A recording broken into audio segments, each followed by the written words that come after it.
So again po, good morning. Welcome po sa ating pre-bidding conference for various medical supplies and equipment projects.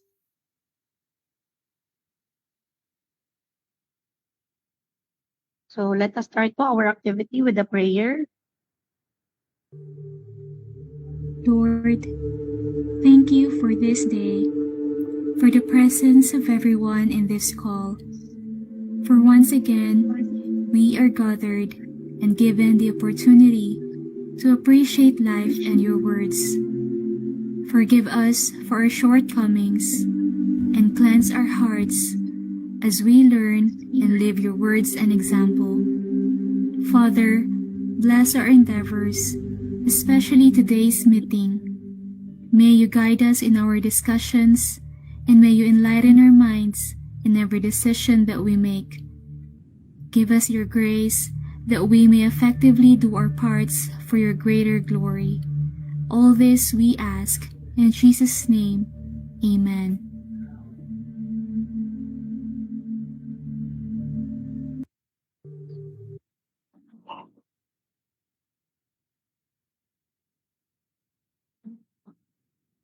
So for our attendees po, we have our Sub-Regional Bids and Awards Committee headed by our RBAC Chairperson, Jens Punsalan. Good morning po, Engineer Beam.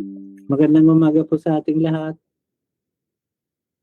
Morning po. We have also Dr. Chris Brian Barya. Good morning po, Doc KD.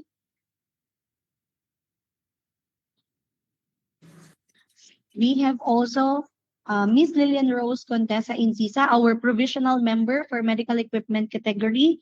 Good morning po, Ma'am Tessa. Good morning po. Good morning.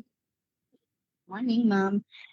So having all the majority of the RBAC members present, therefore we have the required quorum to conduct this pre-bidding conference.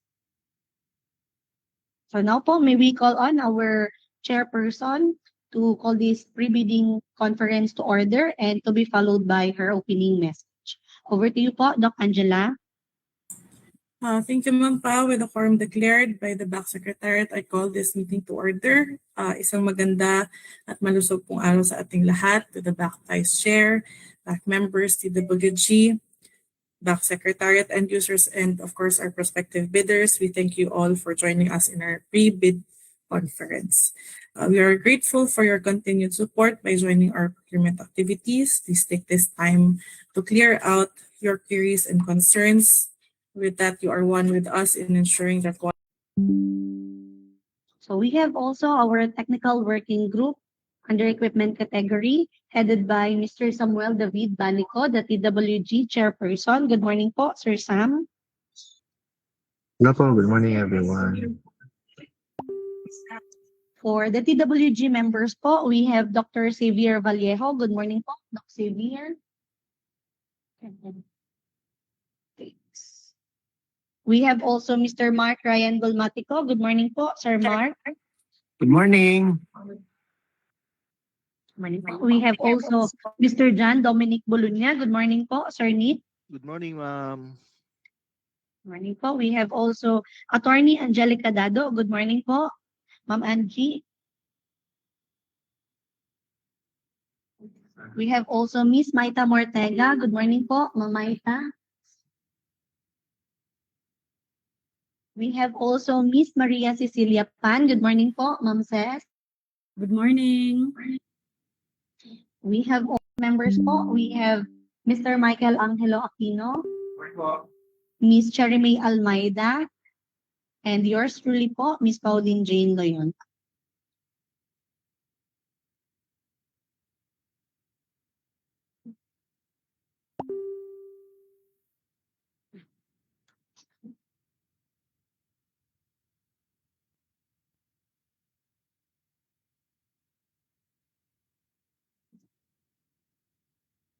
For the end user po,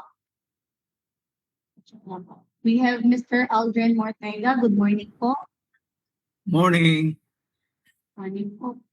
We have also Miss Erica Jane Guibar. Good morning po. Good morning po. Miss Maricel Ranyola. Good morning po. Good morning po. Ms. Meg Alcala, good morning po. Good morning po. And representative po from SMHDD HSDU, good morning po. So to our prospective bidders po, we have link po sa chat box. Attendance na lang po. Thank you po. So for our projects po, we have 7 projects today. Number 1, supply and delivery of various blood bags under IB number 26-46, ABC 21,395,000 pesos. Number 2, supply and delivery of various laboratory analyzer and centrifuge under IB number 26-47. ABC is 25,972,000 pesos. Number 3, supply and delivery of various HVAC equipment and other devices under IB number 26-48. ABC is 2,709,000 pesos. Number 4, supply and delivery of various imaging machine and devices under IB number 26-49. ABC is 25,220,000 pesos. Number 5, supply and delivery of electrocautery machine and orthopedic instrument set under IB number 26-50. ABC is 2,690,500 pesos. Number 6, supply and delivery of infant incubator under IB number 26-51. ABC is 3,600,000 pesos. And number 7, supply and delivery of hemodialysis machine under IB number 26-52. ABC is 4,800,000 pesos. So, ang purpose po ng ating pre-bidding conference is number 1, to clarify and address bidders' question, the different aspects of the procurement at hand. And number 2, for bidders to fully understand the requirements. To note that any statement issued shall not modify the terms unless in writing and issued through supplemental bid bulletin. So, ang ating procurement timeline po, the deadline for the submission of bids will be on June 1, 2026 until 9 a.m. The deadline for the clarification of the requirements is until May 22, 2026, 5 p.m. Issuance of bid bulletin will be on May 25, 2026, kung meron po. And the bid opening will be held immediately after the deadline for the submission of bids.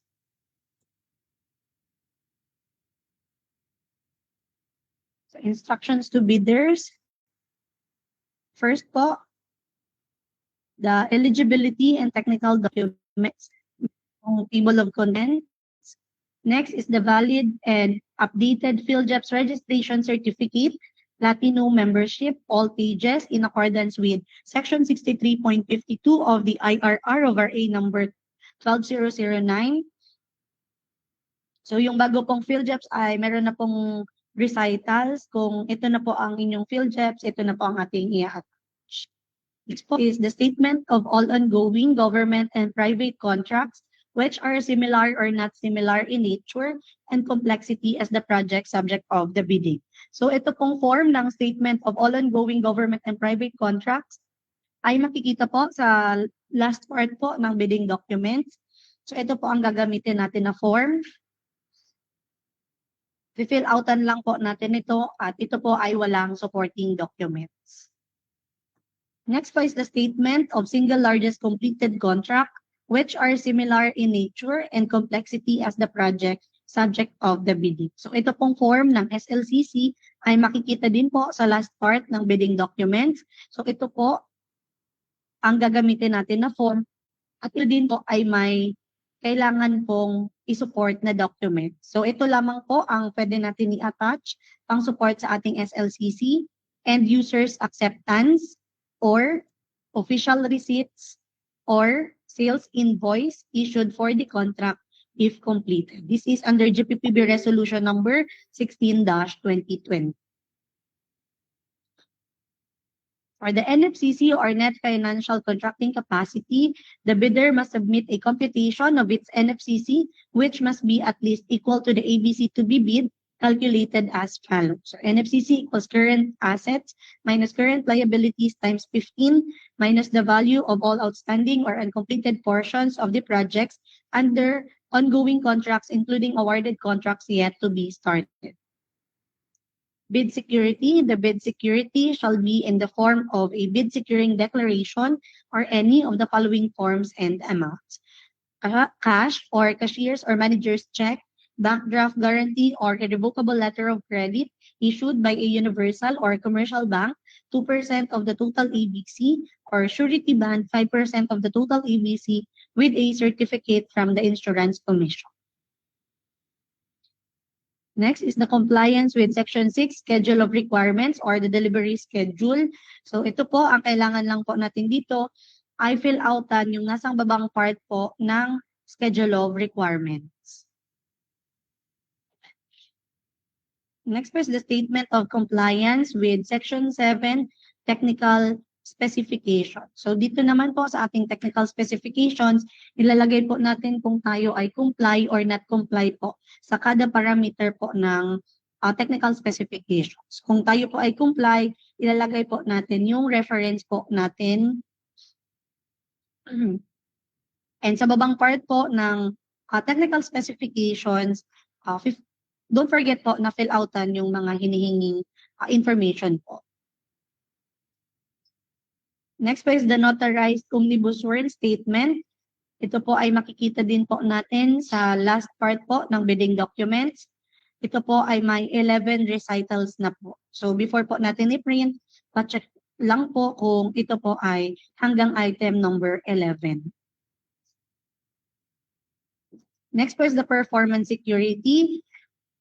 Under bid data sheet, ITB Clause 31.3, the performance security shall be in the form of manager's check amounting to not less than 5% of the total contract price. Sign relevant documents. Number 4, amount of SLCC is insufficient with the required percentage. Number 5, incomplete item in the omnibus warrant statement. Number 6, failure to attach the document stated in ITB Clause 30.3F. Number 7, failure to sign each and every page of the bid form, including the price schedule. And number 8, failure to attach and sign the terms and conditions if required. For the sealing of bidding documents,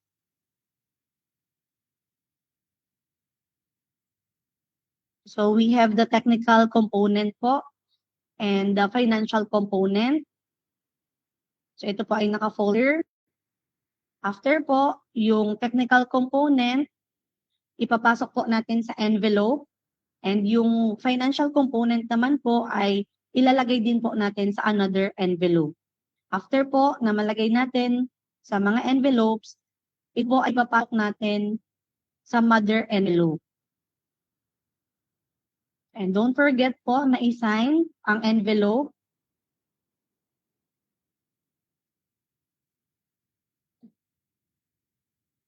Okay.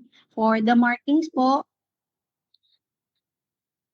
all envelopes shall contain the name of the contract to be bid in capital letters and must bear the specific identification of this bidding project indicated in the ITB Clause 1.1.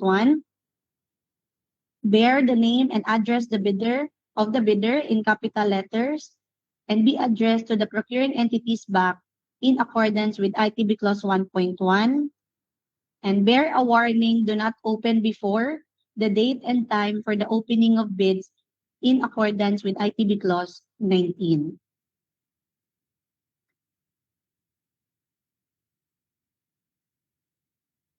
So next po, no required color po tayo ng pen.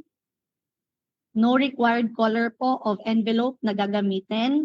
And no required color of folder po na gagamitin. Any color po is accepted. For the sealing of bidding documents, each and every page of the documents is to be signed or initialed by the authorized representative of the company based on their board resolution, including separators. Each and every page is preferred to be consecutively numbered or page including separators. The documents are preferred to be ring-bound to prevent tampering of files. The documents are preferred to be labeled or index tab with corresponding annex label. So reminder, the page numbering, ring binding, index tabbing, or labeling are not compulsory and will not be a ground for disqualification. However, to protect the integrity of your submittals, we strongly recommend that you follow the said format. For documents to be submitted by the lowest calculated bidder for post-qualification. So ito din po ay nakalagay naman sa ating bid data sheet, latest income tax return or the BIR form 1701Q or 1702Q filed through EFTS, duly validated with tax payments made thereon. Number 2, latest business tax returns or the BIR form 2550Q filed through EFTS, duly validated with tax payments made thereon. Number 3, Annex A of the PhilJEP certificate, Platinum membership, and all the eligibility documents supporting its PhilJEP certificate of registration Platinum membership. A photocopy of SLCC contract or purchase order. And note, the latest income and business tax returns are those within the last 6 months preceding the date of this submission. So reminder, failure of the lowest calculated bidder to duly submit the post-qualification documents within 5 calendar days from receipt of notification or a finding against the veracity of such shall be a ground for disqualification. Next po, to inform po our prospective bidder, meron po kaming nilabas na Regional Advisory number 2026-008 dated January 16, 2026. Pinag-iingat ang publiko, mga supplier at stakeholders mula sa anumang uri ng pagsolicit o paghingi ng mga donasyon mula sa mga individual na nagpapanggap bilang DOH Bicol CHDOIC Regional Director Dr. Rosa Maria B. Rimpilio. Pinapaalala ng DOH Bicol CHD na hindi kailanman humihingi or hihingi ng anumang uri ng tulong pinansyal o donasyon ang Regional Director sa kahit na sino man para sa anumang personal na hangarin. Hinihimok ang lahat na agad na i-report ang kahina-hinalang individual or komunikasyon sa DOH Bicol CHD Legal Section sa numerong 052-742-5555, local 5051, or sa email legal@bicol.uh.gov.ph. So kung may humihingi po sa inyo, pwede pong i-report dito po sa nasabing email at telephone number.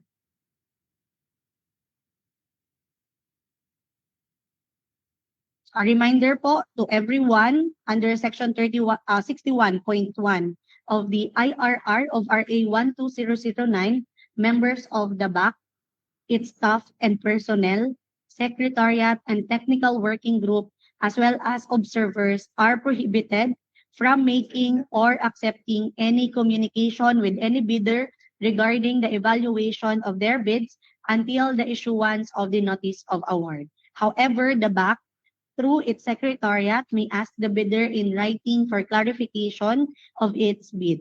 All responses to request for clarification shall be in writing. So ito po ang aming contacts, public bidding at bicol.doh.gov.ph, telephone number 204-005 or 204-0040 or 742-1731, local 5170. At ito naman po ang aming website kung saan po kami nagpo-post ng mga opportunities, bicol.doh.gov.ph.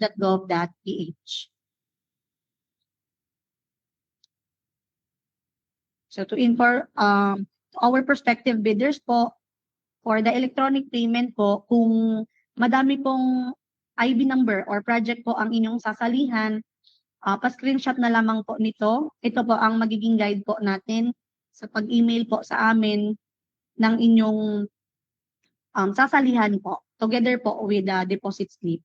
Ilalagay po natin may example naman po, ilalagay po natin ang IB number or project na sasalihan natin at kung magkano po ang cost of bidding documents po ng kada project na babayaran ninyo. Palagay din po ng name of company, kung anong company po kayo, name of representative, and active contact number po. And palagay din po kung saan pong branch kayo nag-deposit ng inyong payment.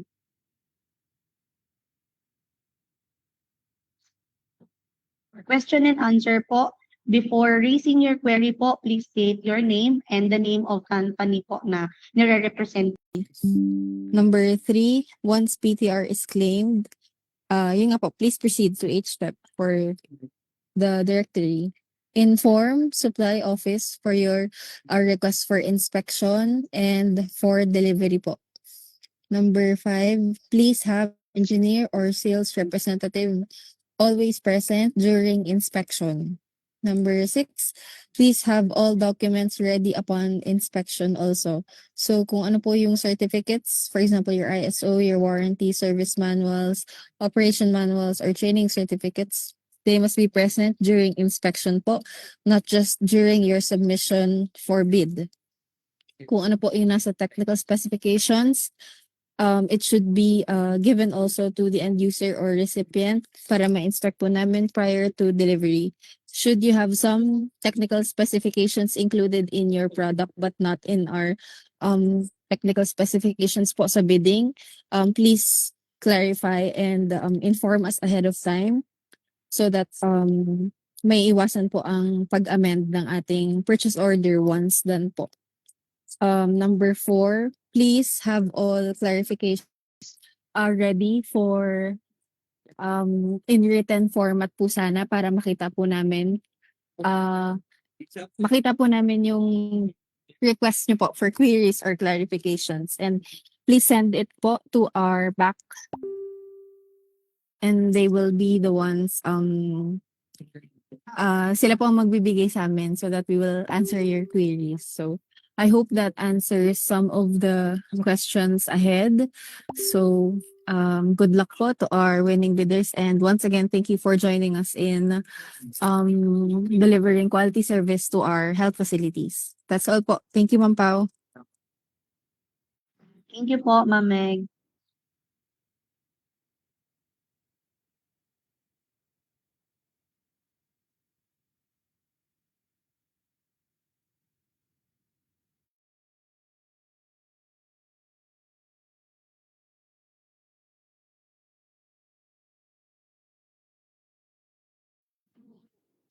So for our first project po, supply and delivery of various blood bags under ID number 26-46. So for this po, lahat po ng back ay magdi-discuss. So for section 1 po, Ma'am Trisha. For section 2, Dr. Chris Brian Barya and Doc Monray. For section 3, Ma'am Trisha. Section 4, Engineer Punsalan. And for section 5 up to section 8, Ma'am Trisha po. So for section 1 po, Ma'am Trish, over po. Miss Pao, can you hear me loud and clear? Miss Pao, can you hear me loud and clear? Ma'am Trish, medyo mahina lang po ang audio mo. Okay, nandito. Ayan, Pao. Ayan, clear na? Clear na, Pao? Yes po, Ma'am Trish. So, this is for the supply and delivery of various blood bags. So, Miss Pao, may I know, should I read all of this? Miss Pao. Yes po, Ma'am Trish. So, dapat basahin ko ilabos talaga, Pao. Opo, Ma'am Trish. So, sige. So, this is an invitation to bid for supply and delivery of various blood bags under ID number 26-46.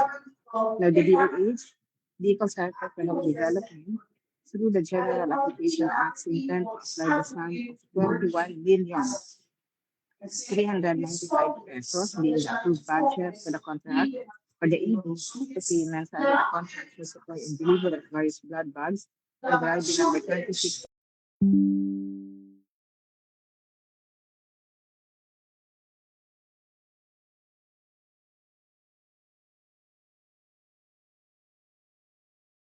So fee for the bidding documents. Pursuant to the latest guidelines issued by the GPPP, the application fees for the bidding documents are as follows. Now, for the total ABC, the bidding is, or up to bid, 500,000, 500,000 and below, it will be 500 pesos. If it's more than 500,000 to 1 million, it will be 1,000. More than 1 million to 5 million, 5,000. More than 5 million to 10 million, it will be 10,000. And for more than 10 million up to 50 million, it will be 25,000. It needed be downloaded free of charge from the website of the Philippine Government Electronic Procurement System on the PSF and the website of the procuring entity, provided that bidder shall pay the applicable fee for bidding the bidding document not later than the submission of the bid. So account name, you can see on your screen, it's the HDB with DP, the Legazpi branch, or the Land Bank of the Philippines with the account number stated. Number 6, the DHB CHP will hold a pre-bidding conference, which we are doing now. Because in CHB Division, Legazpi, through video conferencing via Google Meet. So ito na po yung ginagawa natin. Ito number 7. Bids must be duly received by the Bids and Awards Committee or the Bank Secretariat through the following. Either manual submission at the office address indicated below, or you can submit it online as indicated below on or before June 1, 2026, 9 a.m. Please take note of the date and please take note of the time. Late bids shall not be accepted. All bids must be accompanied by a bid security and unit acceptable forms and in the amount stated in ITB 16.1. Bid opening shall be on June 1, 2026, 9 a.m. at UHB and through the Google Meet. Bids will be open in the presence of the bidder's representative who choose to attend the activities. So again, take note of the date and the time. In case of electronic bid submission, please take note of the following. Ito po, kung mag-submit kayo ng electronic. Take note that bids must contain the technical and financial eligibility requirements inside 2 separate archive and password protected folders, PDF format. The folder containing the technical eligibility requirement must be named and identified with the technical. Now, the folder containing the financial eligibility requirement must be named and identified with the word financial. Now, the archive and password protected technical and financial folders must be placed inside a main folder with a file name indicating the ITB number followed by the name of your company. The main folder shall again be archived without password protection. Now, all electronic submissions must be submitted on or before June 1, 2026, 9 a.m. Philippine Standard Time to public reading bcall.bh.gov.ph. Now, the subject of your email must indicate the IP number followed by the name of your company in uppercase format, exactly as seen in the example below.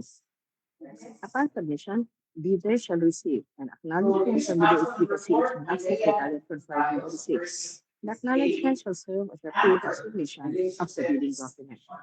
Bidders who submitted through electronic mail but did not receive an acknowledgement are advised to review the subject of the submission to make sure that it follows the required format. If the bidder are still encountering problems on their bid submission, kindly contact the HBCH Bank Secretariat during office hours at the number indicated for further assistance. For bidders who submitted bids through electronic mail, the password for accessing the bidding documents will be acknowledged or will be disclosed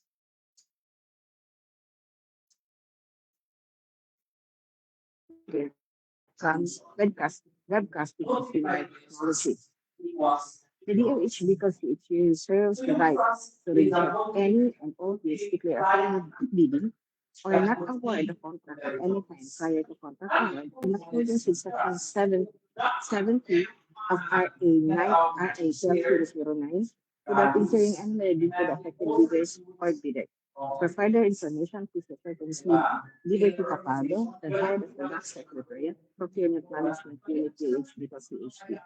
Or you can email, or the email address is publicbidding@bidding.uh.ph. You may also visit the website for downloading of bidding documents, deepening edition, public bidding at legal.uh.gov.ph. Again, for the interested bidders, if you have any difficulties with your bid submission, pakibasa niyo po ito ulit. We are reading this for you, but we do hope that you will also do your part to review Again, ito po ang pinag-alaman na binabasa. Okay? Next, Ms. Pao. Ms. Pao. Ma'am Trish, thank you po. Okay. Sino na sunod? Pa? Si Doc Hidi po. Okay. So for section 2 po, instructions to bidders to be discussed by Dr. Chris Ryan Barya and Doc Monday. Sino kayo magiging sa inyo? Sa inyong local Doc Hidi, over po. Dito ako sa Catanduanes. Hindi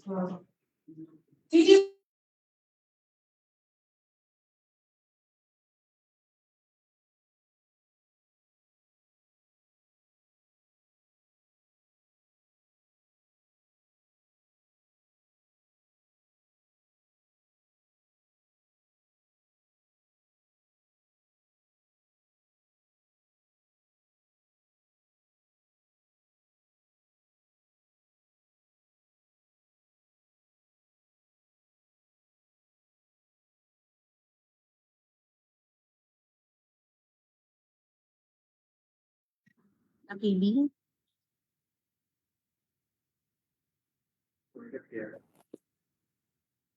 Yes.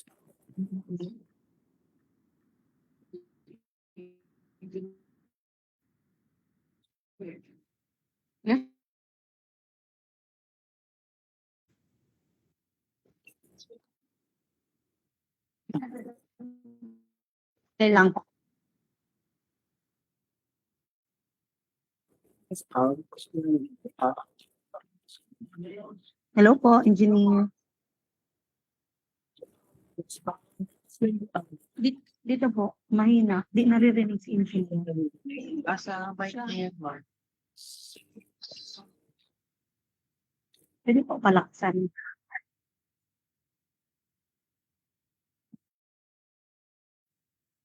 Engineer? Wait lang po, nagpapalit lang po ng device si Engineer B. Okay. Thank you po.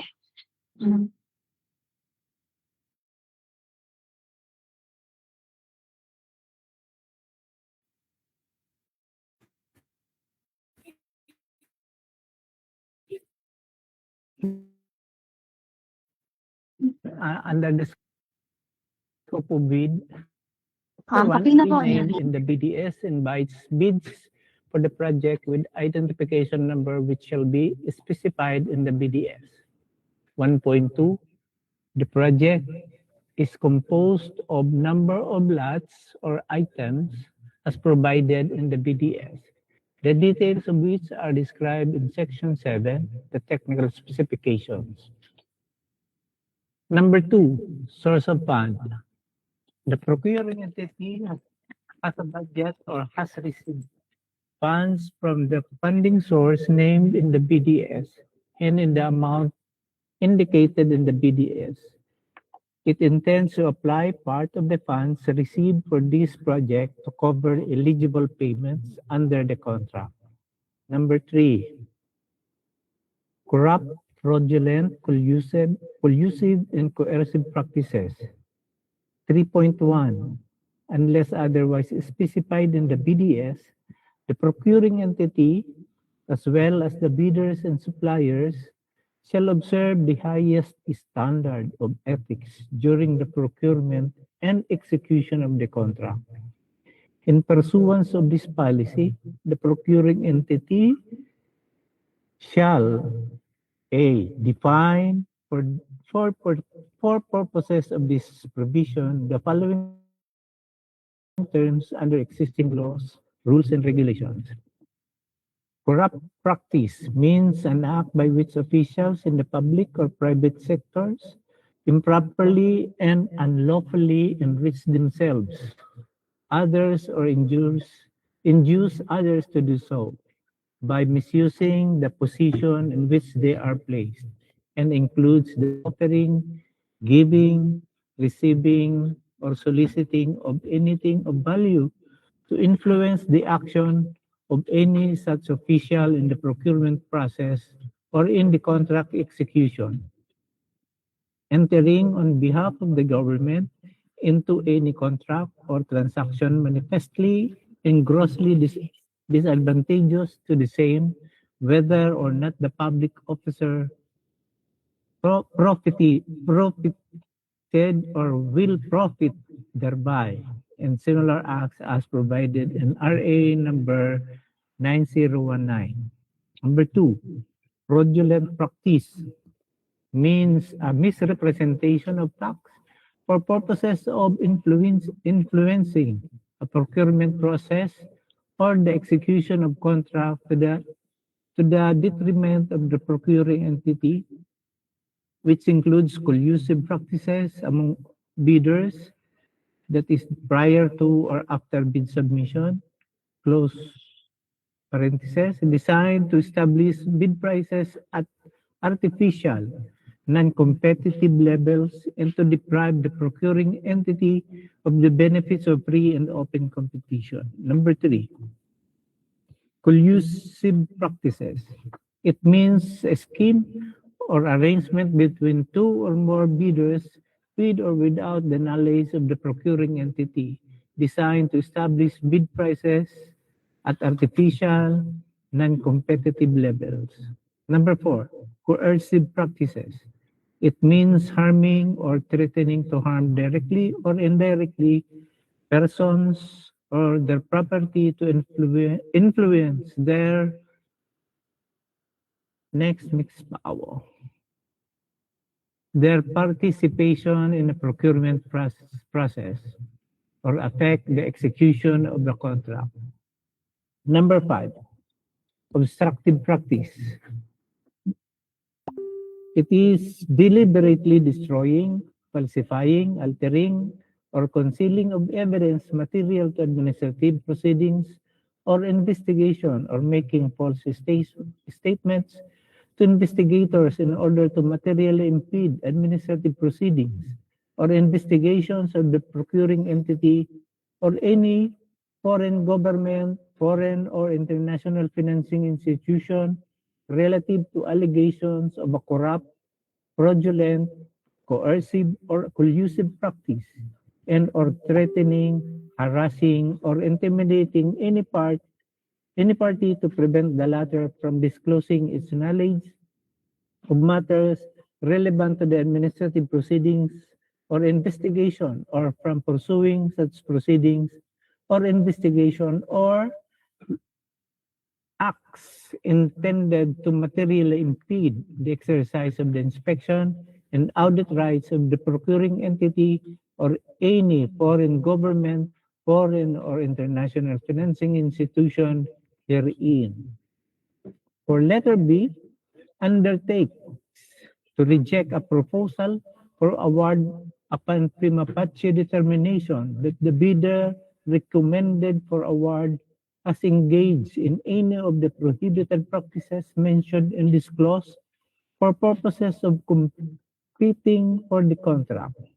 Under clause 3.2, further, the procuring entity will seek to impose the maximum civil, administrative, and or criminal penalties available under applicable laws on individuals and organizations deemed to be involved in any of the practices mentioned in ITB clause number 3.1, open parenthesis A, close parenthesis.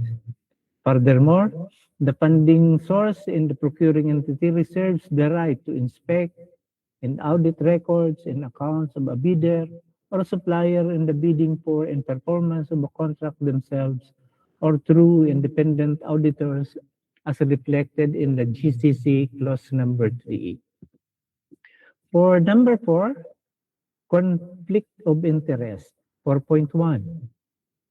All bidders found to have conflicting interests shall be disqualified to participate in the procurement at hand without prejudice to the imposition of appropriate administrative, civil, and criminal sanctions. A bidder may be considered to have conflicting interest with another bidder in any of the events described in the paragraphs A through See below in a general conflict of interest in any of the circumstances set out in paragraphs D and F below.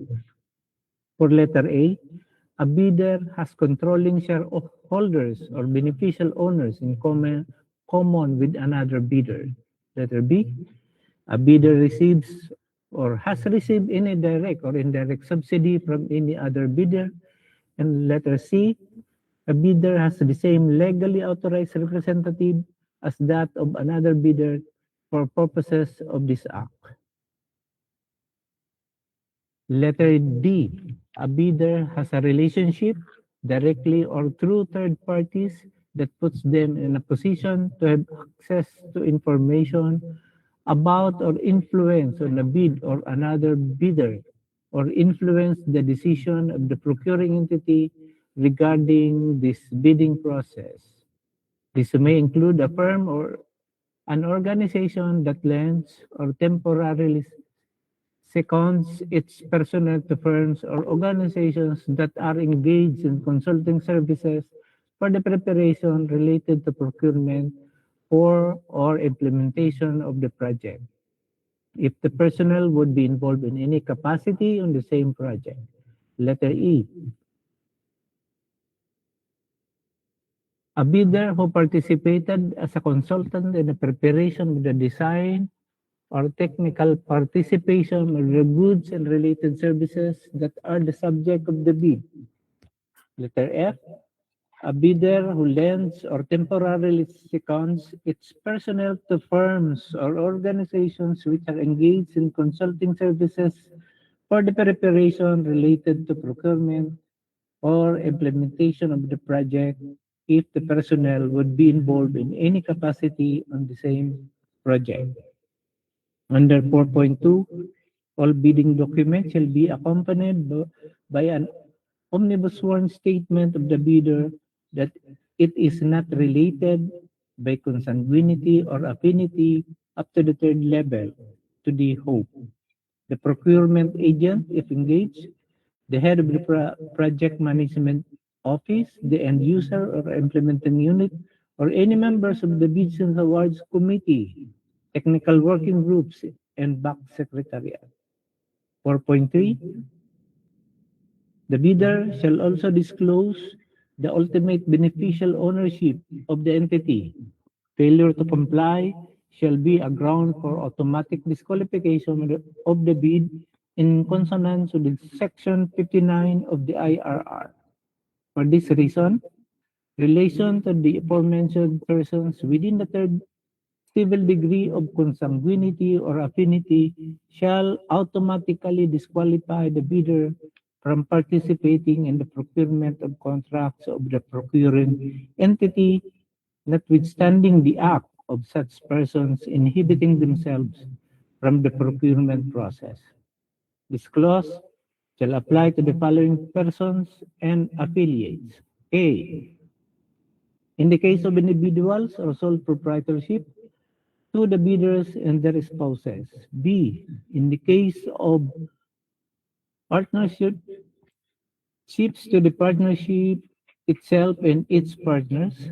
C, in the case of cooperatives, to the cooperative itself and members of the board of directors, general manager, or chief executive officer. D, a partnership, joint venture, or consortium which is blacklisted or which has blacklisted members or partners, as well as person or entity who is a member of blacklisted joint venture or consortium, are likewise not allowed to participate in any government procurement during the period of suspension or blacklisting. And for letter E, in the case of corporation, a single stockholder, together with their relatives up to the third civil degree of consanguinity or affinity, and their assignees holding at least 20% of the shares therein, each chairperson and president shall be blacklisted after they have been determined to hold the same controlling interest in a previously blacklisted corporation or in two corporations that have been blacklisted.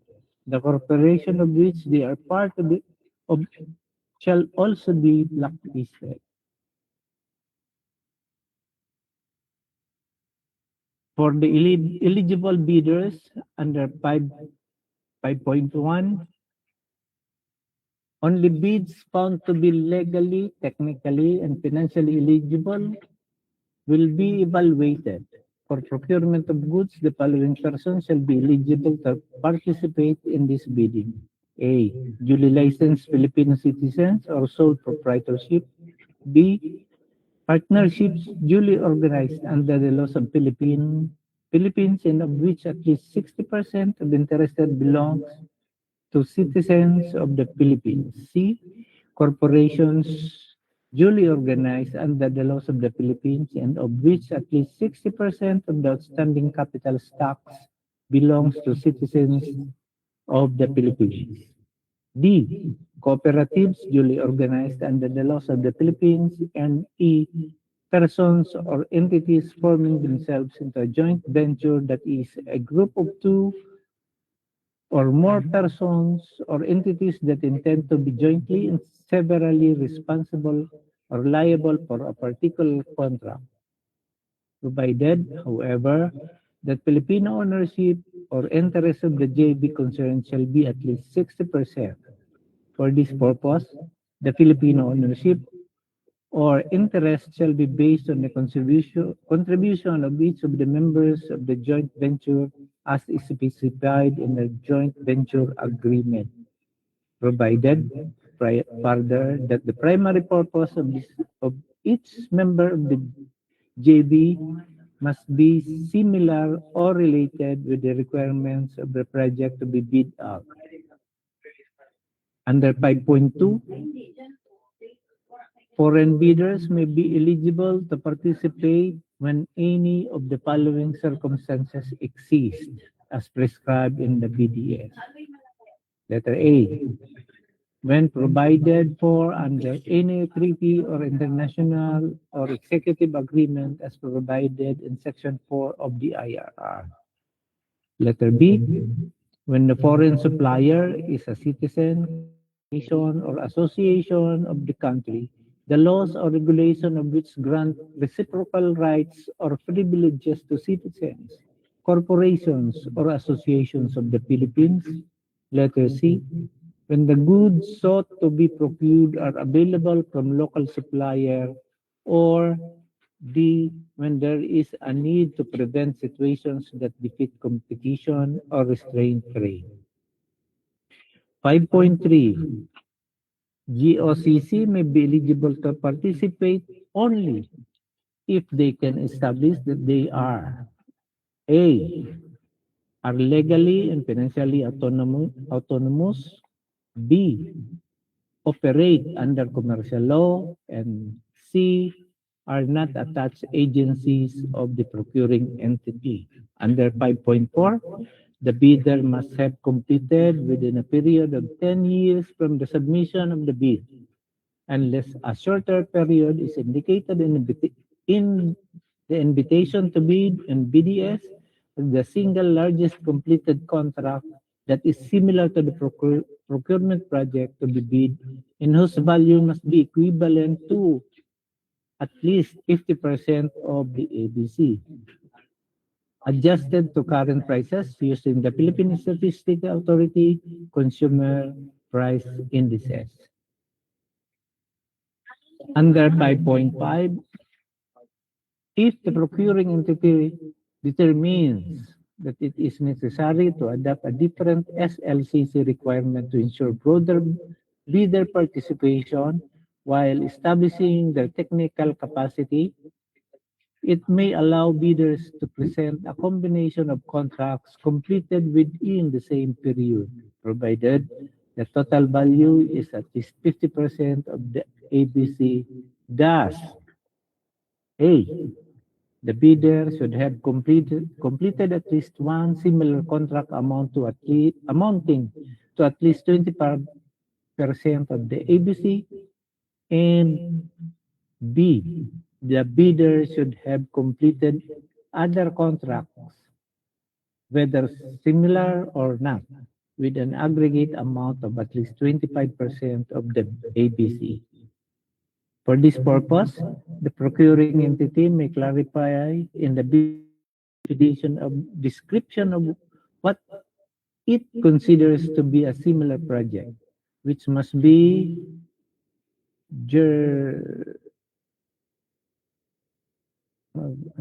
germane to the time,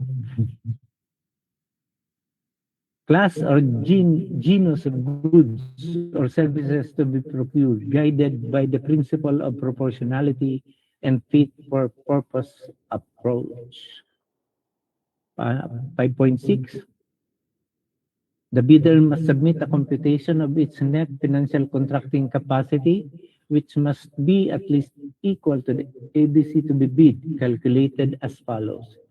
NFCC is equivalent to current assets minus current liabilities multiplied by 15, minus the value of all outstanding or uncompleted portion of the projects under ongoing contracts, including awarded contracts yet to be started, coinciding with the contract to be bid. The value of the domestic bidders' current assets and current liabilities shall be based on the latest audited financial statements submitted to the BIR not later than 2 years prior to date of bid submission. For purposes of computing the foreign bidders NFCC, the value of the current assets and current liabilities shall be based on their AFS prepared in accordance with the International Financial Reporting Standards.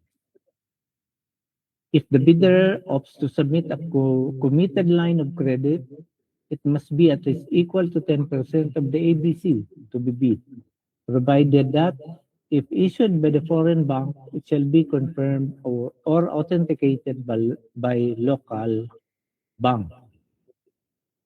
Number 6, bidder's responsibilities. And under this 6.1, the bidder or its duly authorized representative shall submit an omnibus sworn statement in the form of prescribed in Section 8 Philippine bidding document related forms as required in ITB Clause 12.1. 6.2. Before submitting their bids, the bidder is deemed to be knowledgeable with all the existing laws, decrees, ordinances, acts, and regulations of the Philippines which may affect this project in any way. 6.3. The bidder undertook the following responsibilities. A. Took steps to carefully examine and ensure full understanding and comprehension of the bidding documents, its requirements, clauses, and provisions.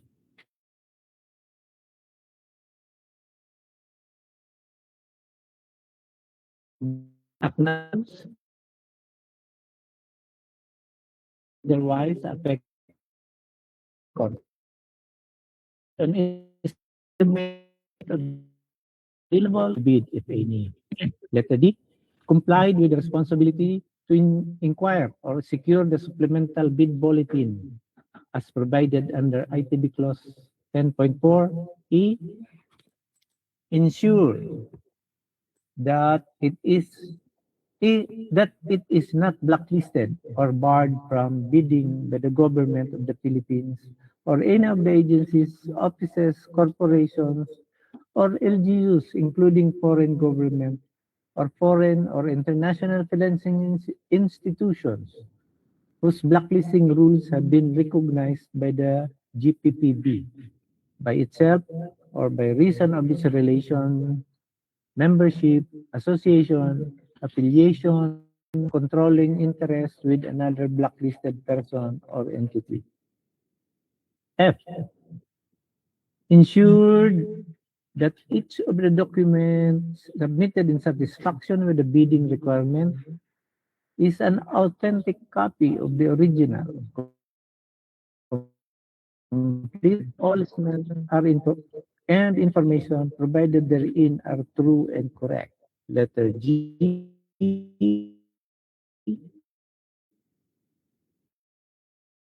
out of the documents submitted.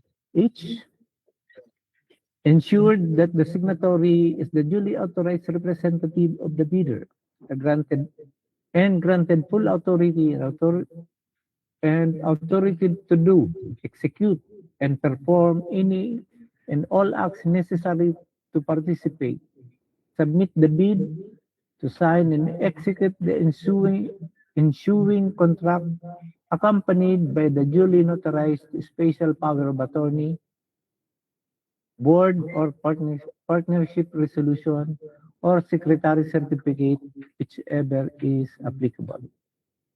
I, complied with the disclosure provision under Section 81 and 82 of RA number 12009 and its IRR in relation to other provision of RA 3019. And J, complied with existing labor laws and standards in the case of procurement and services. Moreover, the bidder undertakes to ensure the entitlement of workers to wages, hours of work, safety and health, and other prevailing condition of work as established by national laws and regulation or collective bargaining agreement or arbitration award if applicable. In case abusan na ako ng battery. Sandali lang, Miss Pao. Keep on, Genevieve.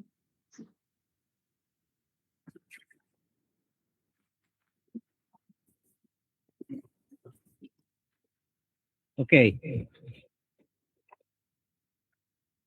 In case there is a finding by the procuring entity or the Department of Labor and Employment of underpayment or non-payment of workers' wages and wage-related benefits, the bidder agrees that the performance security or portion of the contract amount shall be withheld in favor of the complaining workers, pursuant to appropriate provisions of RA number 12009, without prejudice to the institution of appropriate actions under the Labor Code as amended in other social legislations. Comply with the occupational safety and health standards and correct deficiencies, if any. In case of imminent danger, injury, or health or death of the worker, the bidder undertakes to suspend contract implementation pending clearance to resume from the DOLE regional office in compliance with the work stoppage order and inform the workers of their condition of works, labor clauses under the contract specifying wages, hours of work, and other benefits under prevailing national laws, rules and regulations or CBA, or arbitration award if and when applicable, through posting in two conspicuous places in the establishment premises. Letter K, ensure that it did not give or pay directly or indirectly any commission, amount, fee, or any form of consideration, pecuniary or otherwise, to any person or official, personnel, or representative of the government in relation to any procurement project or activity. Examine all instruction forms, terms, and specification and bidding documents. Determine and complied with all matters pertaining to the contract to be bid, including but not limited to location and the nature of this project, climate conditions, transportation facilities, and other factors that may affect the cost, duration, and execution or implementation of this project.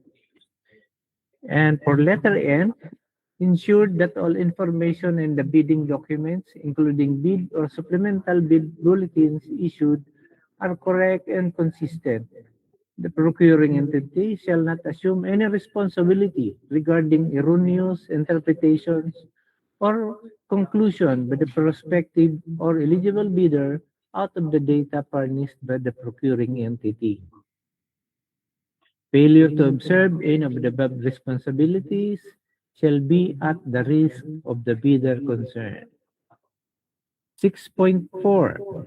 Further, the bidder shall bear all costs associated with the preparation and submission of its bid, and the procuring entity shall in no case be responsible or liable for those costs, regardless of the conduct or outcome of the bidding process. In case of failure of bidding, the bidding documents fee may be applied in the rebidding for the same project. 6.5. Furthermore, the bidder should be aware that the procuring entity will accept bids only for those that have paid the applicable fee for the bidding documents at the office indicated in the bid. For number 7, origin of goods.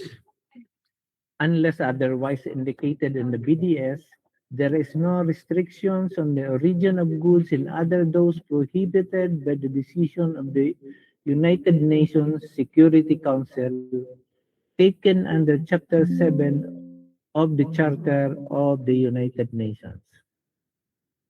Number 8, subcontracts. Under 8.1, unless otherwise specified in the BDS, the bidder may subcontract portion of the goods to an extent hope and as stated in the BDS.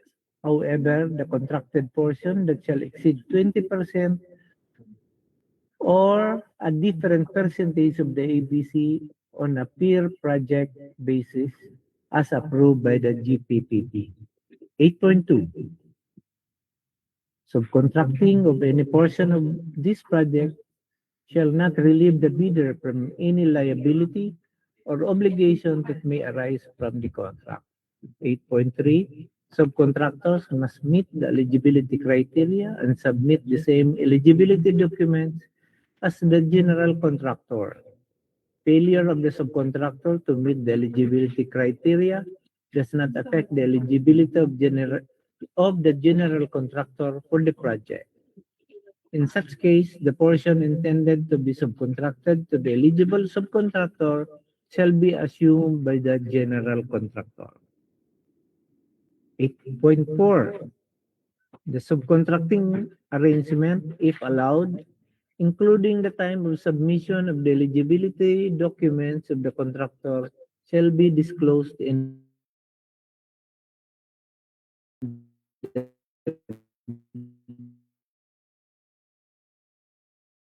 pre-bidding conference. 9.1.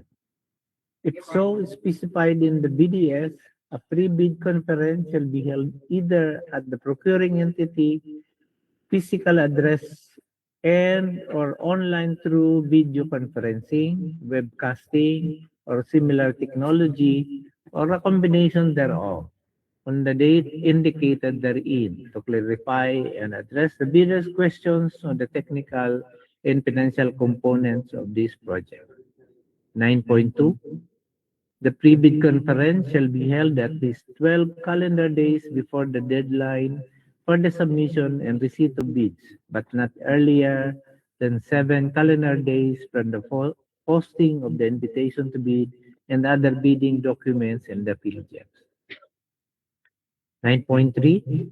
Bidders are highly encouraged to attend the pre-bid conference to fully understand the procuring entity's requirements, while non-attendance of the bidder will in no way prejudice its bid. The bidder is deemed to know any changes and or amendments to the bidding documents as may be provided in the supplemental bulletin. The proceedings of this pre-bid conference shall be recorded and the corresponding minutes shall be prepared and submitted to the back of the procuring entity at the address or electronic mail indicated in the BDS or through the electronic bidding facilities of PhilJEPs as may be applicable at least 10 calendar days before the deadline set for the submission and receipt of bids. 10.2. The BAC shall respond to the said request by issuing a supplemental bid bulletin duly signed by the BAC chairperson. It shall be made available to all those who have properly secured the bidding documents at least 7 calendar days before the deadline for the submission and receipt of bids. 10.3. Supplemental bid bulletins may also be issued upon procuring entities' initiative for purposes of clarifying or modifying any provision of the bidding documents not later than 7 calendar days before the deadline for submission and receipt of bids. Any modification to the bidding documents shall be identified as an amendment. 10.4. Any supplemental bid bulletin issued by the BAC shall also be posted in the PhilJEPs in any conspicuous place in the premises of the procuring entity and on the website or social media platforms of the procuring entity, if available, or such other channels as may be authorized by the GPPB. It shall be the responsibility of all prospective bidders, including those who have properly secured the bidding documents, to inquire and secure supplemental bid bulletins that may be issued by the BAC. However, the bidders who have submitted bids before the issuance of the supplemental bid bulletin must be accordingly informed by the BAC and be allowed to modify or withdraw their bids prior to the deadline for the submission and receipt of bids in accordance with ITB Clause 2.1. C. Preparation of bids. Language of bids. The eligibility requirements or statements, the bids and all the documents to be submitted to the BAC must be in English. If the eligibility requirements or statements, the bids and all other documents submitted to the BAC are in foreign language other than English, it must be accompanied by a translation of the documents in English.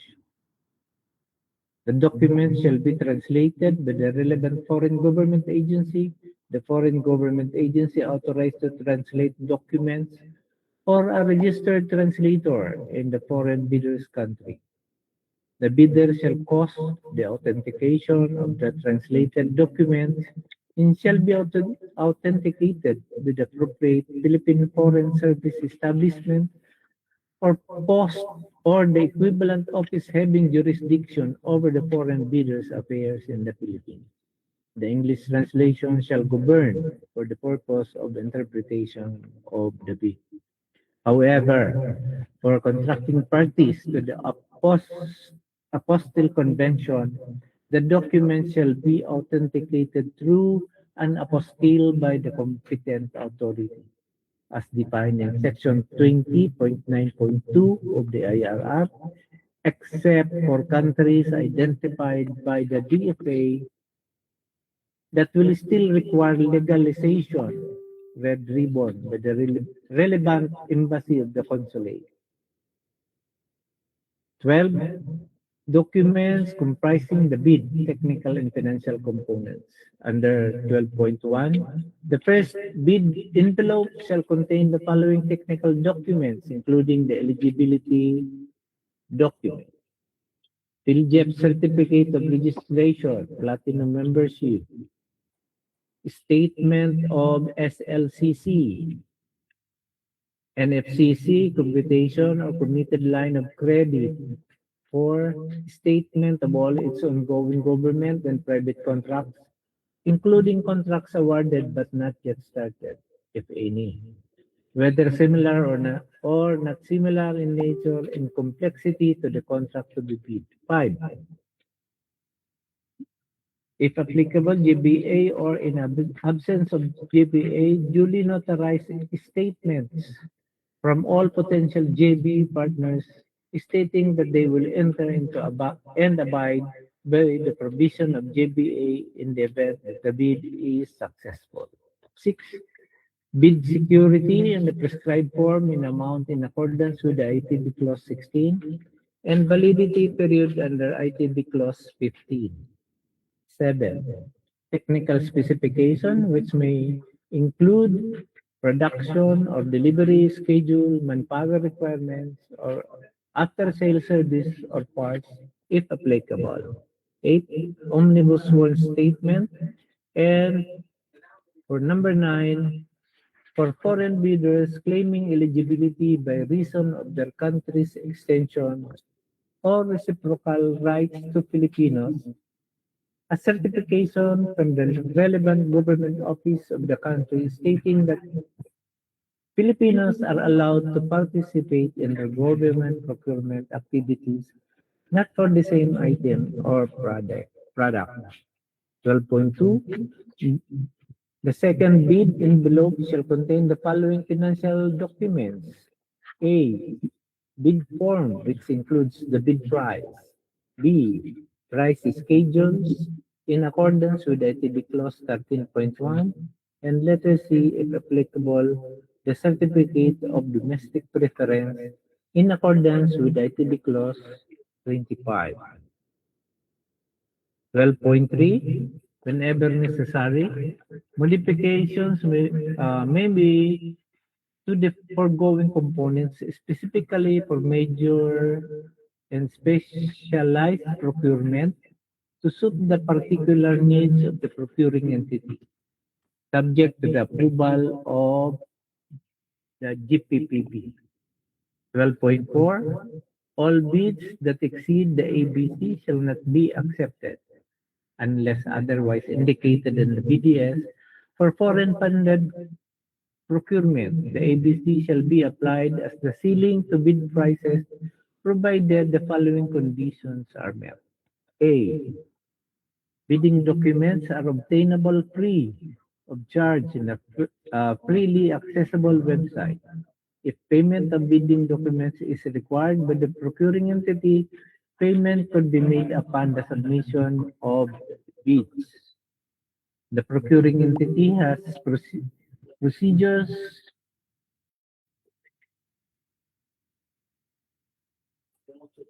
The procuring entity has a procedures to ensure that ABC is based on recent estimates made by the responsible unit of the procuring entity and that the estimates reflect the quality, supervision, and risk and inflationary factors as well as prevailing market prices associated with the types of works or goods to be procured.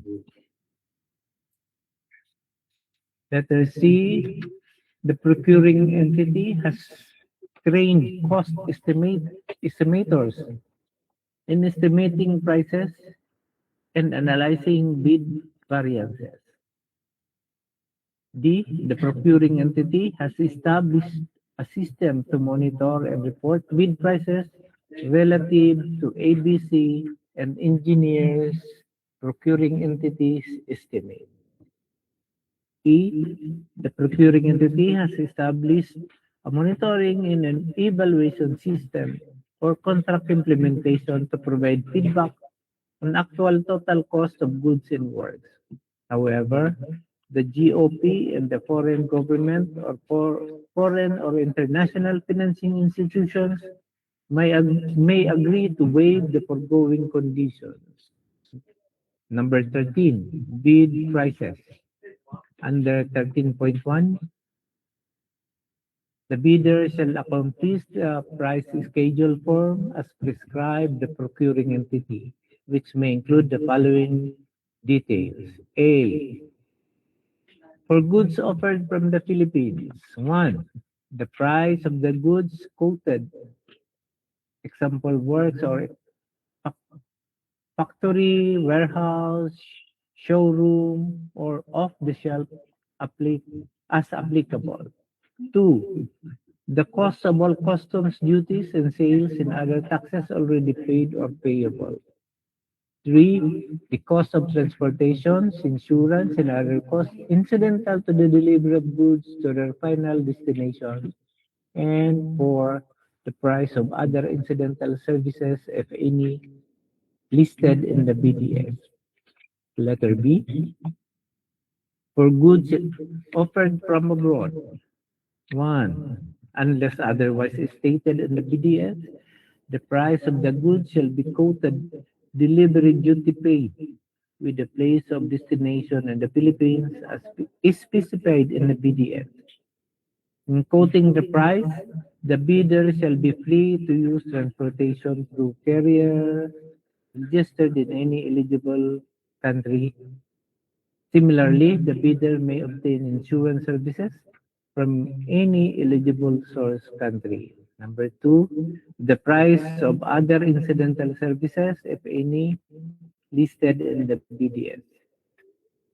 For letter C, for services based on a form which may be prescribed by the procuring entity in accordance with existing laws, rules, and regulations. 13.2. The bidder shall accomplish the appropriate price schedule in rates and prices for all items of the goods described in the price schedule, which shall be presented and computed using up to 2 decimal places, unless otherwise indicated in the BDS. 13.3. If the instruction to bidders specifically allow partial bids, bids not addressing or providing all of the required items in the bidding documents, including, where applicable,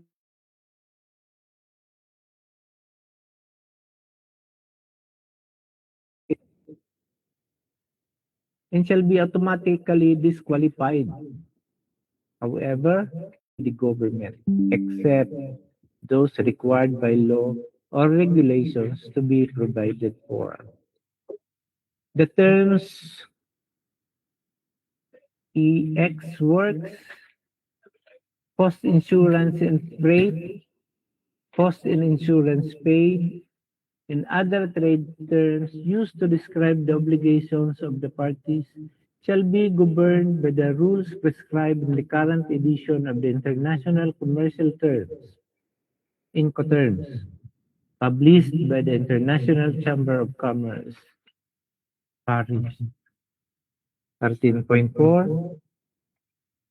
Prices quoted by the bidder shall be fixed during the bidder's performance of the contract and not subject to variation or price escalation on any account. A bid submitted with an adjustable price quotation shall be treated as non-responsive and shall be rejected. Number 14, bid currencies. Under 14.1, prices shall be quoted in the following currencies. A. For goods that the bidder will supply from the Philippines, the prices shall be quoted in the Philippine peso. B. For goods that the bidder will supply from outside the Philippines, the prices may be quoted in the local or tradable currencies accepted by Bangko Sentral ng Pilipinas, as stated in the BDS.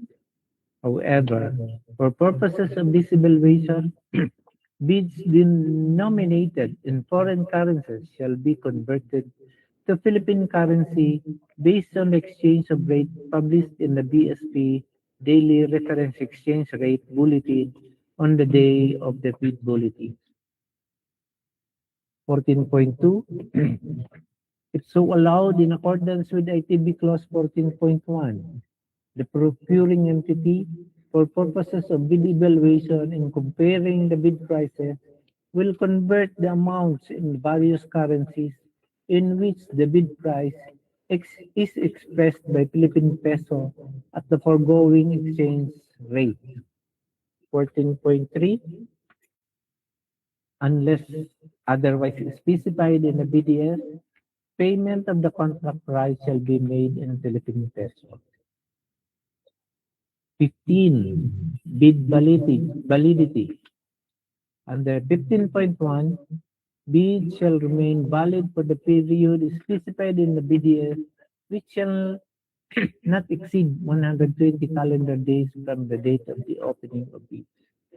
15.2, should it become necessary to extend the validity of the bids and the bid securities beyond 120 calendar days, the procuring entity concerned shall request in writing all those submitted bids for such extension before the expiration date.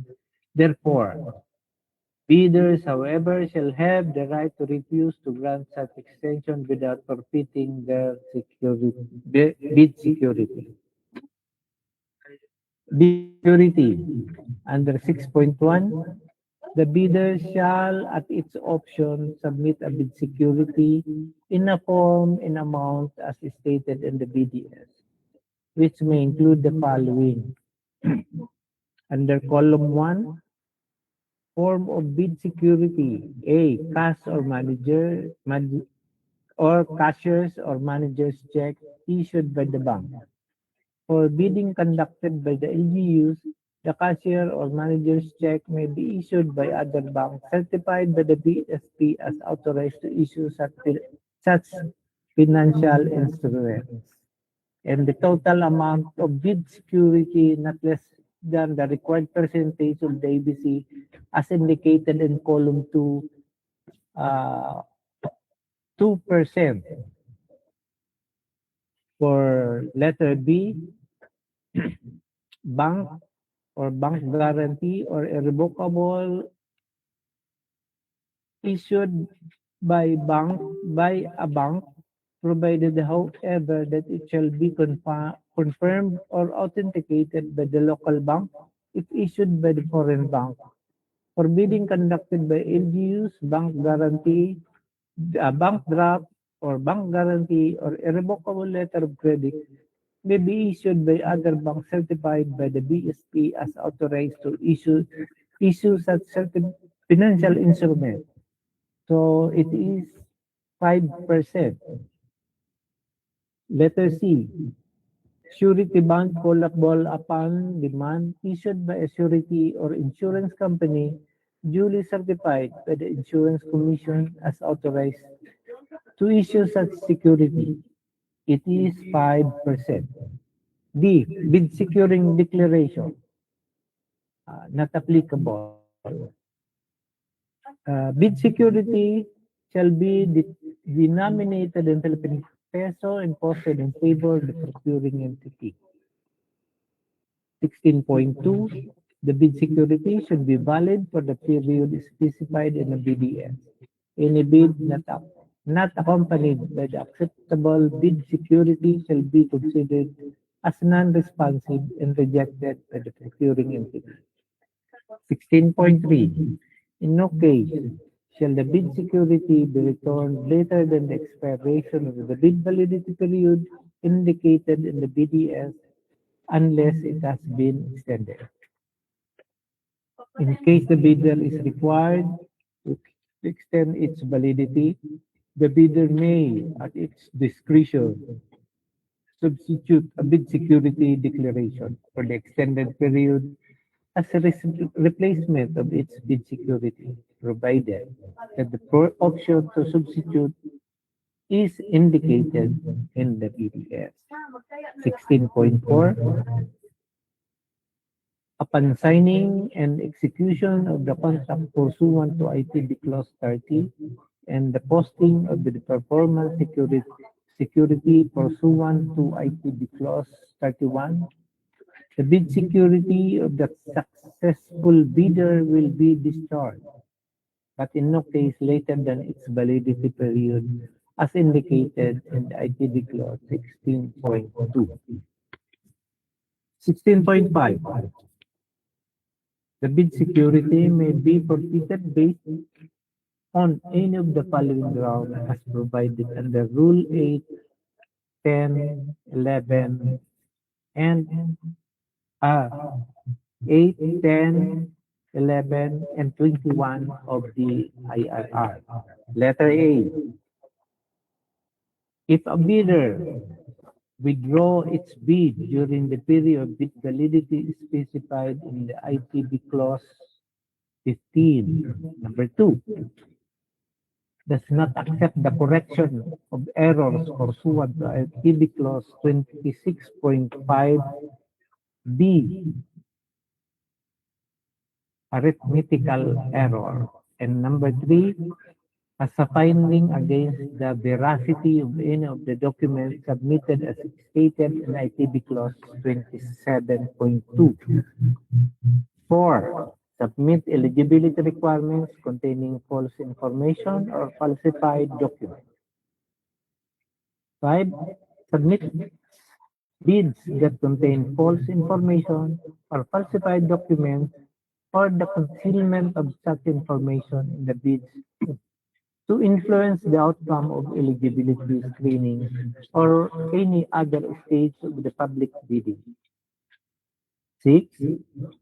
Allows the use of one's name or uses the name of another for purposes of public bidding. 7. Or enter into contract with the government, pay the government without justifiable cause. And the bidder and bid advance every the lowest calculated responsibility, most economically advantageous responsibility, or most advantageous responsibility. Number 8. Refusals are paid for the required performance security within the prescribed time. 9. Refusals to clarify or validate in writing a bid during post qualification for the period of current from the request of clarification. Number 10. As any documented attempt the bidder to unduly influence the outcome of the bidding in its favor, or number 11, commits other acts that then defeat the purpose of the competitive bidding, competitive dialogue, unsolicited offer with bid matching and limited source bidding, such as but not limited to habitually withdrawing from bidding, submitting bids or patently sufficient bids for at least 3 times within the year, except for budget. B. If a winning bidder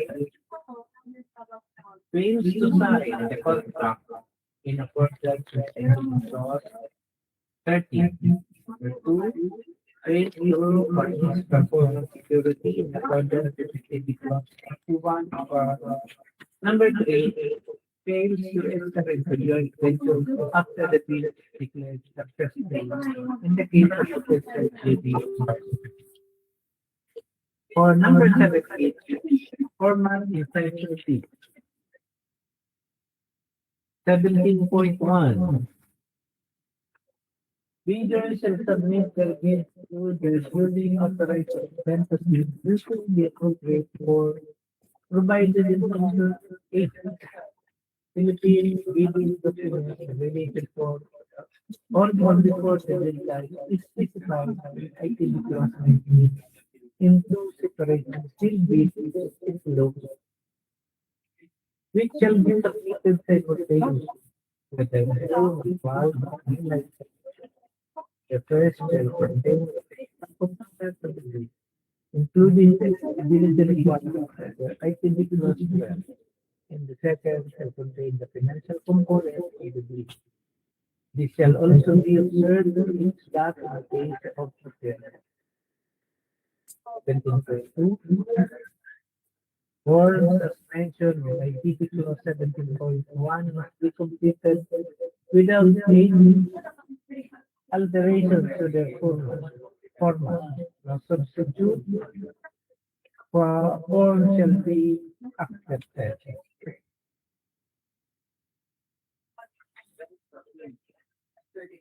Uh, 17.3.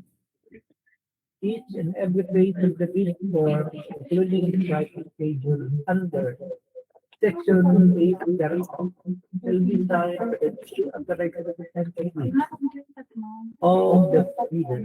Failure to do so shall be ground of the rejection of the bid. 17.4. In insertion, cases or authorized bids can be valid only if they are signed or initialed by the duly authorized representative of the bidder. 18. Sealing and marking the After 18.1, bidders shall enclose the technical documents described in clause 12. In one place, the local part technical component, the financial component, and another place, the local part financial component. Filling the following outcomes of part B. 18.2. The bid as indicated in the bidding document shall be typed and submitted as if it shall be signed by the bidder or its duly authorized representative. 18.3. All envelopes shall contain the name of the contact to be bid in capital letter. B. Bear the name of address the bidders in capital letter. C. Be addressed to the procuring entity's staff in accordance with clause 1.1. C. Be a specification of the bidding process indicated in clause 1.1. E. Their warning. Do not open before the date and time for the opening of bid in accordance with clause number 9.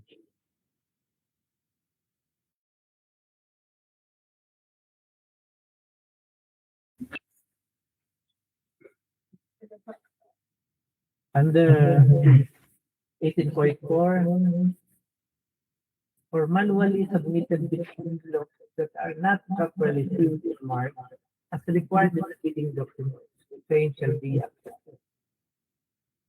Provided that the bidder or its duly authorized representative shall acknowledge such conditions in the bid as submitted. On the other hand, unsealed or unmarked bid envelopes or bids that cannot be opened or corrupted in case of online submission shall be rejected.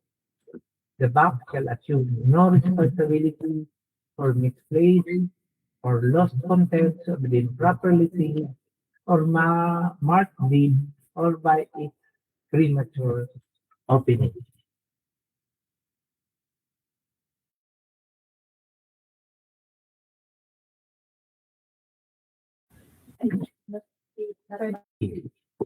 Submission and opening of bids. Under 19, deadline of submission of bids. Bids must be received by the procuring entity's bank at the address indicated in the invitation to bid or through the e-bidding facility of the subject on or before the date and time indicated in the BDS. Late bids. Bids including the eligibility requirements submitted after the deadline shall be rejected by the bank. The bank shall record in the minutes of the meeting the submission and opening of bids, the bidder's name, its representative, and the time the late bid was submitted. Modification and withdrawal of bids under 81.1. Bidders may modify the bids before the deadline for the submission and receipt of bids. Letter A. For manual submission and receipt of bids, the bidders shall not be allowed to retrieve their original bid, but shall only be allowed to submit the bid modification by sending another bid. Equally sealed, properly identified, linked to the original bid, marked as a modification. Then off and stamp received by the bank. Bid modifications received after the applicable deadline cannot be considered. It shall be returned to the bidder unopened. Letter B. For online submission of bid, the bidder shall not be allowed to receive the original bid and shall only be allowed to submit the bid modification, send another bid equally secured, properly identified, labeled as a modification of the one previously submitted. The time indicated in the latest bid receipt page generated shall be the official time of submission. Bid modification submitted after the applicable deadline shall not be accepted. 21.2. Bidders may withdraw their bid in writing before the deadline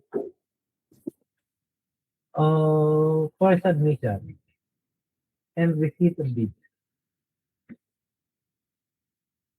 Withdrawal of bids after the applicable deadline shall be subject to appropriate sanctions as prescribed in the IRR. Bidders may also express their intention not to participate in the bidding in writing. It should be received by the bank before the deadline for submission and receipt of bids. Bidders that withdraw their bid shall no longer be allowed to submit another bid for the same contract, directly or indirectly. 21.3. No bid may be modified after the deadline for submission and receipt of bid. Further, no bid may be withdrawn in the interval between the deadline for submission and receipt of bid and the expiration of bid's validity specified by the bidder in the financial bid form. Withdrawal of bid during the interval shall result in the forfeiture of the bidder's bid security pursuant to LTB clause number 16.5 and the imposition of administrative sanctions as prescribed by RA number 12009 and without prejudice to the imposition of civil and criminal sanctions as provided under applicable law. 21.4. Alternative bid shall be rejected. For this purpose, alternative bid shall pertain to other made by a bidder in addition or substitute for its original bid, which may be included as part of the original bid or submitted separate. Bid with options shall likewise be considered an alternative bid, regardless of whether said bid proposal is contained in a single envelope or submitted in two or more separate bid envelopes. 21.5. Each bidder shall submit only one bid, either individually or as partners in a bid. Bidder who submits or participates in more than one bid, other than as a contractor, if a subcontractor is permitted to participate in more than one bid, will cause all the proposals with the bidder's participation to be disqualified. It shall be without prejudice to any applicable criminal, civil, and administrative penalties that may be imposed upon persons and entities concerned. 22. Opening and preliminary examination of under 22.1. Opening. The bid shall open the bids in public immediately after the deadline for submission and receipt of bids specified in the bid or at the soonest possible time through the issuance of the notice of postponement to be posted in the website of the procuring entity concerned. 22.2. The manner of opening bids for goods shall depend on technical and financial proposals on the same day And B, Form B, only the technical proposal shall be open on the same day, while the financial proposal shall remain unopened and shall be kept securely by the bank until the specified time of their opening as indicated in the BDS. Only the financial proposal of the bidders who have met the highest technical score for most advantageous bid shall be open. 22.3. The procuring entity shall prepare the minutes of the proceedings of the bid opening section at a minimum. A. Minutes of bidders. The bid price, the lot if applicable, and or including amount if any. Discount if any. Bid security, findings of preliminary examination, and whether there is withdrawal or modification in the attendance sheet. The back members shall sign the bid as well. The said notice shall be issued within 7 days.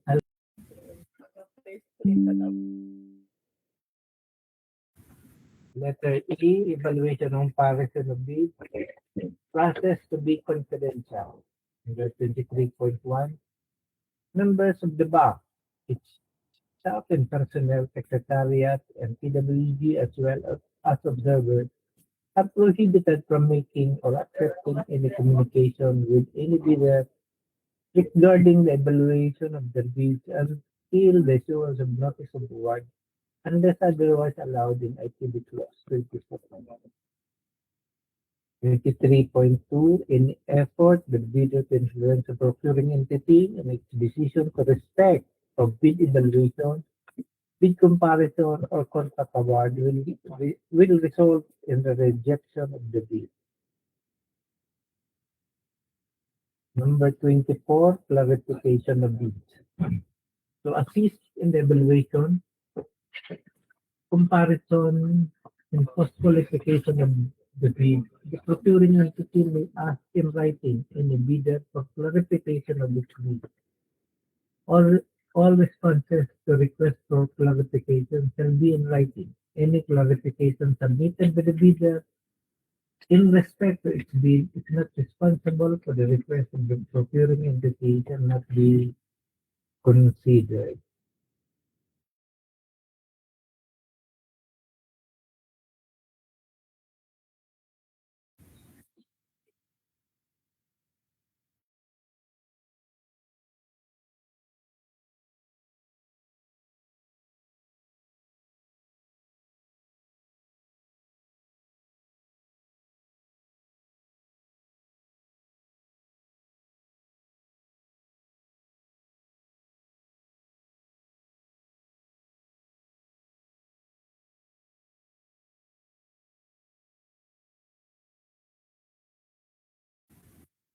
For domestic reference, 25.1, the procuring entity shall give priority and preference for Philippine products and preference and priority for the Philippine product shall be guaranteed at all levels of the procurement process, including raw materials, ingredients, supplies, or fixtures. 25.2, for period of 10 years from the effectivity of RA number 11981 or the Tatak Pinoy Proud Filipino Act, and for Philippine products and services in sectors and economic activities covered by the prevailing Tatak Pinoy strategy, the procuring entity is mandated to award the contract to the domestic bidder. For Philippine products and services in sectors and economic activities covered the prevailing Tatak Pinoy strategy, domestic bidder, for purposes of this provision, refers to any person or entity offering unmanufactured articles, materials, or suppliers grown or produced in the Philippines, or manufactured articles, materials, or suppliers manufactured or to be manufactured in the Philippines substantially from article, material,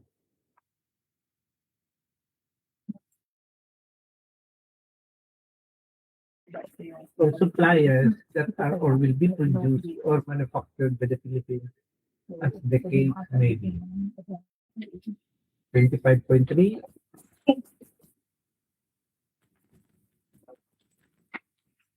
After the said 10-year period, the domestic preference shall be subject to a margin of preference to be determined by the Tatak Pinoy Council, which shall not be lower than 15%.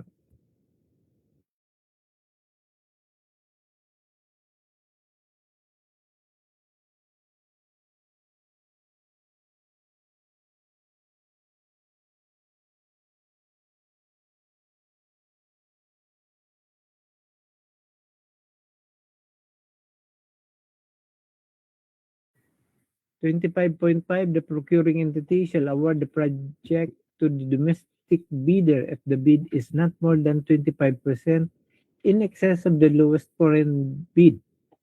The margin of preference provided herein shall be subject to periodic review and adjustment by the GPPB as may be necessary. 25.6, a domestic bidder can only claim preference if it secures from the appropriate agency a certification that the articles forming part of its bid are substantially composed of articles, materials or supplies grown, produced, or manufactured in the Philippines.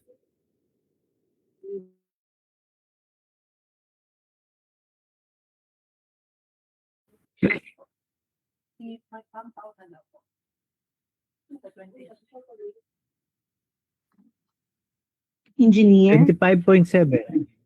The preference herein established may be waived should any of the following conditions be present provided in the BDS. A. Where domestic production is insufficient or unavailable in the required commercial quantities. B. Where the specific or desired quality is not met. C. Where domestic preference will result in inconsistencies with the Philippines' obligations under treaty or internal. Yes, Miss Pao, CR break lang ako. Pwedeng ma-take Apo. over na. Apo, ako na po muna, Inge. Thank you po. Kaya, thank you, Miss Pao. Thank you. For 26.2, the procuring entity will undertake the detailed evaluation and comparison of the bids which have passed the opening and preliminary examination of bids pursuant to ITB Clause 22 to determine the lowest calculated bid, most economically advantageous bid, and MAB. 26.3, the award criterion shall be determined as follows. For LCB, the detailed evaluation of the financial component of the bids to establish the correct calculated prices of the bids, and 2, the ranking of the total bid prices as so calculated from the lowest to the highest, where the bid with the lowest price shall be identified as the LCB. Letter B, for MIAB, the BAC shall evaluate the quality and price proposals to determine the most economically advantageous bid using the following steps. Number 1, the quality proposal together with the price proposal shall be considered in the evaluation of bids. The quality proposal shall be evaluated first using the criteria in the BDX. The price proposals of the bids that meet the minimum quality score shall then be opened. Number 2, the price and quality proposals shall be given corresponding weights with the price proposal given a minimum weight of 15% up to a maximum of 40%. The weight of the quality criteria shall be adjusted accordingly such that their total weight in percent together with the weight given to the price proposal shall be equal to 100%. Number 3, to further promote green public procurement, the sustainability of products or materials with green specifications shall be given greater weight in the evaluation of bids. As approved by the BAC, the exact weights shall be indicated in the BDX. The BAC shall rank the bidders in descending order based on the combined numerical ratings of their quality and price proposals. The bidder with the best overall score using the quality price ratio shall be referred to as a MIHAB, as the MIHAB. 4. The Hope shall approve or disapprove the recommendations of the BAC within 2 calendar days after receipt of the results of the evaluation from the BAC. Letter C for MAB, BAC shall evaluate the quality proposals to determine the MAB using the quality components. The quality component shall be assessed on the basis of the criteria with corresponding numerical weights indicated in the BDS to determine the bidder with the highest technical rating. Number 2, the second bid envelope of the bidder obtaining the highest technical rating shall be open. If the financial proposal is equal to or lower than the ABC, the bid shall be accepted and determined as the MAB. Otherwise, the same shall be rejected and the bidder will be disqualified. 26.4. In order to eliminate bias in evaluating the quality proposals, it is recommended that the highest and lowest scores for each bidder for each criterion shall not be considered in determining the average scores of the bidders except when the evaluation is conducted in a collegial manner. 26.5. The BAC shall immediately conduct a detailed evaluation of all bids using non-discretionary criteria in considering the following. Letter A, completeness of the bid, unless the BDS allow partial bids, bids not addressing or providing all of the required items in the BDS shall be considered non-responsive and thus automatically disqualified. However, when no price or A0 or A dash is indicated in a required item in the bid form, the same shall be construed that it is being offered for free to the government, except those required by law or regulations to be provided for. Letter B, arithmetical corrections. The BAC shall apply arithmetical corrections on computational errors and omission to enable proper comparison of all eligible bids. Bids correction may also be considered if expressly allowed in the BDS. Any adjustment shall be calculated in monetary terms to determine the calculated prices. 26.6. Based on the detailed evaluation of bids, those that comply with the above-mentioned requirements shall be ranked in the ascending order of their total calculated bid prices as evaluated and corrected for computational errors, discounts, and other modifications to identify the LCB, MIAB, or MAP. Total calculated bid prices as evaluated and corrected for computational errors, discounts, and other modifications which exceed the ABC shall not be considered unless otherwise indicated in the BDS. 26.7. The BAC shall evaluate all bids on an equal footing to ensure fair and competitive bid comparison. For this purpose, all bidders shall be required to include in their bids the cost of all taxes, such as but not limited to value-added tax, income tax, local taxes, and other fiscal levies and duties, whichever is applicable as itemized in the bid form and reflected in the detailed estimates. Such bids, including said taxes, shall be the basis for bid evaluation and comparison. 26.8. If so indicated pursuant to ITB Clause 1.2, bids may be submitted for individual lots or for any combination thereof, provided that all bids and combinations of bids shall be received by the same deadline and opened and evaluated simultaneously so as to determine the bid or combination of bids offering the lowest calculated cost to the procuring entity. Bid prices quoted shall correspond to all items specified for each lot and to all quantities specified for each item of a lot. Bid security as required by ITB Clause 16 shall be submitted for each contract separately. The basis for evaluation of lots is specified in the BDS Clause 26.5. 26.9. In order to eliminate bias in evaluating the quality proposals, it is recommended that the highest and lowest scores for each bidder for each criterion shall not be considered in determining the average scores of the bidders except when the evaluation is conducted in a collegial manner.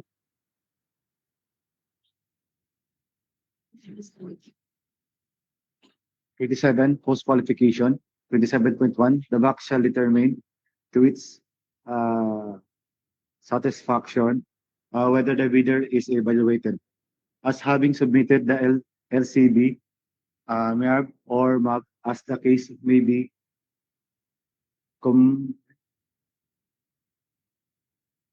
complies with ends and responsive to all the requirements and condition specified in the ITB class 5, 12.1, and 12.2. The bidders, the 5 calendar days from receipt of notice from the bank that submitted the LCB, MAB, MERB, or MAB shall be submitted all eligibility documents supporting its field job certificate of registration, platinum membership, its latest income and business tax return filed from preceding quarter, which should be not be earlier than 2 quarters from the date of submission and receipt of bids.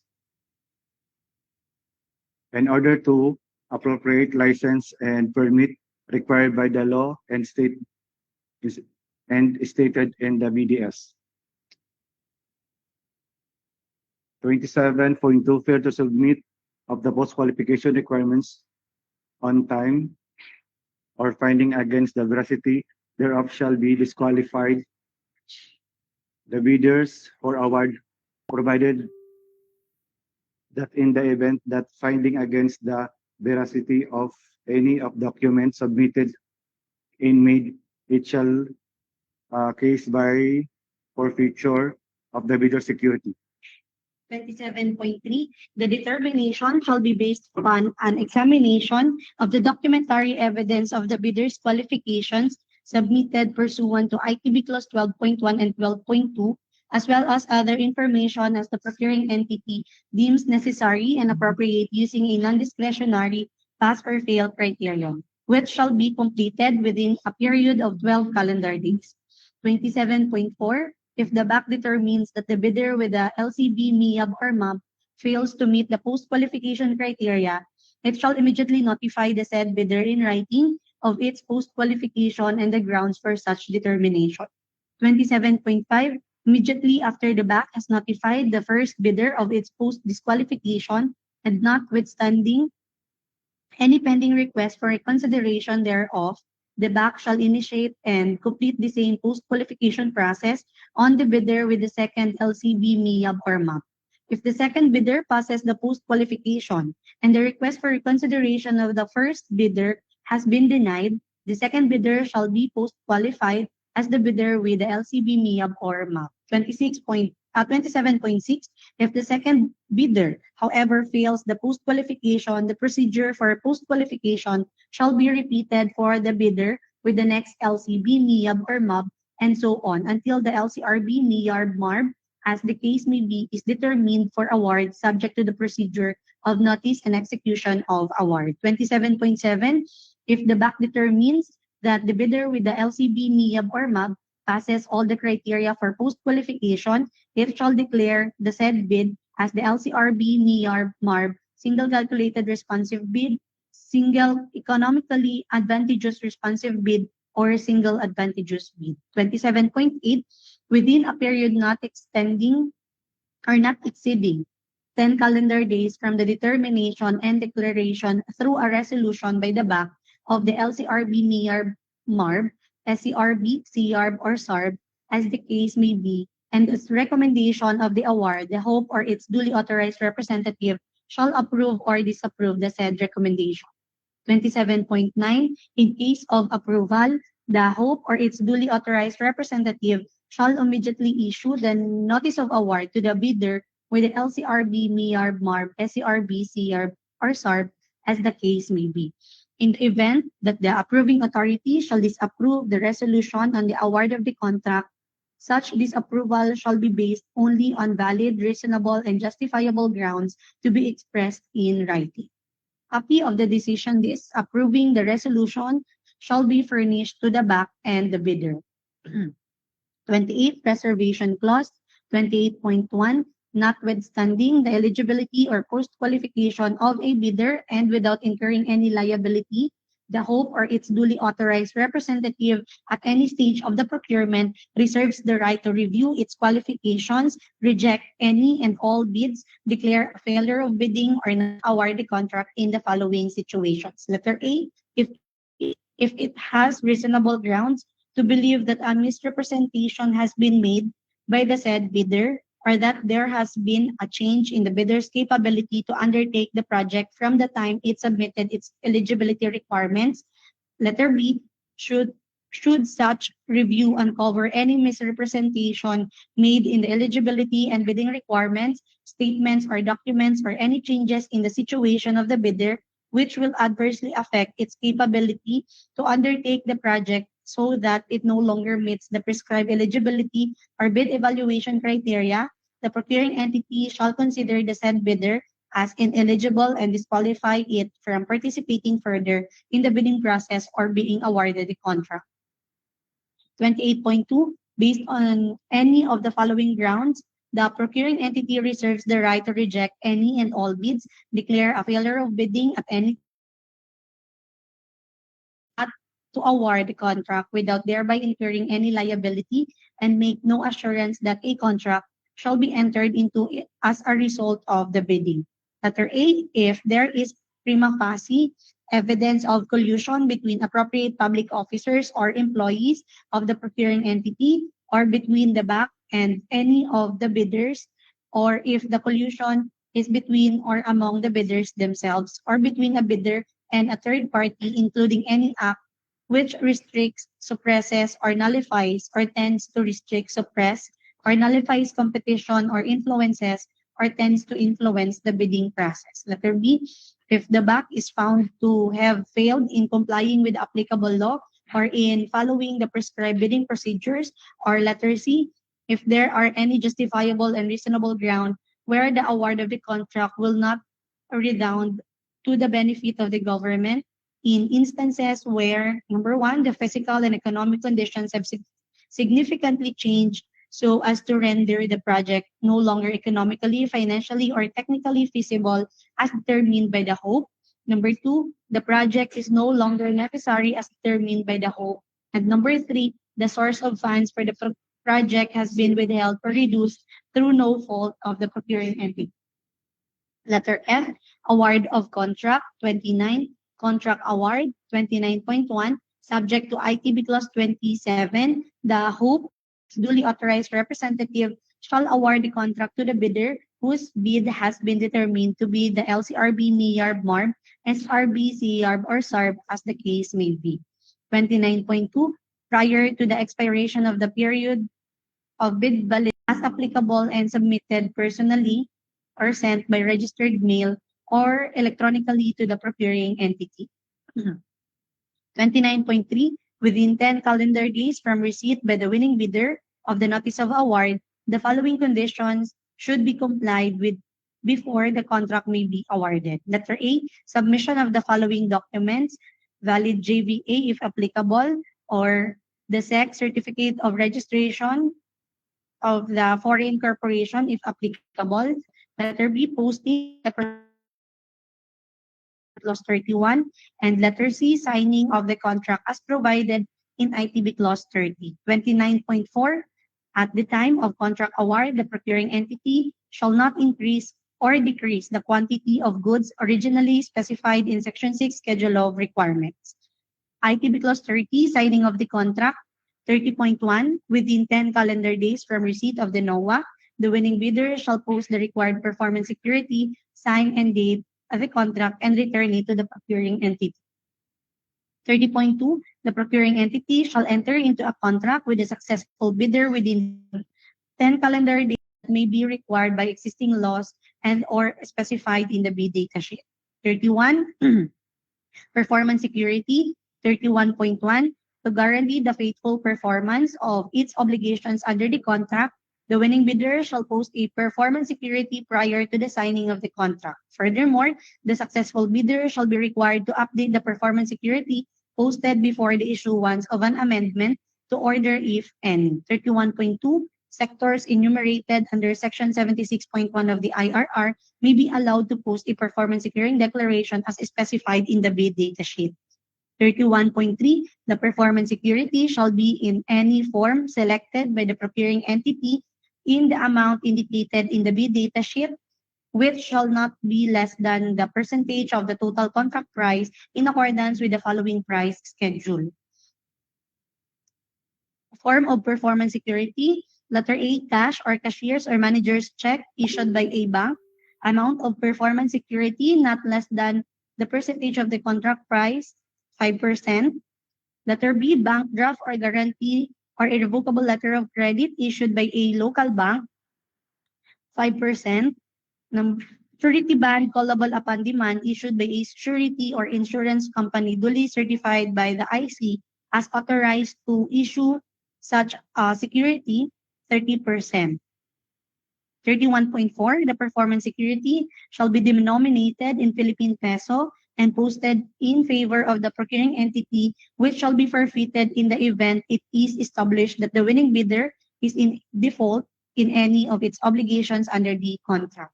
32, notice to proceed. The procuring entity shall issue the notice to proceed to the winning bidder not later than 3 calendar days from the date of approval of the contract by the appropriate signatories. All notices called for by the terms of the contract shall be effective only at the time of receipt thereof by the successful bidder. Number 33, protest mechanism. Decisions of the BAC in all stages of procurement may be protested to the HOPE in accordance with Section 83 of the IRR. So let us proceed po sa Section 3B data sheet. For the B data sheet po, ang magdi-discuss ay si Ma'am Trisha Barroso po. Ma'am Trish, over po. Okay, Ms. Pat, thank you. Ms. Pat, clear ang audio? Medyo ma'am may ano lang po. Ayan, clear na. Okay na po. Clear na pa. Okay. Sige. So we now proceed with the B data sheet. Parawan, Ms. Pao, pinpadakula ko na. Okay. So, flash on your screen is the B data sheet for ITB clause number 1.1. The procuring entity is POHP for CHP. The project title is supply and delivery of various bonds. The identification number of the contract is ID number 26-46. 1.2, the number of lots. This is one lot and one item only. What's the funding source under ITB clause 2? The GOP for the source of funding as indicated below for 2026 is in the amount of 21,395,000. Now, the source of funds will be the NGA or the General Appropriations Act. 3.1, no further instruction. 5.2, foreign bidders may participate in this project in view of the following circumstances.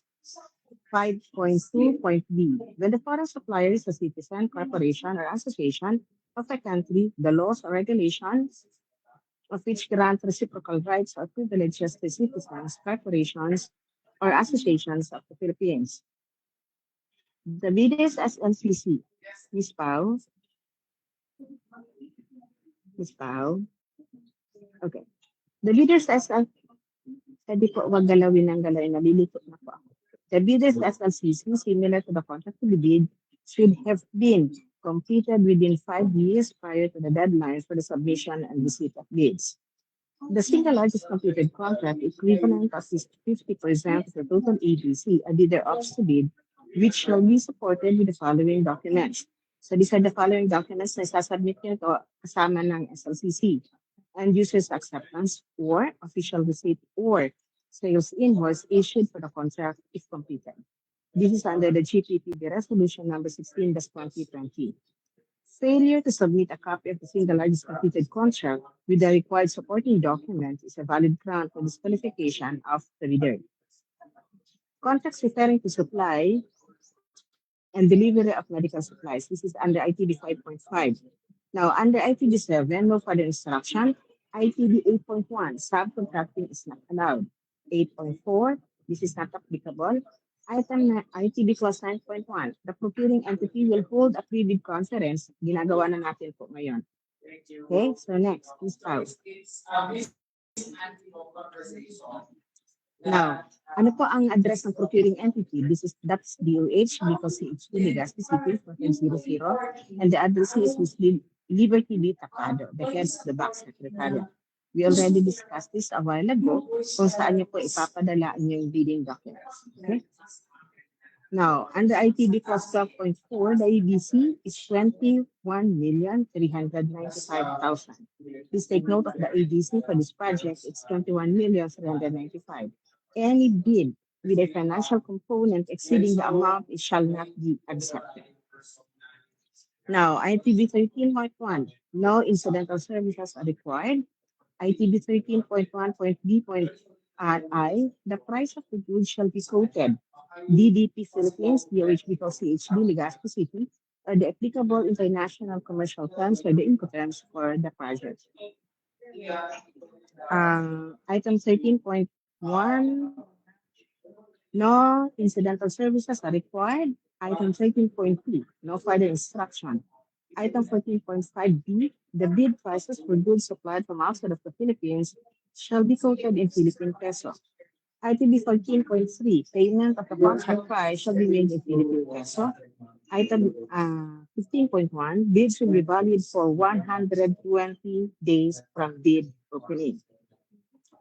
ITB Clause 16.1, these are the following. The bid security shall be in form of a bid securing declaration or any of the following. Number 1, the amount of not less than 2% of ABC, the bidder opts to bid, if bid security is in cash.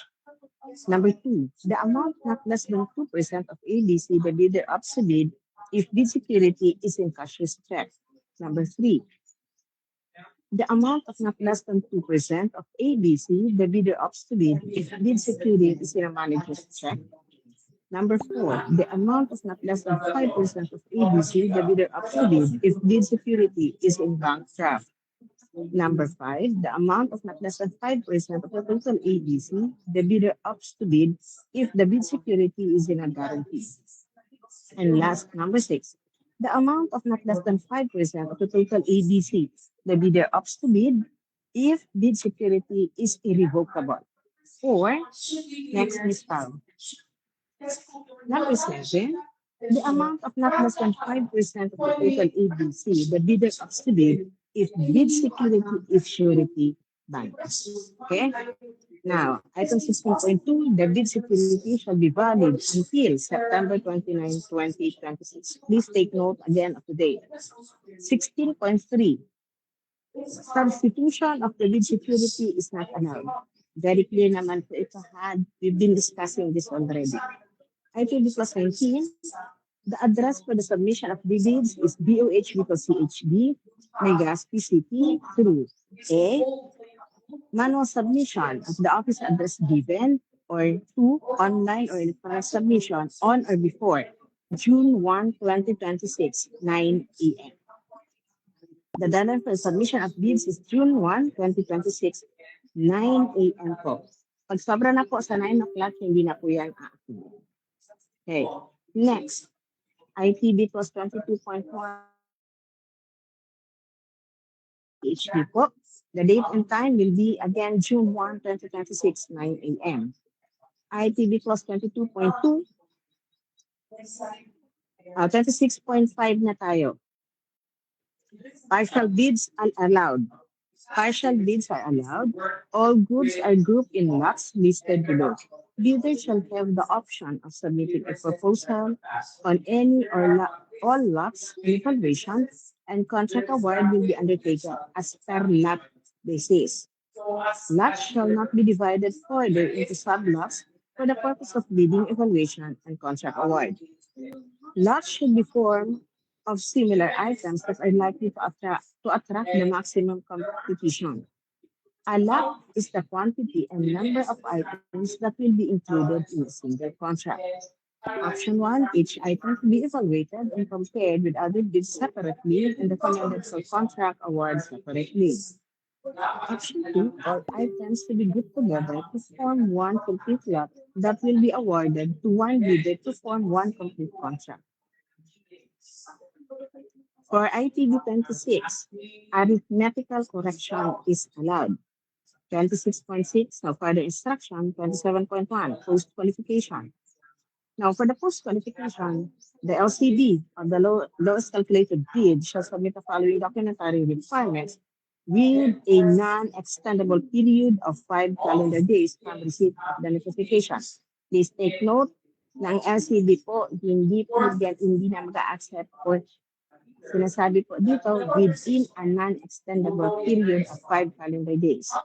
Letter A, your latest income tax return, you will be using the Form 170IQ or the 1702Q, filed through electronic filing and payment system or the EFPS, duly validated with tax payment made thereon. Next, Ms. Pao. That will be the latest business tax return or the BIR Form 2550Q, filed through electronic filing and payment system or the EFS, duly validated with tax payment made thereon. Letter C, Annex A of the Field Shop Certificate, their platinum membership, and all the eligibility documents supporting its Field Shop Certificate of Registration, the platinum membership. And letter D, a photocopy of SLCC contract or purchase order. Take note, the latest income tax and business returns are those filed for a valid are those filed within the last 6 months preceding the date of bid submission. Failure of the bidder declared as the lost calculated bid to duly submit the requirements stated above or finding against the veracity of such shall be a valid ground for forfeiture of the bid security and disqualification of the bidder. Please be reminded that though you are with the lowest calculated bid, if you fail to submit at least in one of these documents mentioned, that will be a ground for your disqualification. Okay?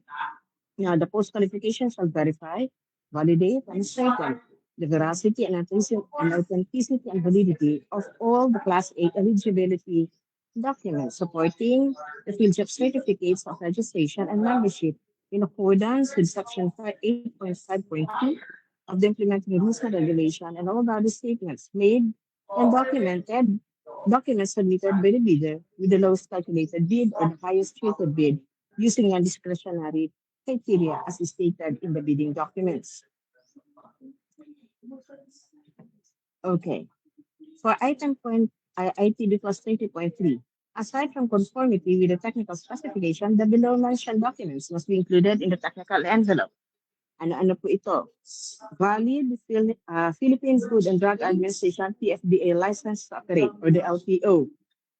Number 2, valid PFDA Certificate of Product Registration or the CPR or Certificate of Medical Device Notification or the CMDN. Or the Certificate of Medical Device Registration or the CMDR, whichever is applicable or valid extension. Okay?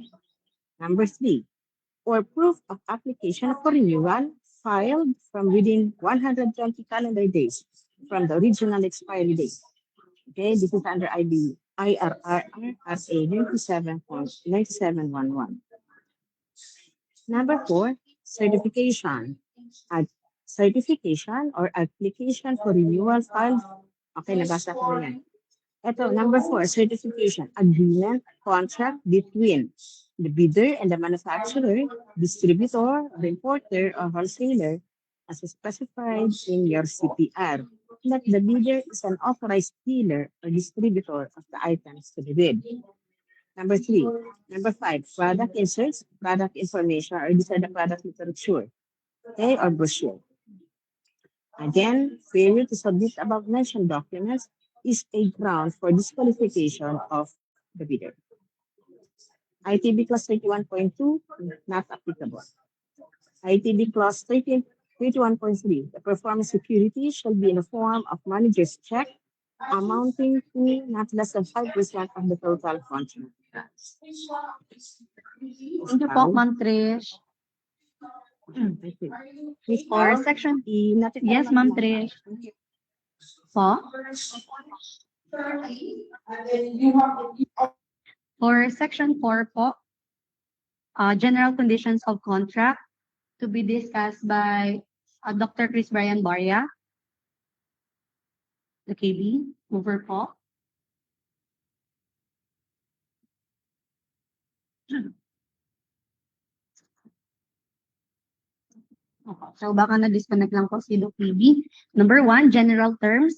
In this contract, the following terms shall be interpreted as indicated. Letter A, the procuring entity means the organization purchasing the goods as named in the SCC. Letter B, the supplier means the individual contractor, manufacturer, distributor, or firm supplying or manufacturing the goods and services under this contract and named in the SCC. Letter C, the funding source means the organization named in the SCC. Letter D, the project site where applicable means the place or places named in the special conditions of contract. Number 2, corrupt, fraudulent, collusive, and coercive practices, unless otherwise provided in the special conditions of contract, the procuring entity as well as the bidders, contractors, or suppliers shall observe the highest standard of ethics during the procurement and execution of this contract. Further, the funding source, as appropriate, will seek to impose the maximum civil, administrative, and/or criminal penalties available under the applicable law on individuals and organizations deemed to be involved with any of the practices mentioned in ITB Clause 3.1a. Number 3, inspection and audit by the funding source. The supplier shall allow the funding source to inspect its accounts and records related to the performance of its obligations. If the funding source requires a separate audit, it shall appoint its auditor and bear the cost thereof. Number 4, governing law and language. 4.1. This contract shall be interpreted in accordance with the laws of the Republic of the Philippines. 4.2. This contract has been executed in the English language, which shall be the binding and controlling language for all matters relating to the meaning or interpretation of this contract. All correspondence and other documents pertaining to this contract exchanged by the parties shall be written in English. Number 5, notices. Any notice, request, or consent required or permitted to be given or made pursuant to this contract shall be in writing. Any such notice, request, or consent shall be deemed to have been given or made when received by the concerned party, either in person or through an authorized representative of the party to whom the communication is addressed, or when sent by registered mail or electronic mail to such party at the address specified in the special conditions of contract, which shall be effective when delivered and duly received as may be applicable. 5.2, a party may change its address upon notice pursuant to the provision listed in the special conditions of contract. Number 6, scope of contract. The goods to be provided shall be as specified in Section 6, Schedule of Requirements. This contract shall include all such items, although not specifically mentioned, that can be reasonably inferred as being required for its completion, as if such items were expressly mentioned herein. Any additional requirements for the completion of this contract shall be provided in the special conditions of contract.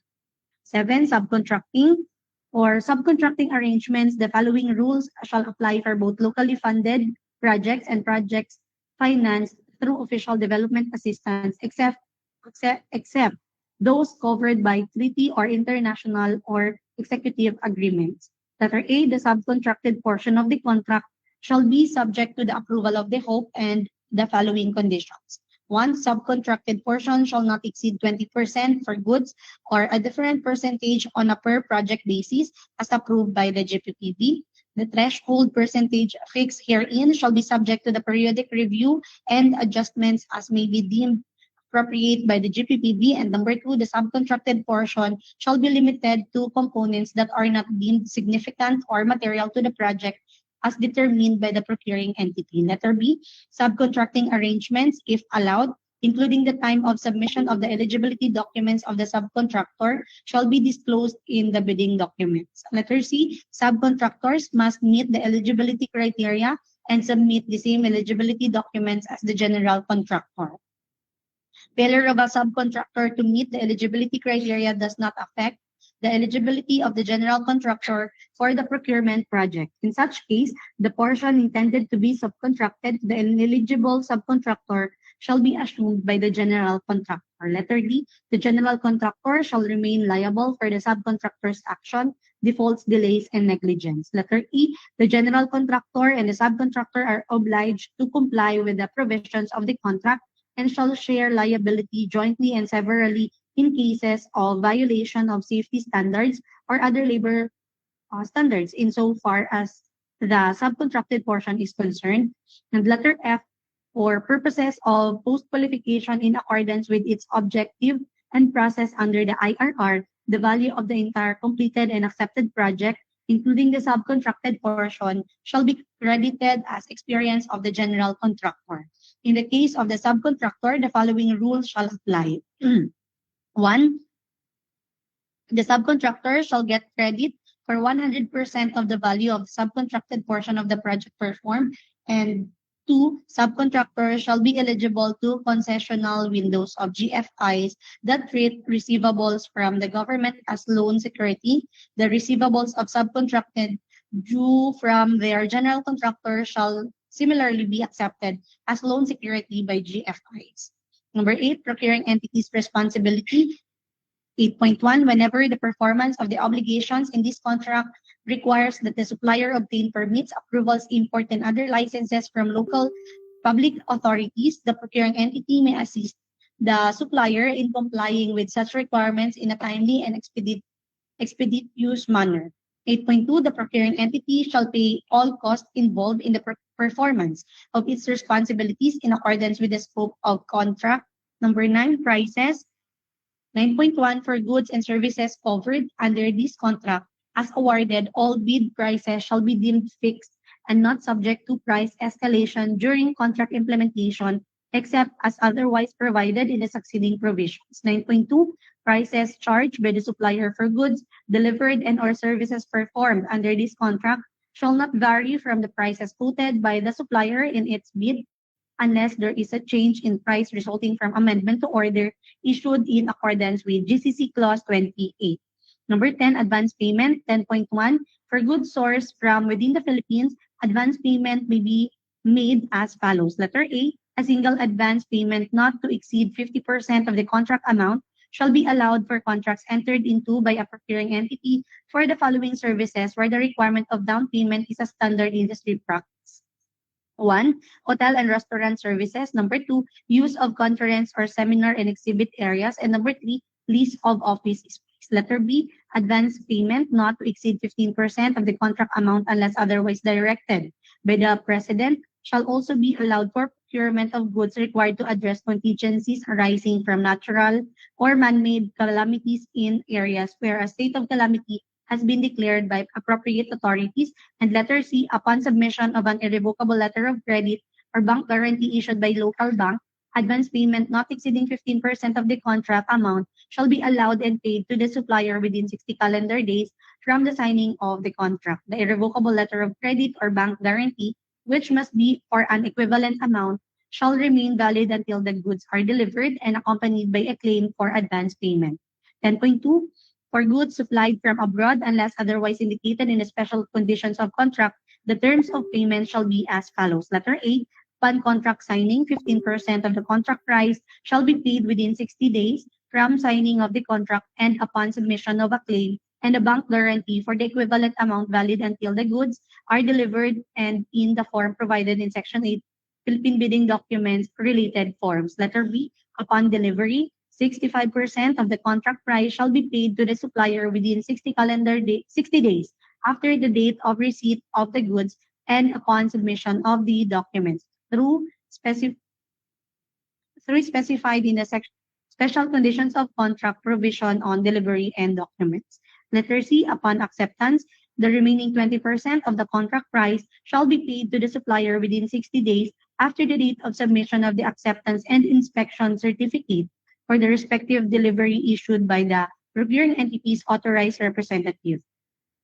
In the event that no inspection or acceptance certificate is issued by the procuring entity's authorized representative within 45 days of the date shown on the delivery receipt, the supplier shall have the right to claim payment of the remaining 20% subject to the procuring entity's own verification of the reasons for the failure to issue documents and as described in the SEC special provision on delivery and documents. 10.3, all progress payments for goods shall first be charged against the advance payment until the latter has been fully exhausted. 11.1, payment shall be made only upon a certification with the hope that the goods have been delivered in accordance with the terms of this contract, have been duly inspected and accepted. Except with the prior approval of the President, no payment shall be made for services not yet rendered or for supplies and materials not yet delivered under the contract. 11.2, the supplier's request for payment shall be made to the procuring entity in writing, accompanied by an invoice describing as appropriate the goods delivered and or services rendered, and by documents submitted pursuant to the special conditions of contract provision and upon fulfillment of other obligations stipulated in this contract. 11.3, pursuant to GCC Clause 11.2, payment shall be made promptly by the procuring entity after submission of an invoice or claim by the supplier. Payment shall be in accordance with the applicable accounting and auditing laws, rules, and regulations. 11.4, unless otherwise provided in the SEC, all payments to the supplier under this contract shall be in Philippine peso. 11.5, unless otherwise provided in the SEC, payments using letter of credit is allowed. For this purpose, the amount of provisional sum shall be indicated in the SEC. All charges for the opening of the letter of credit and or incidental expenses thereto shall be for the account of the supplier. 12, taxes and duties. The supplier, whether local or foreign, shall be entirely responsible for all the necessary taxes, stamp duties, license and permit fees, and other such levies imposed for the completion of this contract. 13, performance security. 13.1, within 10 calendar days from receipt of the NOA from the procuring entity, but in no case later than the signing of the contract by both parties, the successful bidder shall furnish the performance any of the forms prescribed in ITB Clause 31.2 and 31.3. 13.2, the performance security posted in favor of the procuring entity shall be forfeited in the event it is established that the winning bidder is in default or in any of its obligations under the contract. 13.3, the performance security shall remain valid until issuance of the procuring entity of the certificate of final acceptance. 13.4, the performance security may be released by the procuring entity and returned to the supplier after the issuance of the certificate of final acceptance, subject to the following conditions. Letter A, there are no pending claims against the supplier or the surety company filed by the procuring. The supplier has no pending claims for labor and materials filed against it. And letter C, other terms specified in the special conditions of contract. 13.5, the procuring entity shall allow a proportional reduction in the original performance security in case of a reduction in contract value, provided that any such reduction is more than 10% and that the aggregate of such reductions is not more than 50% of the original performance security. 14, use of contract documents and information. 14.1, the supplier shall not, without the procuring entity's prior written consent, disclose this contract or any specification, plan, drawing, pattern, sample, or information furnished by or on behalf of the procuring entity, except for purposes of performing the obligations therein. Any such disclosure shall be made in confidence and shall extend only as far as may be necessary for purposes of such performance. 14.2, other than this contract, any document enumerated in GCC Clause 14.1 shall remain the property of the procuring entity. All copies shall be returned to the procuring entity upon completion of the supplier's performance under this contract, if so required by the procuring entity. 15, standards. The goods provided under this contract shall conform to the standards mentioned in the Section 7, technical specifications. When no applicable standard is mentioned, the goods shall comply with the latest authoritative standards appropriate to its country of origin. 16, inspection and test. 16.1, the procuring entity or its representative shall have the right to inspect and or to test the goods to confirm their conformity to the contract specifications at no extra cost to the procuring entity other than that specified under item 16.3 below. The special conditions of contract and Section 7 technical specifications shall specify what inspections and or tests the procuring entity requires and where they are to be conducted. The procuring entity shall notify the supplier in writing in a timely manner of the identity of any representatives retained for these purposes.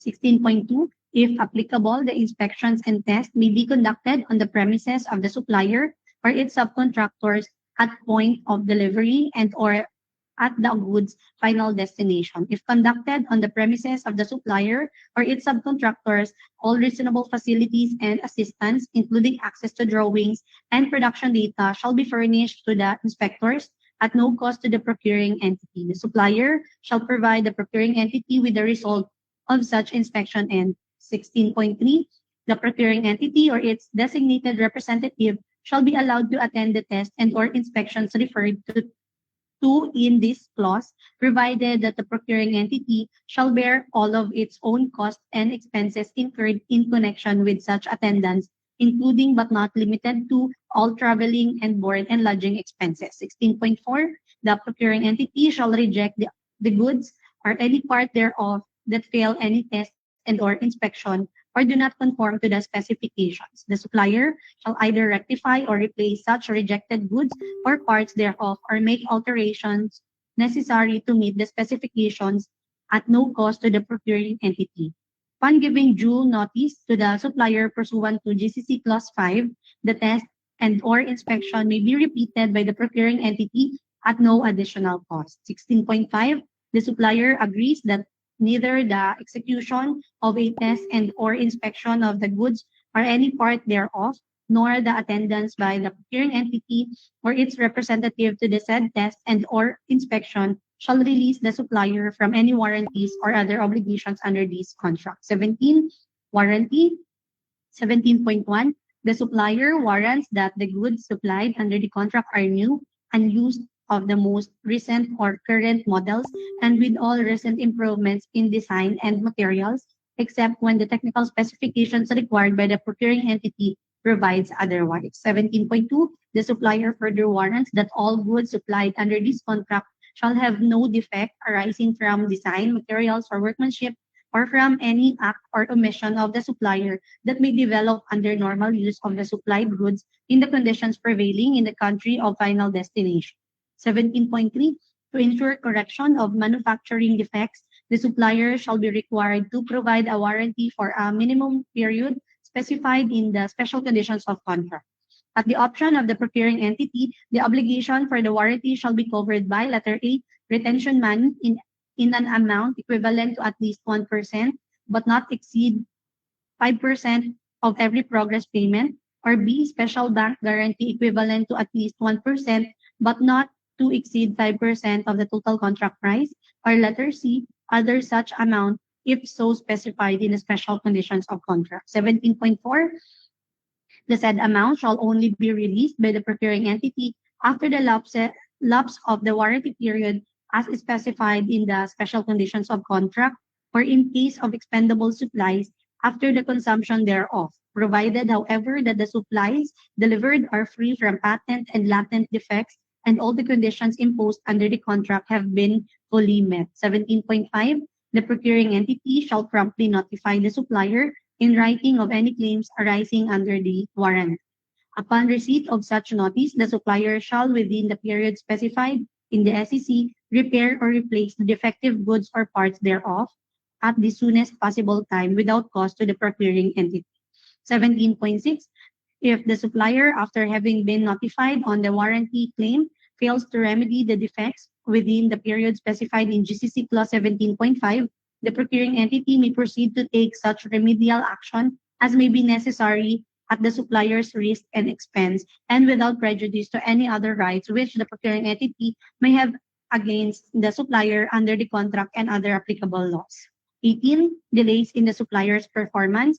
18.1, delivery of the goods and or performance of services shall be made by the supplier in accordance with the time schedule prescribed by the procuring entity in Section 6 Schedule of Requirements. 18.2, If at any time during the performance of this contract, the supplier encounters conditions that may impede the timely delivery of the goods and or performance of services, the supplier shall promptly notify the procuring entity in writing of the fact of the delays, its likely duration, and its causes.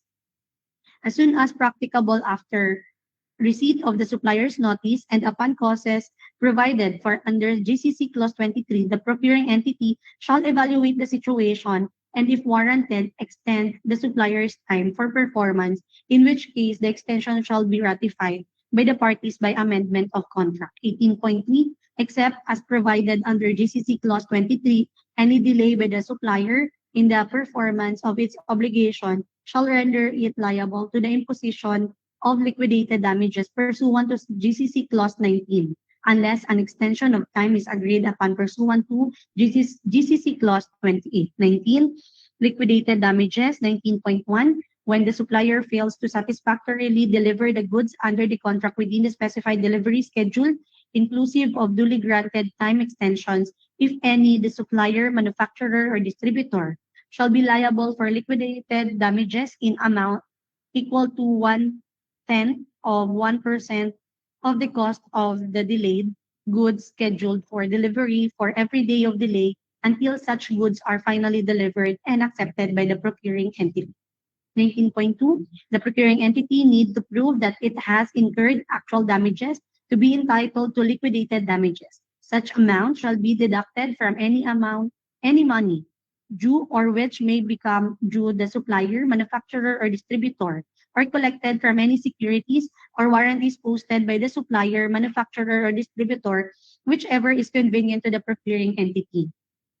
In case the total sum of liquidated damages reaches 10% of the total contract price, the procuring entity may rescind the contract and impose appropriate sanctions over and above the liquidated damages to be paid. 19.3. If delays are likely to be incurred below its control, the supplier, manufacturer, or distributor shall promptly notify the procuring entity in writing, providing details of the causes and duration of the expected delay. The procuring entity may, at its discretion, grant a time extension based on meritorious grounds with or without the imposition of liquidated damages. 20. Settlement of disputes. 20.1. Any dispute arising from the implementation of a contract covered by the Act and the IRR shall primarily be resolved and settled amicably by mutual consultation or agreement. 20.2. In case of failure to settle dispute amicably, the parties may mutually agree in writing to resort to other modes of alternative disputes resolution to promote efficiency in the procurement process. Accordingly, they are encouraged to select the most expeditious mode of ADR available. If arbitration is chosen as the ADR method, this shall be incorporated as a provision in the contract and referred to the arbitrator specified in the special conditions of contract. 20.3. In case of disagreement or after exhausting the remedies provided in the preceding section, the dispute may be submitted to arbitration or other forms of ADR, which includes mediation, conciliation, early neutral evaluation, mini trial, or any combination thereof, in accordance with the provisions of RA number 9285, otherwise known as the Alternative Dispute Resolution number of 2004. 20.4. Should the parties fail to resolve their dispute or difference by such mutual consultation or agreement after 30 days, either the procuring entity or intention to commence arbitration by giving notice to the other party as hereinafter provided as to the matter in dispute, and no arbitration in respect to this matter may be commenced unless such notice is given. 20.5. Any dispute or difference in respect of which a notice of intention to commence arbitration has been given in accordance with the clause shall be settled by arbitration. Arbitration may be commenced prior to or after delivery of the goods under this contract. 20.6. Notwithstanding any reference to arbitration herein, the parties shall continue to perform their respective obligations under the contract unless otherwise agreed upon in writing. 21. Liability of the supplier. 21.1. The supplier's liability under this contract shall be as provided by the laws of the Republic of the Philippines, subject to additional provisions, if any, set forth in the special conditions of contract. 20.2. except in cases of criminal negligence or willful misconduct, and in the case of infringement of patent rights, if applicable, the aggregate liability of the supplier to the procuring entity shall not exceed the total contract price, provided that this limitation shall not apply to the cost of repair or replacement of the defective goods. 22. Termination for breach of contract. The procuring entity may determine for breach of contract when the supplier fails to deliver or perform any of all of the goods within the periods specified in the contract or within any extension thereof granted by the procuring entity pursuant to a request made by the supplier prior to the delay and failure amounts to at least 10% of the contract price consistent with the provisions of this IRR on liquidated damages. The procuring entity may likewise impose appropriate sanctions therein. 23. Termination due to force majeure. 23.1. For purposes of this contract, the terms force majeure and fortuitous event may be used interchangeably. In this regard, a fortuitous event or force majeure shall be interpreted to mean as an event which the supplier could not have been foreseen, or though foreseen was inevitable. It shall not include ordinary unfavorable weather conditions and any other causes the effects of which could have been avoided with the exercise of reasonable diligence by the supplier. Such events may include but not limited to acts of the procuring entity in its sovereign capacity, wars or revolutions, fires, floods, epidemics, quarantine restrictions, and freight embargoes. 23.2. The procuring entity may terminate this contract and impose liquidated damages when, as a result of force majeure, the supplier is unable to deliver or perform any or all of the goods amounting to at least 10% of the contract price for a period of not less than 60% or 60 calendar days or earlier as deemed necessary by the procuring entity after receipt of the written notice from the procuring entity stating that the circumstance of force majeure is deemed to have ceased. 23.3. The supplier shall not be subject to forfeiture of its performance security, payment of liquidated damages, or contract termination due to force majeure, provided that the supplier's delay in performance or other failure to perform its obligations under this contract is the result of a force majeure. 23.4. If a force majeure situation arises, the supplier shall promptly notify the procuring entity in writing of such condition and the cause thereof. Unless otherwise directed by the procuring entity, the supplier shall continue to perform its obligations under the contract as far as may be practicable when not prevented by the force majeure, and shall seek all reasonable alternative means in the performance of its obligation. 24. Termination of convenience. For convenience, 24.1, the procuring entity, through a written notice sent to the supplier, may terminate this contract in whole or in part at any time if it has determined the existence of any of the following conditions that make contract implementation economically, financially, or technically impractical or unnecessary. Letter A, when physical and economic conditions have significantly changed so as to render the project no longer economically, financially, or technically feasible as determined by the Hope. Letter B, when the Hope has determined the existence of conditions that make project implementation impractical or unnecessary, such as but not limited to fortuitous events, changes in laws, and government policies. Letter C, when funding for the project has been withheld or reduced by higher authorities through no fault of the procuring entity, or letter D, any circumstance analogous to the foregoing. 24.2, the goods that have been performed or are ready to be delivered or performed within 30 calendar days after the supplier's receipt of notice to terminate shall be accepted by the procuring entity at the contract terms and prices thereof. For goods not yet delivered, performed, and or ready to be delivered or performed, the procuring entity may elect. Letter A, to have any portion delivered or performed and paid at the contract terms and prices thereof. Or letter B, to cancel the remainder and pay to the supplier an agreed amount for partially completed and or performed goods and for materials and parts previously procured by the supplier. 25. Termination for unlawful acts. 25.1. The procuring entity may terminate this contract in case it is determined prima facie that the supplier, including any joint venture partner therein, has engaged before or during the implementation of this contract in unlawful deeds and behaviors relative to contract acquisitions and implementation. Unlawful acts include but are not limited to the following: A. Corrupt, fraudulent, collusive, and coercive practices as defined in ITB Clause 3.1. B. Drawing up or using forged documents. Letter C. Using adulterated materials, means, or methods, or engaging in production contrary to rules of science or the trade. And letter D. Any other act analogous to the foregoing. 26. Procedures for termination of contract. 26.1. The following provisions shall govern the procedures for termination of the contract. Letter A. Verification. Upon receipt of a written report of acts or causes which may constitute grounds for termination, as aforementioned, or upon its own initiative, the end user or implementing unit shall within a period of 7 calendar days verify the existence of such grounds and cause the execution of a verified report with all relevant evidence attached. Letter B. Notice to terminate.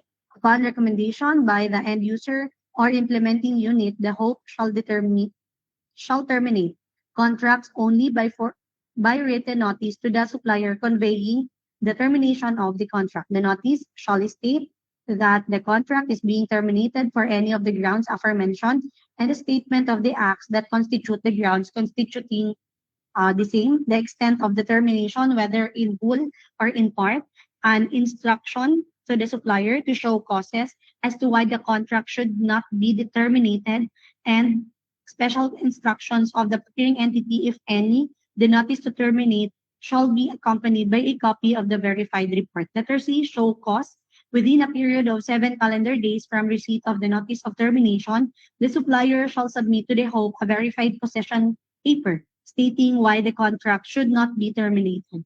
If the supplier fails to show cause after the lapse of the 7 days period, either by inaction or by default, the HOPE shall issue an order terminating the contract. Letter D.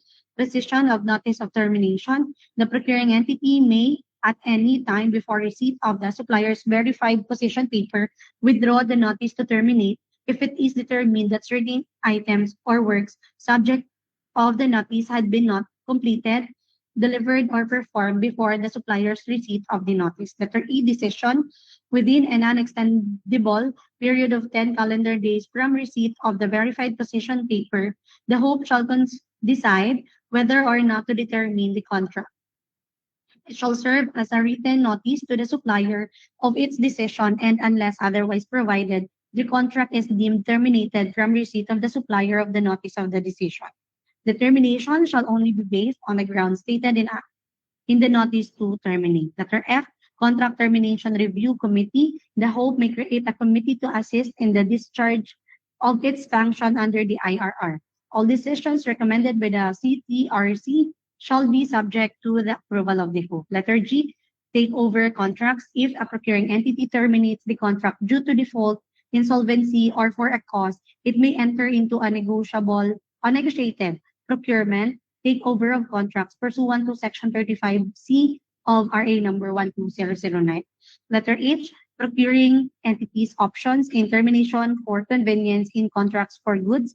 The goods that have been performed or are ready for delivery within 30 calendar days after the supplier's receipt of notice to terminate shall be accepted by the procuring entity at the contract terms and prices. For goods not yet performed or ready for delivery, the procuring entity may elect, number 1, to have any portion delivered or performed and paid at the contract terms and prices, or to cancel the remainder and pay to the supplier an agreed amount for partially completed or performed goods and for materials and parts previously procured by the supplier. 27. Assignment of rights. The supplier shall not assign its rights or obligations under this contract in whole or in parts, except upon prior written consent of the procuring entity. 28. Amendment to order.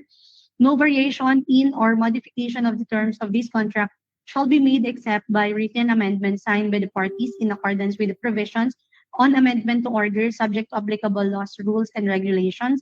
29. Application. These general conditions shall apply to the extent that they are not suspended by the provision from other parts of this contract.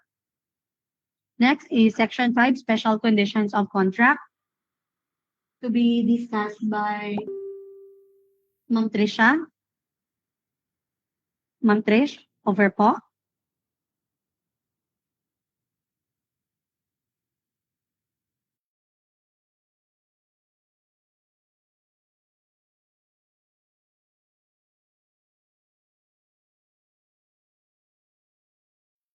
Ma'am Trish?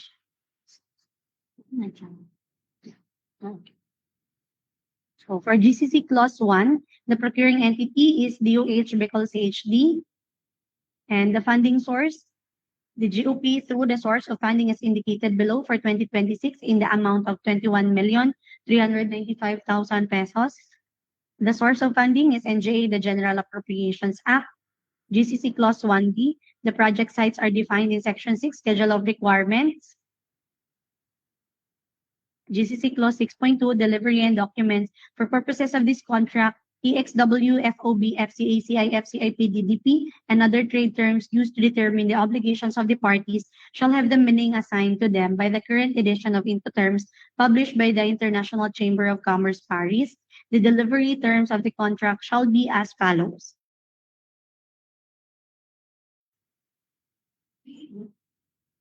For goods supplied from abroad stated, the delivery terms applicable to the contract are DDP delivered in accordance with Incoterms.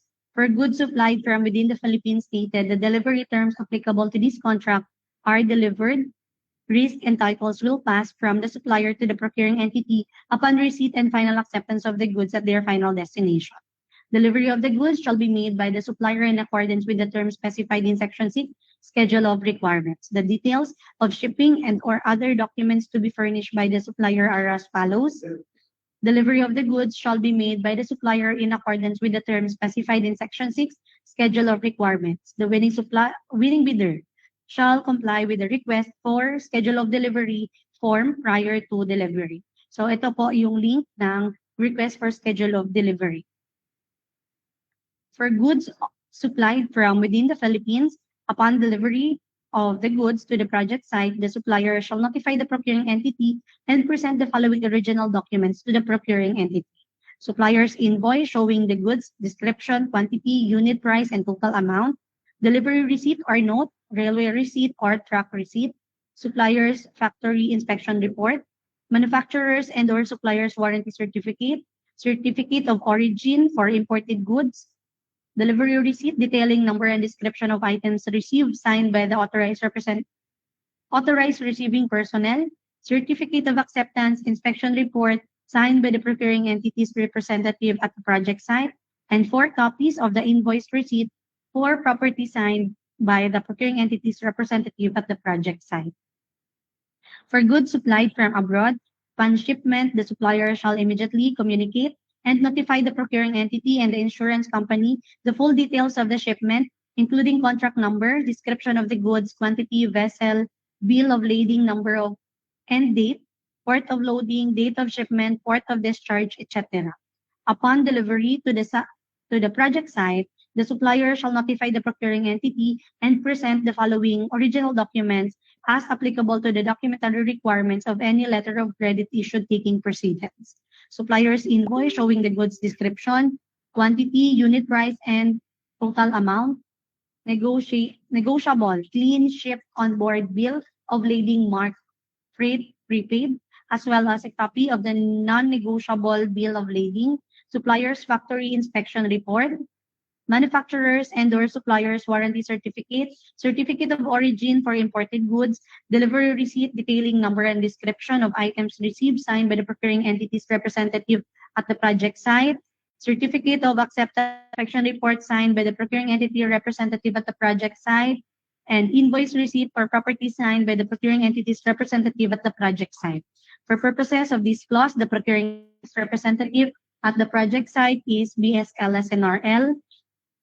For the incidental services, the supplier is required to provide all of the following services, including additional services if any specified in Section 6 Schedule of Requirements, performance or supervision of on-site assembly and or startup of the supplied goods, furnishing of tools required for assembly and or maintenance of the supplied goods, furnishing of a detailed operations and maintenance manual for each appropriate unit of the supplied goods, performance or supervision or maintenance and or repair of the supplied goods for a period of time agreed by the parties, provided that this survey shall not relieve the supplier of any warranty obligations under this contract, and training of the procuring entity's personnel at the supplier's plant and or on-site in assembly, startup, operation, maintenance, and or repair of the supplied goods. The contract price for the goods shall include the prices charged by the supplier for incidental services and shall not exceed the prevailing rates charged to the other parties by the supplier for similar services.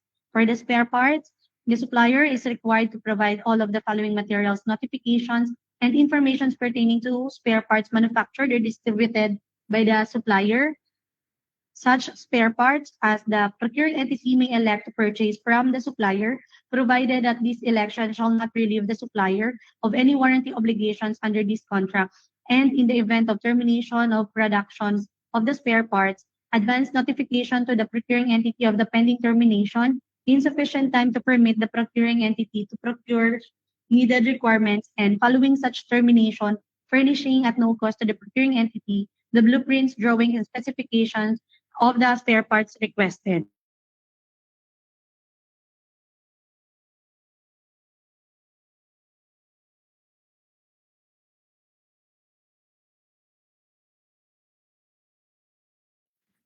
The spare parts required are listed in Section 6, Schedule of Requirements, and the cost thereof are included in the contract price. The supplier shall carry sufficient inventory, ensure stock supply of consumable spare parts for the goods for a period of. So let us proceed po sa packaging. The supplier shall meet packaging standards for goods in accordance with existing laws and regulations and as indicated in this contract to prevent damage or deterioration during transit to their final destination. The packaging shall be durable enough to withstand rough handling, exposure to extreme temperatures, salt, precipitation, open storage, and other extreme conditions during transit. Packaging case sizes and weights shall consider the remoteness of the goods' final destination and the potential absence of heavy handling facilities at all transit points. The packaging, labeling, and documentation within and outside the packages shall comply strictly with special requirements as shall be expressly provided for in this contract, including additional requirements specified below and in any subsequent instructions ordered by the procuring entity. The outer packaging must be clearly marked on at least 4 sides as follows: name of the procuring entity, name of the supplier, contract description, final destination, gross weight, any special lifting instructions, any special handling instructions, any relevant hazardous chemical classifications. A packaging list identifying the content and quantities of the package is to be placed on an accessible point of the outer packaging, if practical. Otherwise, the packaging list is to be placed outside the secondary packaging. Insurance: the supplier shall fully insure the goods supplied under this contract in a currency, local or tradable, or acceptable by the Bangko Sentral ng Pilipinas against loss or damage incidental to manufacture, acquisition, transportation, storage, and delivery.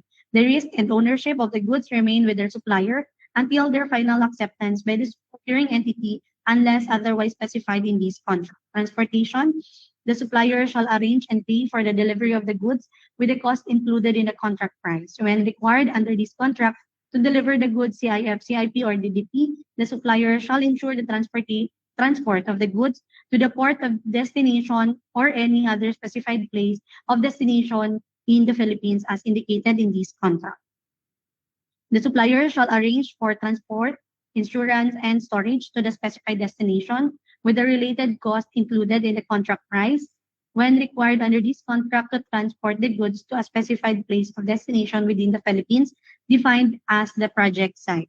The goods must be transported using carriers registered in the Philippines when the supplier is required under this contract to deliver the goods CIF, CIP, DDP, or DDP. If no Philippine registered carrier is available, the goods may be shipped using a non-Philippine carrier provided the supplier obtains and presents certification from the nearest Philippine consulate at the port of dispatch. If Philippine registered carriers are available, but their schedule would impede timely delivery or cause delay in the supplier's performance of this contract, in a period of delay when the goods were first ready for shipment to the actual date of shipment will be considered force majeure in accordance with GCC Clause 23. The procuring entity accepts no liability for the damage of goods during transit other than those prescribed by Incoterms for DDP deliveries. In the case of goods supplied from within the Philippines or supplied by domestic suppliers, risk and ownership will not be deemed transferred to the procuring entity until their receipt and final acceptance at the final destination. Patent rights, the supplier shall indemnify the procuring entity against all third-party claims of infringement of patent, trademark, or industrial design rights arising from use of the goods or any part thereof.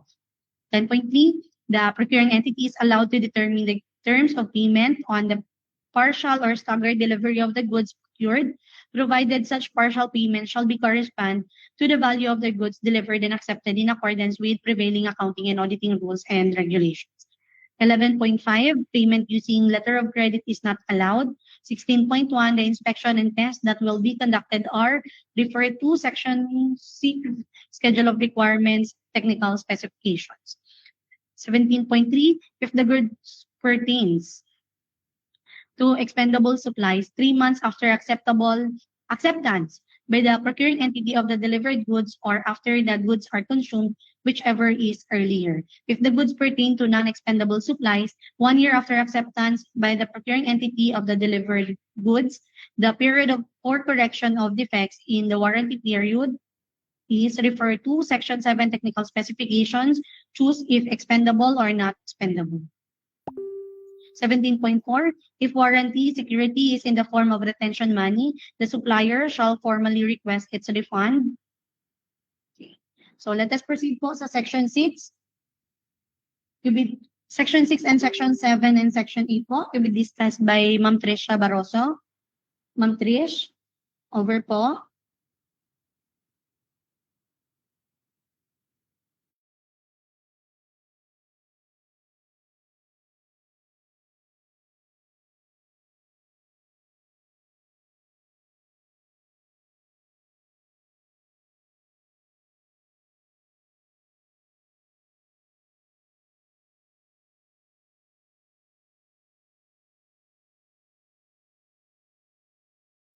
Or anyone po from the back members?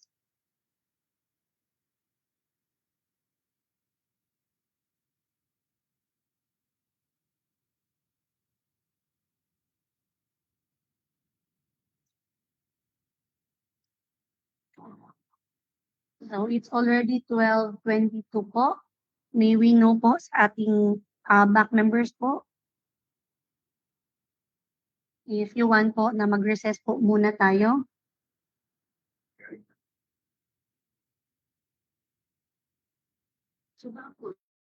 Pa-thumbs up na lang po sa ating back members po kung mag-recess po muna tayo and resume po tayo at 1 p.m. or 1:30 po.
Our back members po, tanong lang po kami kung magre-recess po muna tayo or resume po tayo sa Section 6.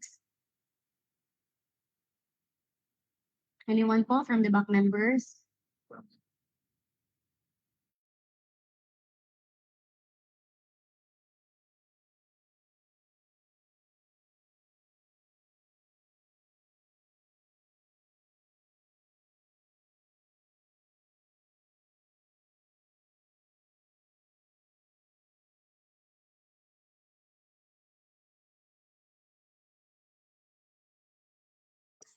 Miss Pao,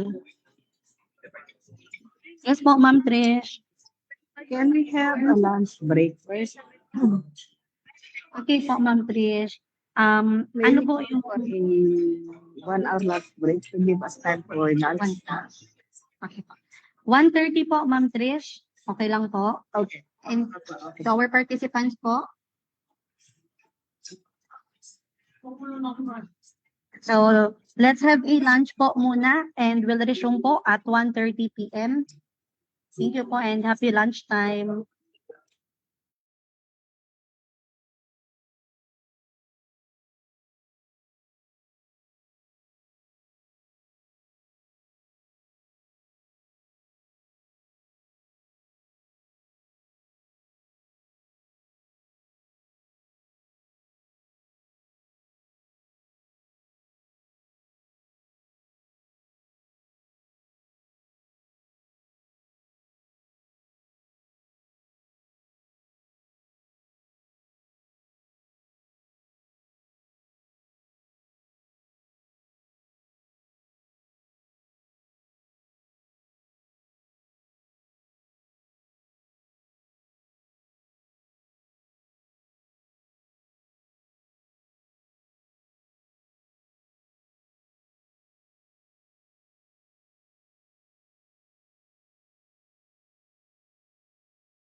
Good afternoon po.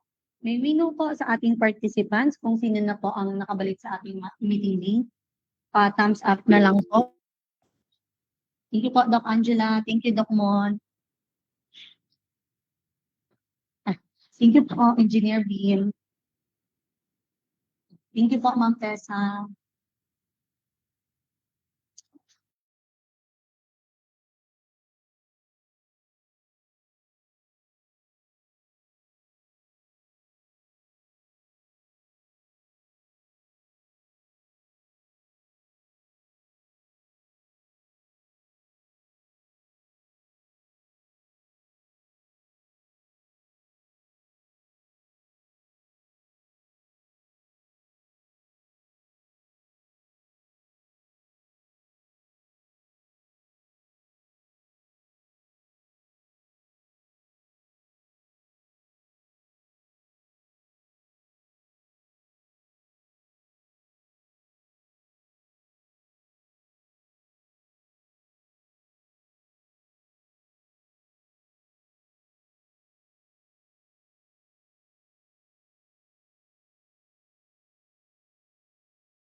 It depends on the participant. Ma'am Pao?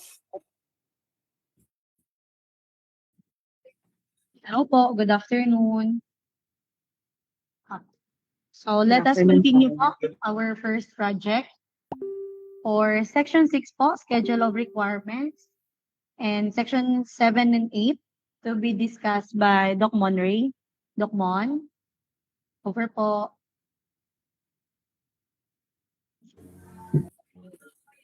Thank you, Ma'am Pao. Can you hear me po, Ma'am Pao? Yes po, Doc. Go ahead po. Okay, so presenting Section 6, the Schedule of Requirements.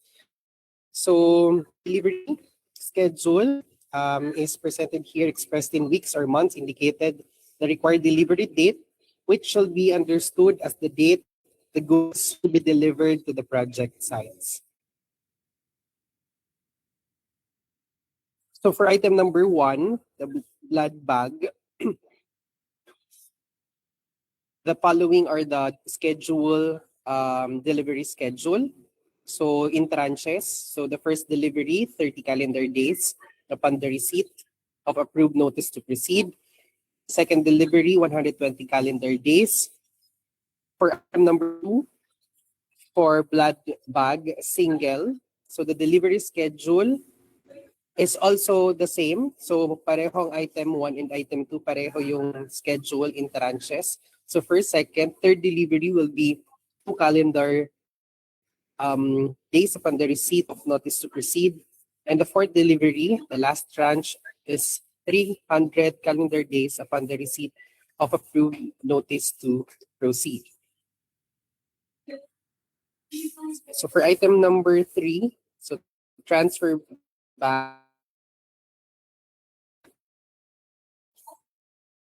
This is for 30 calendar days upon the receipt of NTP. For item 4, staggered delivery again. So first delivery, 30 calendar days. The second delivery is 60 calendar days upon the receipt of NTP. The third is 120 calendar days upon the receipt of NTP. The fourth is 180 calendar days upon the receipt of NTP. And the fifth is 240 calendar days upon the receipt of notice to proceed.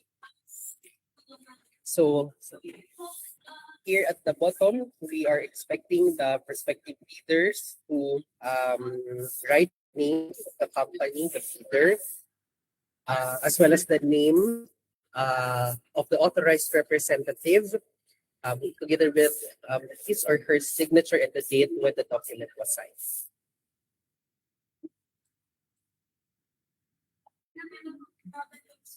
Now for section 7, this is the technical specifications. So please take note of the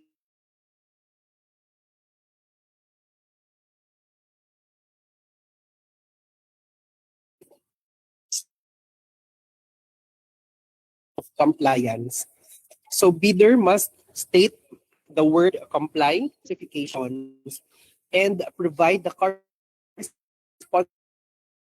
performance parameter for the offered equipment. So each response must be supported by a clear documentary support in the bid, and the evidences include an altered manufacturer,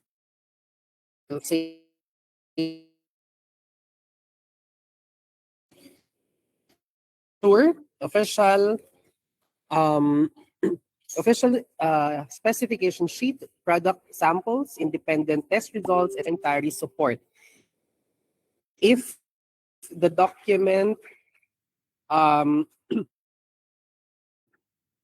if evidence contradicts the claim, the bid will be rejected.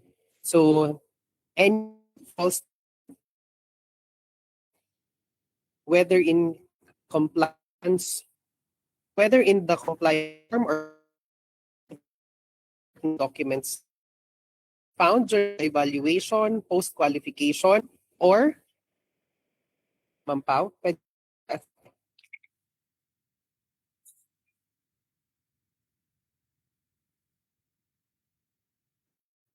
Mampaw? Hello po, Doc Mon. Hello po. Yes. So, can okay na Mampaw. So, for any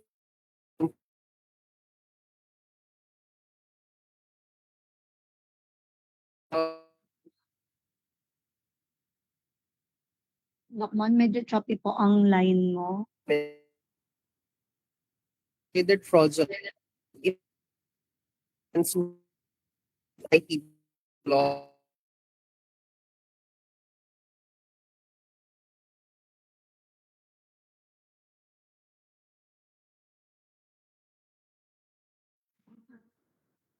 Doc Mon, naputol po ang line mo.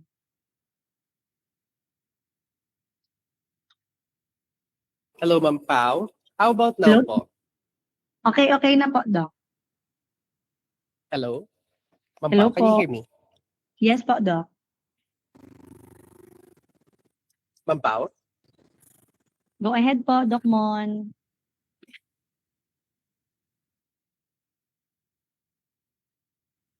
Okay, sige po.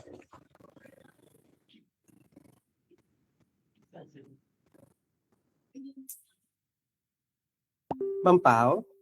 Yes. Waiting lang ako, Ma'am Pao. Sorry for the internet connection. So, nag-aantay lang ako mag-flash sa screen ko yung document. Okay po.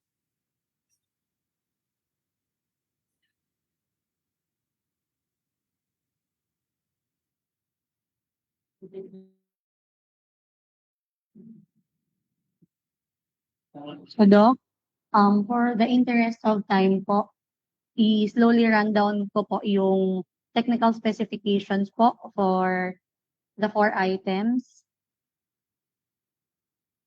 So, to our prospective bidders po, kung meron po kayong mga questions, kindly note na lang po muna. And we'll entertain questions po after po natin ma-discuss ang documents. Thank you. For item number 1, blood bag triple.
Days. Days. Oh. For item number 2, blood bag single. Ito po ang specification.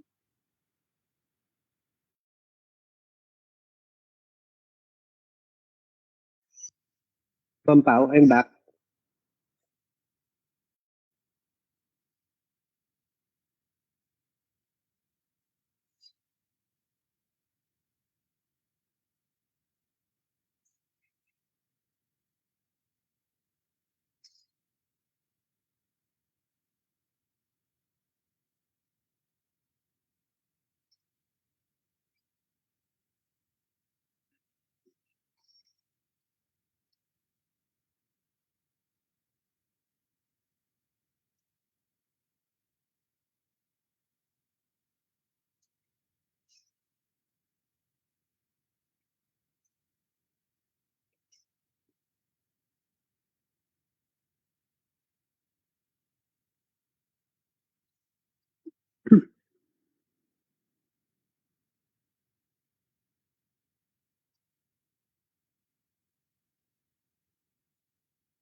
So for For item number item 3, this is transfer bag for Alico.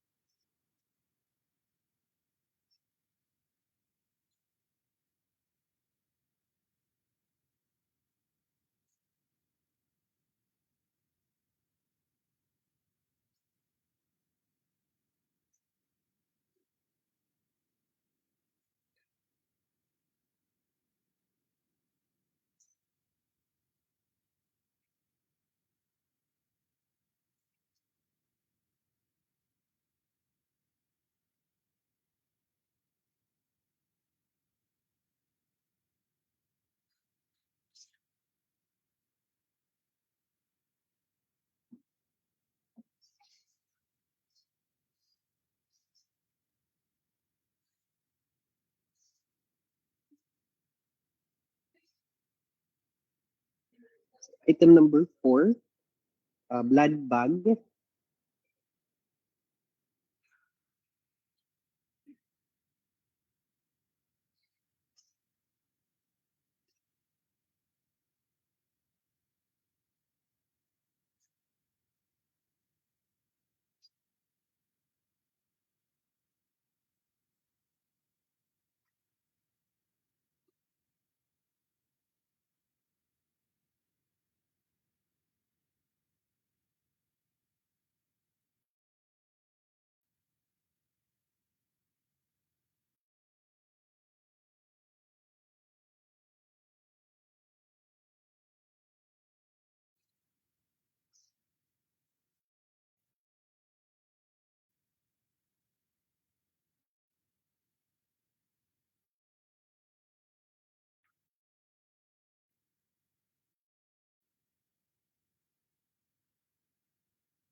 At the end of the document, the leader is expected his or her name, the legal capacity,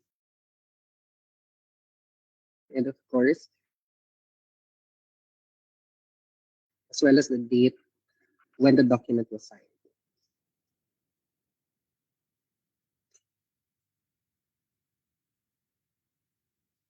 Question 8, the Philippine bidding. So presenting here is the checklist.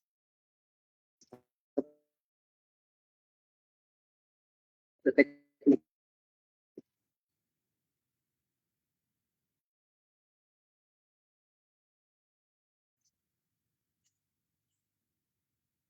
So the bid form for procurement of goods. So this is the bid form.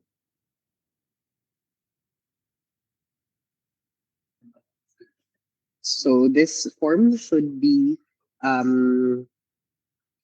duly authorized in the form of like putting the name, the signature of the authorized representative, as well as the date when the document was signed. So this is the price schedule for goods offered from within the Philippines.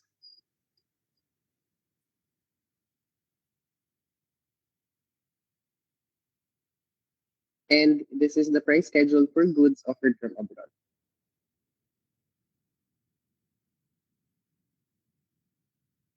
So this is the statement of largest completed contract similar to the contract to be bid form.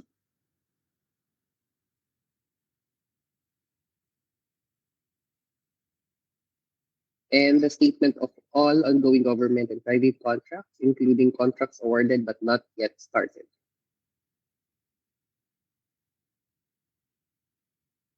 So this is the contract form.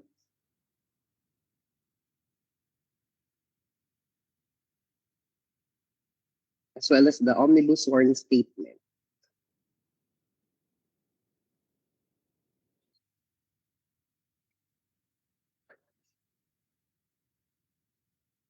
So next is the bid securing declaration form.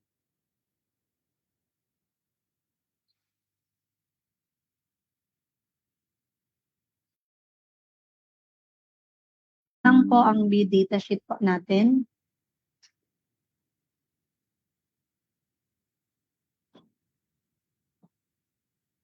Okay. So So, based on this po, the bid security shall be in the form of a bid securing declaration or any of the following. So you may choose from either of one from these 6 po na pinapakita natin sa screen. So ma'am.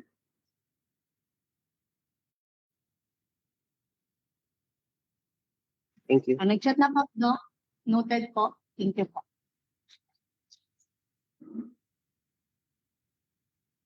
Other questions po for this IB number, procurement of blood bags? Okay, hearing none. Siguro countdown tayo, Ma'am Pao. And then we can Yes move po, on. Doc Mon. Apo. So, mag-countdown na po kami kung may mga pahabol po. You may chat po sa ating chat box po or raise your virtual hand. So, 10, 9, 8, 7, 6, 5, 4, 3, 2, 1. Let us proceed po sa ating next project.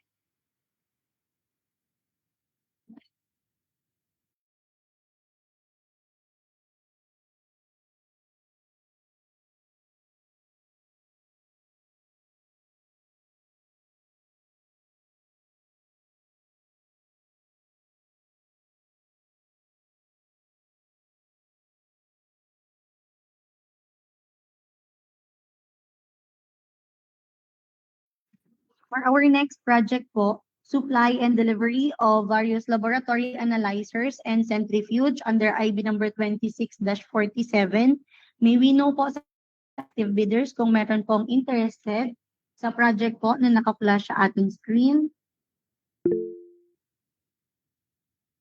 Okay po. So, meron pong mga interested.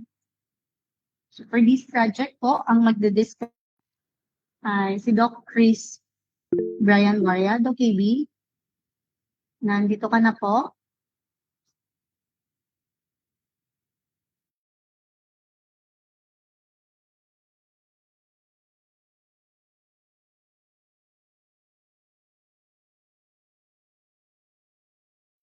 Okay.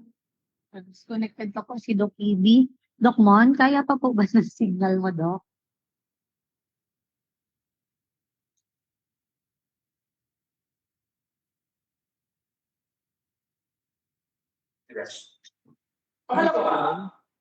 Ay, si Pao. Ako na. Si Pao. Ako na. Ma'am Pao. Hello po. Ako na. Ay, okay. Ma'am Trish, Ako na, Miss Pao. Yes. ito po ay kay Doc AB kasi po nakadisconnect ata si Doc AB. Pwede po magpa-cover, Ma'am Trish. Yung mga salient points naman lang ito, ma'am. Okay, sige, Miss Pao. I'll cover Thank you it. po. Okay. So, flash on your screen is the invitation to bid na for supply and bigger requires laboratory analyzers and centrifuges. Miss Pao, may I know, do we have a bidder for this project? Yes po, Ma'am Trish. We have 2 interested bidders po. Okay, sige. So, I will just be reading the salient points as we already go through all of this comprehensively this morning. So, eto po, for this project, we have a total ADC of 25,972,000 being the approved ADC. Okay? So, Miss Pao, may naglabas na. Okay, sige. So, sige. Now, since it's more than nasa 21 million siya, so cost of bidding documents will be at 25,000. Clear, Miss Pao? Hello? Hello, Ma'am Trish. Yes, Miss Pao. Apo, if they opt to bid po na ang ABC po ay more than 10 million up to 50 million, kung uubusin po nila, Yes. Ma'am Trish, 25,000 po ang cost of bidding. Yes. That's what I am saying a while ago, Miss Pao.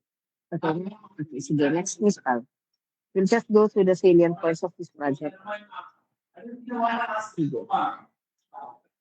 So, the instruction to bidders, nabasa na po natin to. Sige, we'll skip that one, Miss Pao. Can you now proceed with the bid data sheet? Dala din to, Miss Pao. Miss Pao. Okay. So, dito po sa bid data sheet, we will go sa ITB clause 1.1. Okay, the identification, nabasa na natin yan. So, the number of lots for this project is 13 line items. Again, this is the 13 line items. And, yun, 13 line items siya, Miss Pao. And, a total amount for this is 25,972,000. Sige, Miss Pao.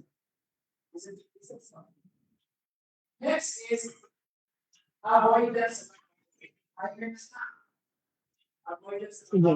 So, ITB class 5.5, contracts referring to supply and delivery of medical equipment. Okay, so really, dapat po medical equipment. Okay, next is Certainly, yeah, okay. Yeah. And it's easier to sige. Can you proceed na, Miss Pao, with the, because we already read this one this morning and we discussed this already. Can we read now? Can we proceed with the technical specifications? Yes po, Ma'am Trish, medyo mahina lang po ang audio nyo. Ano yung nasa dito? Ayan, clear na. Dito kasi, Ma'am Trish, sa 30.f po, may additional docs po tayo na bago po. Okay, so what will this be? Additional documents? Okay. So specifically for this, ITB clause 20.3, the additional documents that will be required of you is it's an affidavit of undertaking signed by the bidders and required for the technical specification of this product literature. Is this the one, Ms. Pao? Ms. Pao? That is the effects of this concept. In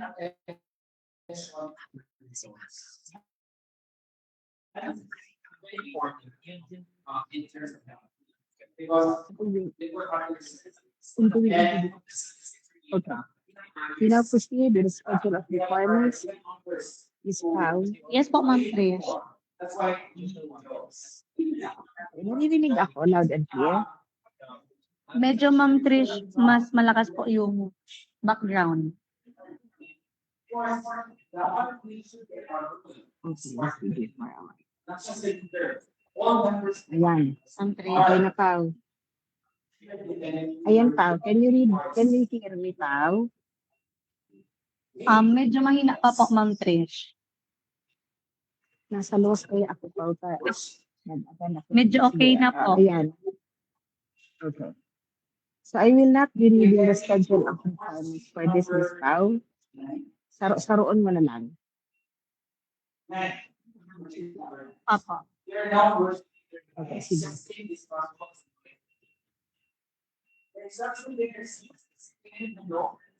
How statement applies to it. It is important to value the statements, honesty, and without overthinking your answers. Apo, Ma'am Trish. And you write Pao, nakaano. Hindi lang gumagalaw, Pao. Ah, Yan. Okay na. So you will find there the 13 items for this project, including the delivery schedule. Malinaw, Pao? Ma'am Trish, medyo hindi po kita marinig.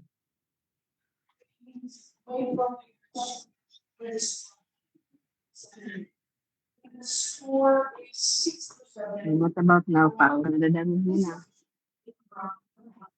Ikaw pa po, Ma'am Trish. Ano? Very poor pa din, Pao.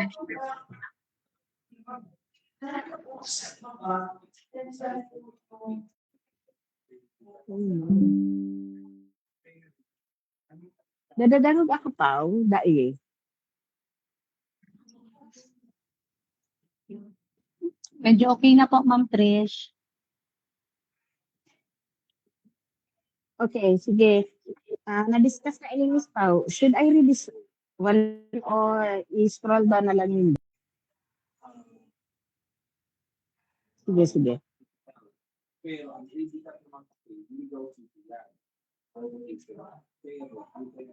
Sige.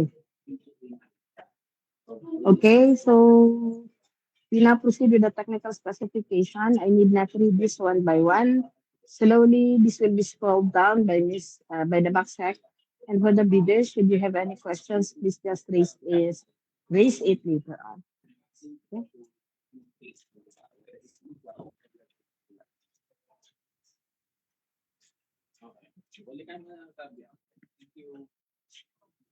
Okay.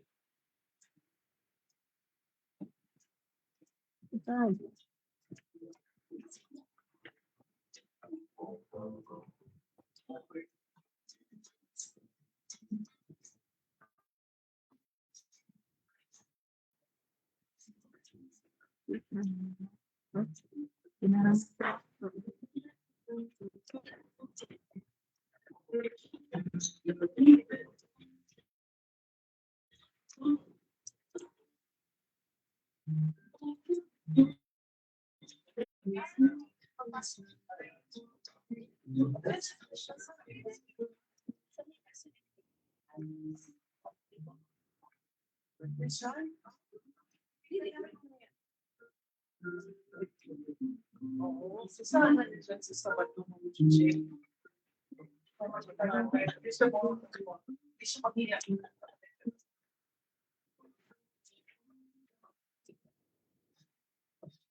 Po?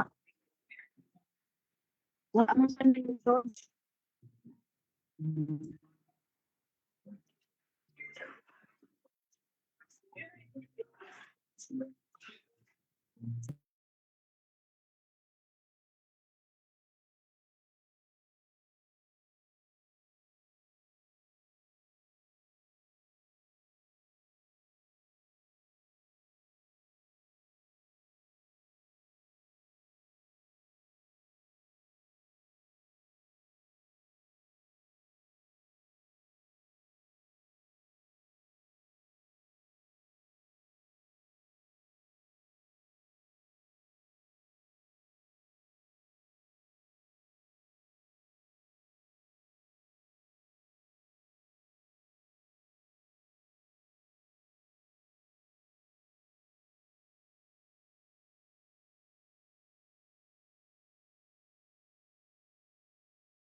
Maliit na po eh. Panghabang tahay.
Ma'am Trish, over po.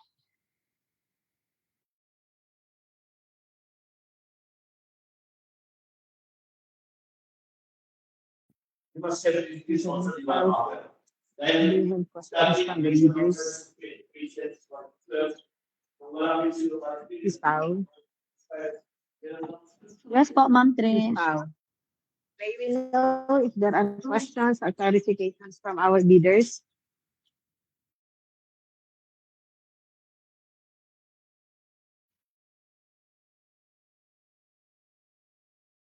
Ano ba itong bill?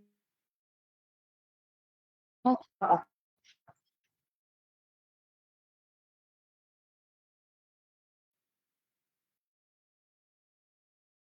our first day. Ma'am, Okay, may we know question po from Ms. Tishalin? bidding. Pao, can you hear me loud and clear? Yes po, Ma'am Trish. Medyo okay na. We're open ang open Pero na. mainito ng pagtitindugan ko pa. Anyway, sige. Ano po ang question, ma'am? Please go ahead. Ay mga forms na. So, kung wala Pao? pa po si Ma'am Krishlyn, si Sir John Auditor na po, go ahead po. Hello, good afternoon. This is John from Medical Center po. Ma'am, question po for item number 5, ECG machine with analyzer. For a while po, sir. File item 7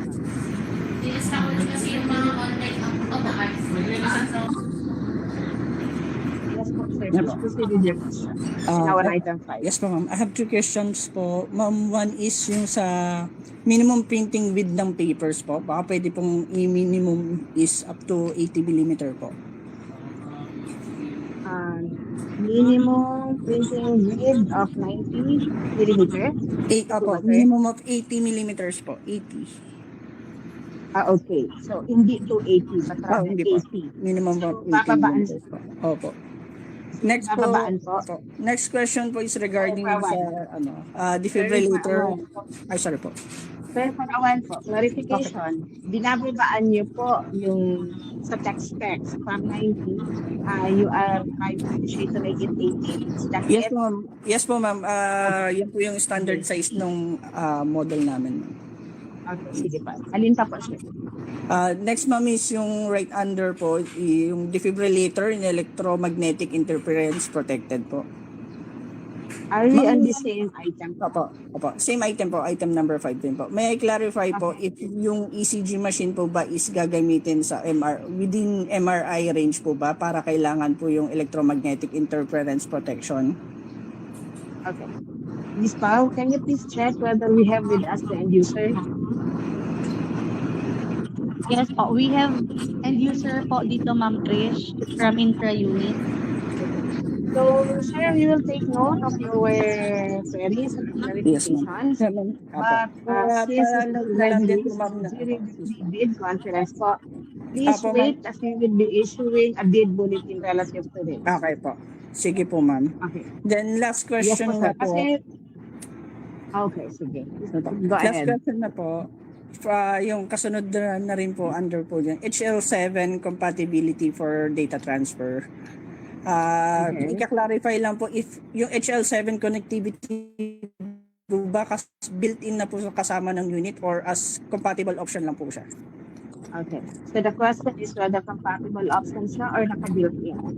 Yes Tama po. ba, sir, yung part? Yes po. Again, Baxter, please take note of the queries and our clarifications. And sir, at the end please the feedback of the activity that we will be issuing relative to this. Yes po, ma'am. Yes po. Thank you very much po. Thank you. You are most welcome po, sir. Do we have other questions po for this project? Wala na po, ma'am. For item number 5 lang po. Thank you. Okay, thank you, sir. What about the other interested bidders? Ms. Krishlyn, are you with us?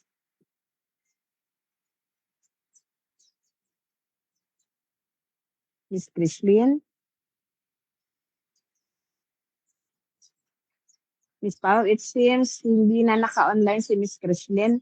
Were you able to take down or take note of the questions or clarifications? Ma'am Trish, ito pong HL7 compatible for data transfer. Medyo hindi po namin narinig kanina yung explanation ni sir. Tinatanong niya kung ito daw po ba na HL7 compatible for data transfer. Ano po ba to?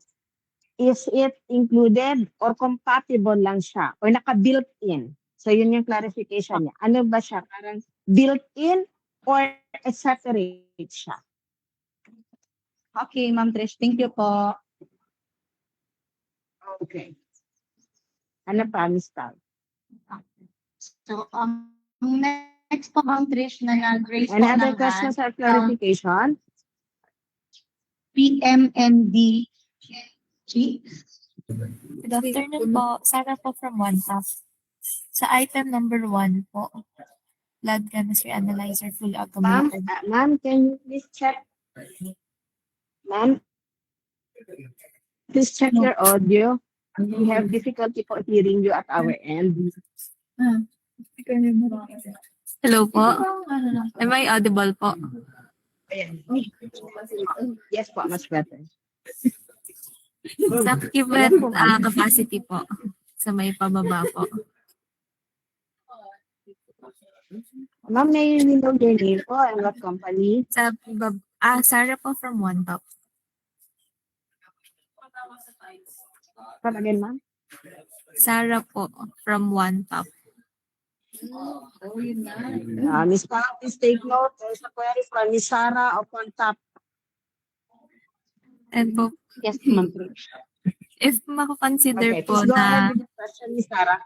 okay po, if mako-consider po na instead po ng 192, if pwede po na 1 rack po of 68 reusable cubits po. 1 Okay. rack of 68. 68 One po. rack of Pao, it's 68. 68. It's Reusable. not 98. It's 6.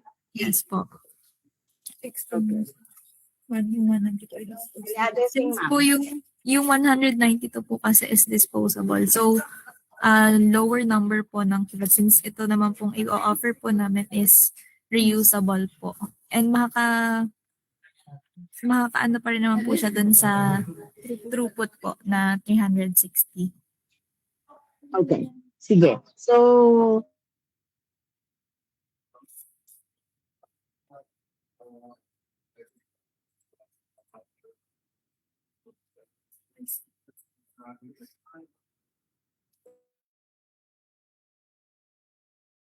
ano sa other details?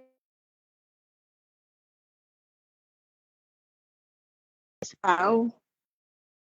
Yes po, Ma'am Trish.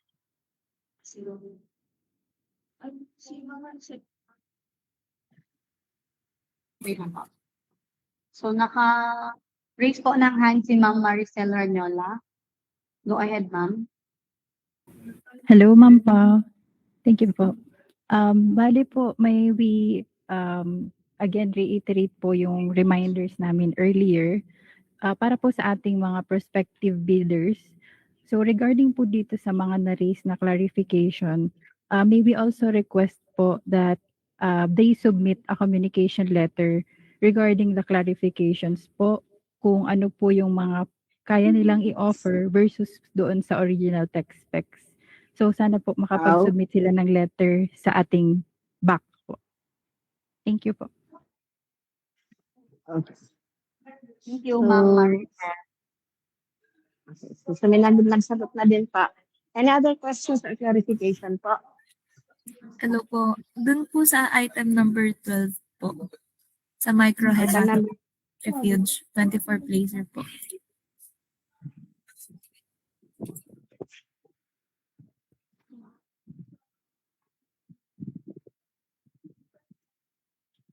Okay. Sige, ma'am. Dun po Procedure. sa standard accessory po, percentage reader, makakonsider po na i-add po as an option yung plastic reader po. Aside from percentage reader na aluminum. Okay. Sige. Take note of that, Ms. Pao. Ma'am, pwede po paulit. If makakonsider po na i-add as another option po, yung plastic reader po. Okay. If Ayun lang. possible to consider plastic reader. Okay. Yes po. Thank you po. You're most welcome po, ma'am. Again, for the speakers po that has questions or clarifications and requesting for considerations as to the technical specifications. As of now po, ma'am, we cannot give you a definite answer. We have to wait whether the end user will consider and should they consider for your offer, we will be executing a bid bulletin. So I just do hope po that our interested bidders will check the bid bulletin that we will be issuing relative to your requests. Okay? Are there any other questions, Ms. Pao, and clarifications? Opo. Meron po ma'am from Ma'am Romeline Esparcero. Go ahead po. Good afternoon po. This is Romeline po ng IPI po. Sa Okay, please item proceed. number 6 po, ma'am. Opo. Item number 6. Sa dimension po, item number 6 na dimension. Okay, what of the dimension po, ma'am? Yung sa amin po, ma'am, is mas malaki po siya, ma'am. 420 by 320 by 280. So you are offering a much wider as to dimension? Yes po. Tama po. So it would be, your offer is 420. Well, ma'am. It's 420. Yes po. Meron pa po ito, ma'am. Next po is item number 10. Item number 10. Sige, ma'am. While we are looking for item number 10, sige, please proceed po. With sample aspiration po. With sample Ayan. aspiration. Okay, what of this, Opo, ma'am? pwede po mag-range, ma'am, ng 25 to 100 UL. Okay, so you are offering a range. So there will be a ranging from 25 UL to 100 UL. Opo. Tama Kasi po. ang offer natin sa technical specification, this is only specific for 25 UL. Okay, ma'am, we're able to get it, ma'am. Mhm. Any other more? And then, sa next po niya, yung with minimum required volume, sa baba lang po niya, 300 to 1,000 UL, pwede po mag-range na 300 to 1,000 UL. 300 to 1,000 UL yung offer nyo, but sa technical specification, specific siya to 300 UL. Okay? Opo. On primary tubes and not more than 160 for pediatric sample. So are we referring, ma'am, to the same? Ang offer nyo 300 to 1,000 UL, is this also for pediatric?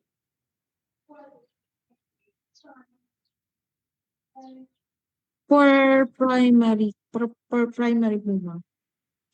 For primary tubes and not more than 160. Okay.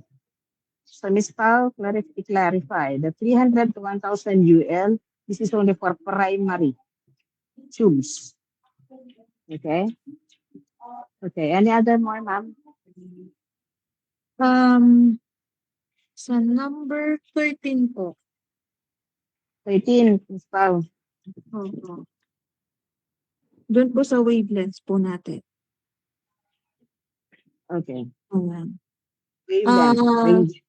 Yung pwede po is 125, 525, 572, 610. 6. Wala pong 125, 525 na po. Ms. Pao, tanggalin mo and it Yan will po. be 525, 572, 610. Tama po.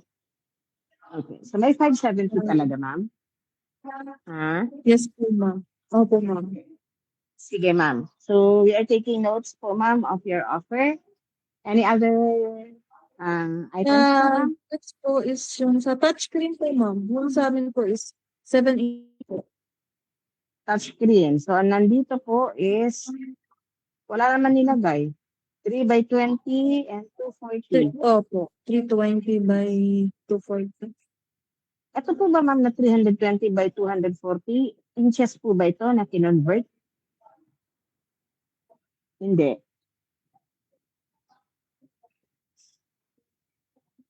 Basta sa inyo po, ma'am, ino-offer nyo is 7 inches. Yes, ma'am. Sa amin po is 7 inches. Okay, sige. Alin pa po? Ito ma'am, wala na po dito ma'am sa ano natin, sa mga specs. Yung question ko is, saan po nagbe-base ang ABC? Sa total bidded amount po ba or sa total project po? Ano po, ma'am? Saan nagbe-base ang ABC? Yung tanong niyo po, Opo. ma'am? Opo, sa total sa total bidded po ba or dun sa total project po? Doon sa total bidded. Tama ba, Miss Pao, ang total project? Yes, ma'am. Isn't it meron tayo ditong 13 items, tama po? Miss Pao? Opo, Miss ma'am. Pao? Yes po, ma'am. 13 po, ma'am. Ito po, ma'am. Okay, 30. Pao, ang question nila, saan daw nag-base yung ABC natin? Is it on the total ABC or saan daw nag-base ang ABC natin? Is it on the total project or doon lang sa, what was the question again, ma'am? Doon po sa total project or sa total bidded po. For example, 3 lang yung sinalihan. Doon sa 13 out of 13. Apo. Ma'am Roxine, ang tinatanong niyo po ay yung sa bidding documents fee or cost of bidding documents. Tama Dalawa po, po ma'am? dun, ma'am. Opo, ma'am. Ano po?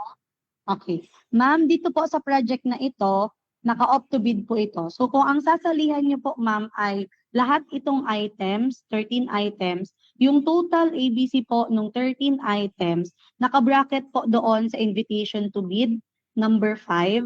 Nandun po yung cost of bidding documents. More than 10 million to 50 million is 25,000 pesos. So kung below po doon, makikita nyo po doon sa naka-table, ma'am, yung breakdown ng cost of bidding documents nyo po. Okay po, ma'am. Okay, ma'am. Thank you po. Okay po. Yung ano po, ma'am, yung sa SLCC po, saan po siya babase? Sa total amount bidded o total project po? For a while, ma'am, i-flash ko lang po ang bid data sheet na of the total ABC, a bidder opts to bid. So kung ilan po yung total po ng sasalihan nyo na ABC, at least po 50% po noon. Okay, ma'am. Dapat po, ma'am.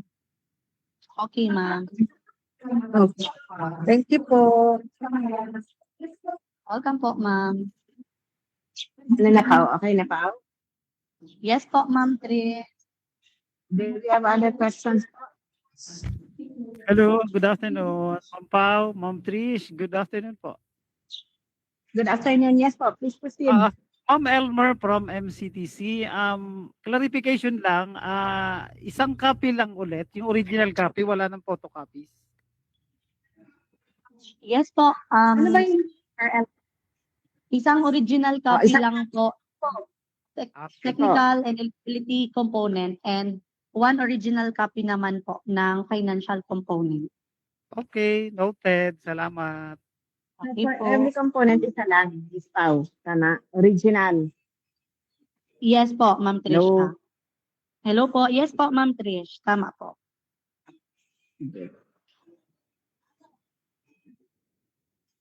So may we know po sa ating Another respective question po? leader kung meron pa pong mga questions. So magka-count na po kami. Kung meron pong mga pahabol, kindly chat na lang po sa ating chat box or raise po ng virtual hand. So 10, 9, 8, 7, 5, 6, 4, 3, 2, 1. 1. So let us proceed po sa ating next project. Thank you, Ma'am Trisha. Miss Pao, is this my last? Hindi po, Meron Ma'am pa? Tri. Meron Meron pa? pa po. Yes po. Ito na naman. Okay, sige. Just notify me pa. Thank you.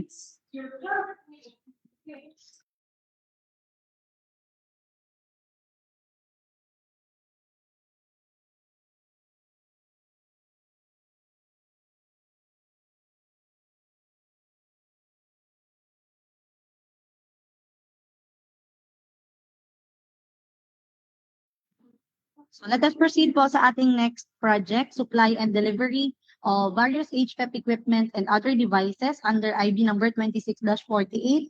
May we know po sa ating prospective bidders kung meron interested sa project po na naka-flash sa ating screen.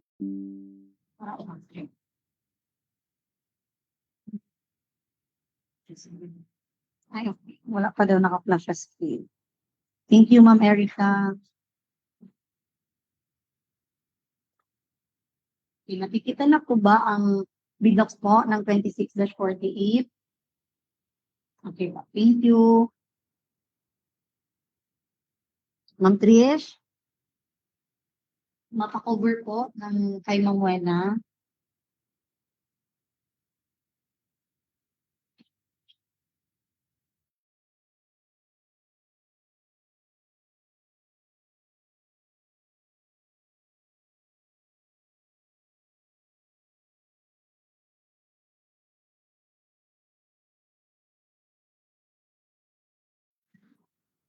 So for this project po, nandito po si Engineer Bean.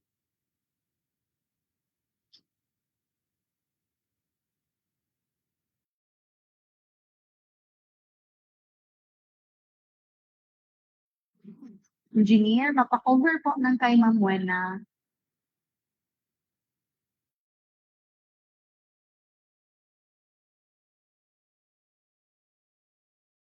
Okay. Nag-CR lang daw po si Engineer. Thank you, Ma'am Erica.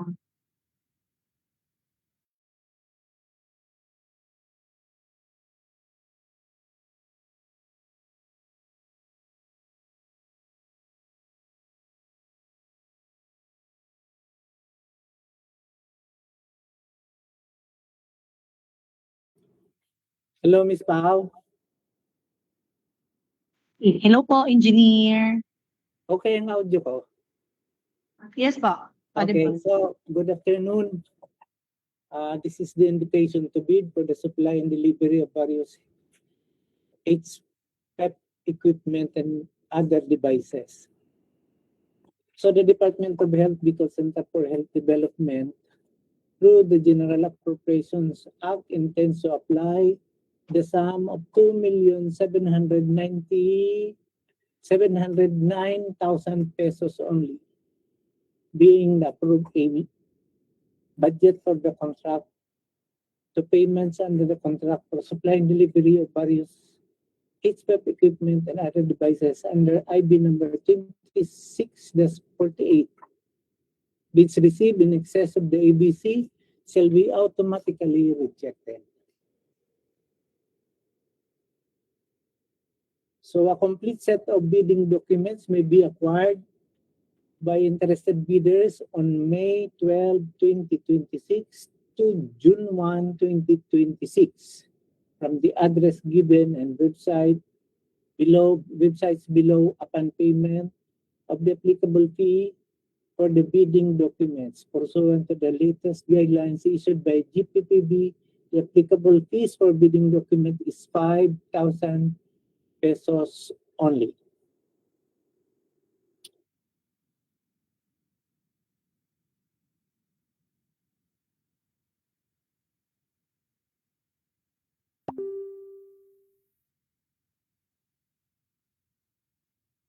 So for the bid data sheet under ITB clause 1.2, the number of lots is 6 line items. Under this contract, the contracts referring to supply and delivery of medical equipment.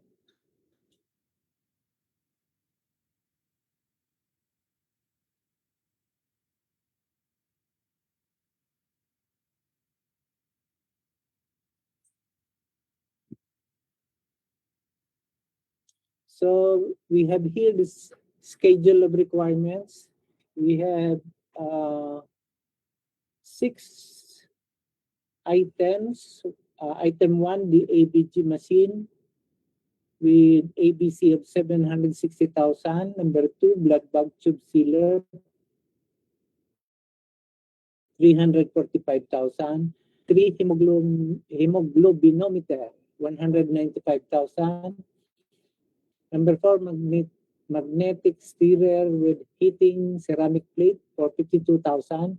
Number 5, autoclave machine, 2 liters for 65,000.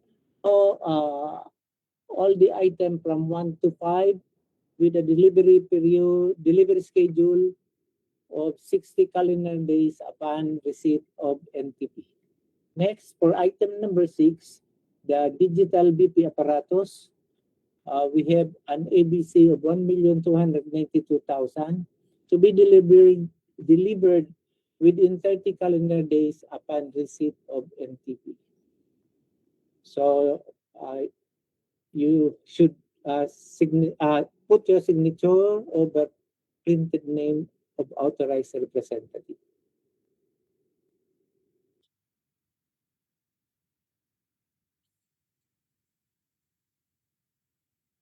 So for the technical specifications, item number 1, item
Item number 6.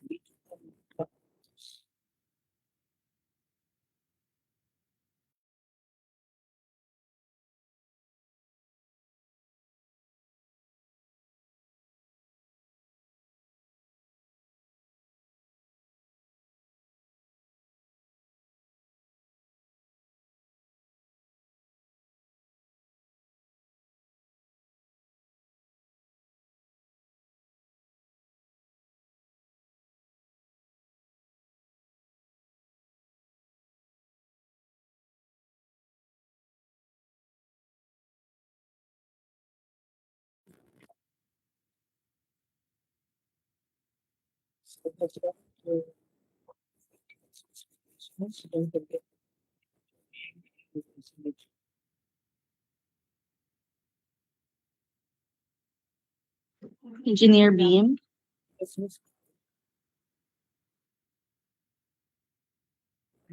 Engineer Beam, ito na po yung last po ng technical specifications.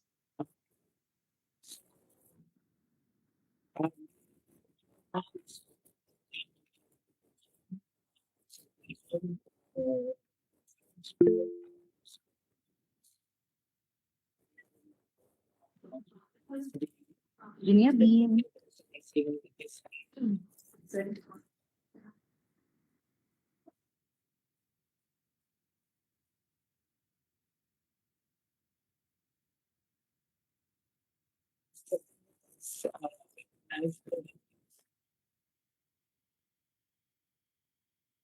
Engineer, nagsasalita ka po?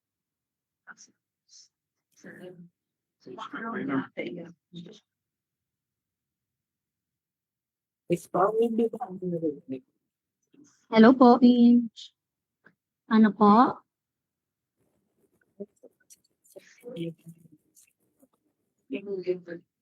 Mahina po ang audio mo, Engineer Beam. Please.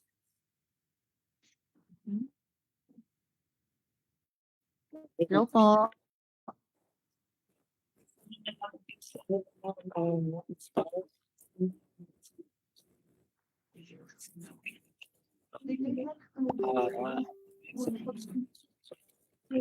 And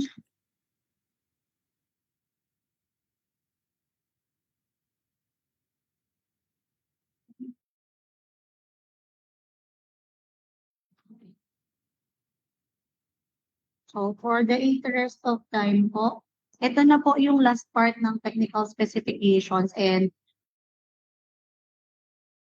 yung mga nasa baba pa lang po ng bidding documents, again po, silang po sa pinakaunang bidding docs, yun po ay mga forms na. So we're open na po sa questions po ng ating prospective bidders.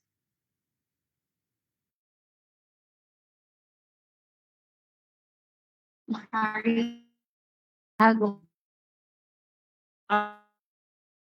Specs, item number 6.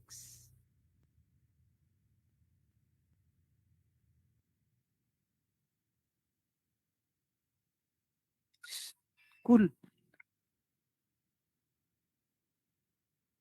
Ma'am, yung sa letter A, ano yung gusto sabihin ng stand-alone? Ito ba yung with wheels o yung parang, kasi yung BB ARM type kasing BB na digital, yung parang square lang siya.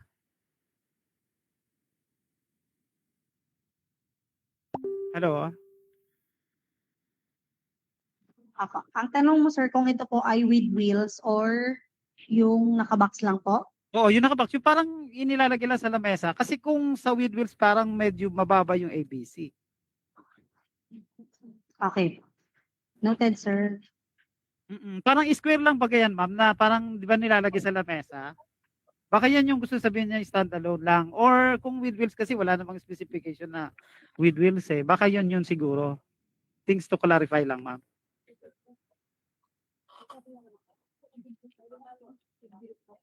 Yung packaging. So ito lang ma'am na ano shelf life, yun yung for clarification ko.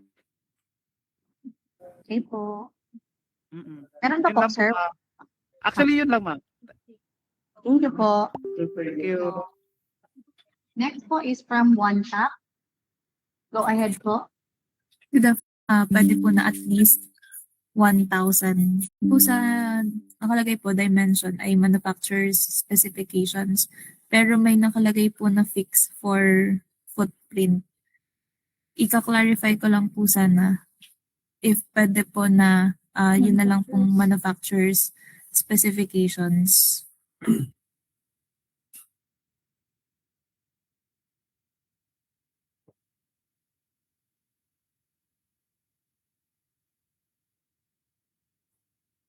Diyan po sa footprint. Ayan po. And last po is sa item number 5 po. Sa autoclave machine po. Ika-clarify ko lang din po if yung capacity po niya is 2 liters po. Kasi yung standard po ng mga benchtop na autoclaves po ay typically po nagsistart po siya ng minimum of 18 liters. Ka-clarify ko lang. Tapos po pala yung power po niya, yung power consumption po is too high po siya for a 2 liter po na volume ng isang autoclave machine.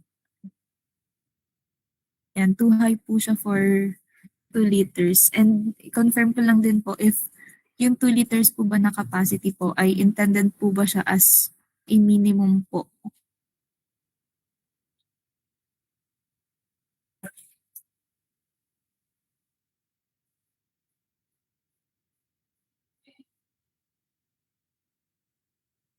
Ayun lang naman po. Thank you so much. Ito kasing observation mo na capacity of 2 liters yung nasa specifications. Ang sabi mo kasi ay ang minimum is 18 liters. So yung specifications kasi na to ay galing sa QRF kasi ito fan. Kalakip noong fan na pinadala ng central office is the TOR. So hindi namin mabago yung specifications. Tanong ko lang kung yung 2 liters to 18 liters na minimum na sabi mo, malaki ba yung difference sa price?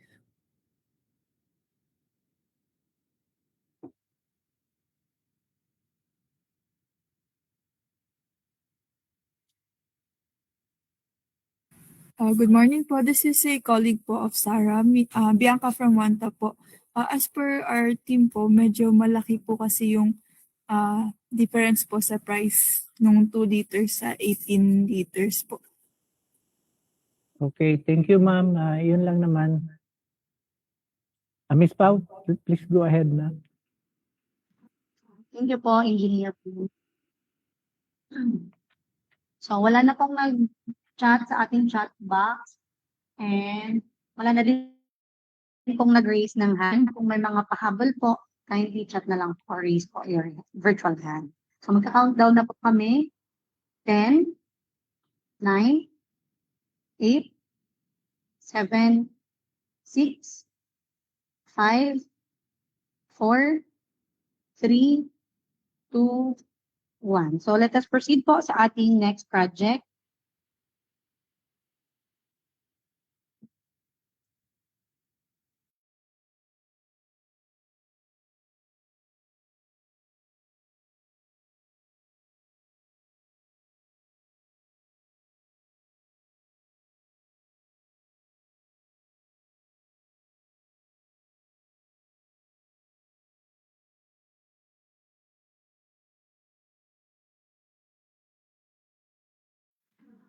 Our next project po, supply and delivery of various imaging machine and devices under IB number 26-49. May we know po sa ating prospective bidders kung mayroon pong interested sa project po na naka-flash sa ating screen. Okay, so mayroon pong mga interested bidder. Thank you po. Thank you, Ms. Pau. Engineer, Thank you, Ms. Pau. Thank you. So this is the invitation to bid for the supply and delivery of various imaging machine and devices under IB number 26-49. The Department of Health, Bicol Center for Health Development, Bicol, through the General Appropriation Act, intends to apply the sum of 25,220,000 pesos, being the approved budget for the contract, to payment under the contract for the supply and delivery of various imaging machines and devices under IB number 26-49. Bids received in excess of the ABC shall be automatically rejected at bid opening. A complete set of bidding documents, for number 4, interested bidders may obtain further information from DOH Bicol CHD and inspect the bidding documents at the address given below from Monday to Friday, 8 a.m. to 5 p.m. A complete set of bidding documents may be acquired by interested bidders on May 12 to June 1, 2026 from the address given and websites below upon payment of the applicable fee for bidding documents pursuant to the latest guidelines issued by GPPB. The applicable fees for the bidding documents are as follows. 500,000 and below, 500, more than 500,000 up to 1 million, 1,000. More than 1 million to 5 million, 5,000. More than 5 million to 10 million, 10,000. And more than 10 million to 50 million is 25,000.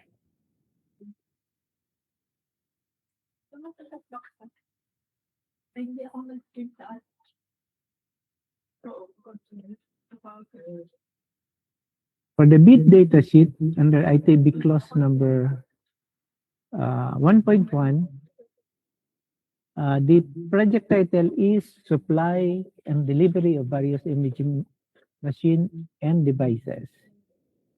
The identification number of the contract is IB number 26-49. Under 1.2, the number of lots are 3 line items, and the funding and the contracts referring to supply and delivery of medical equipment.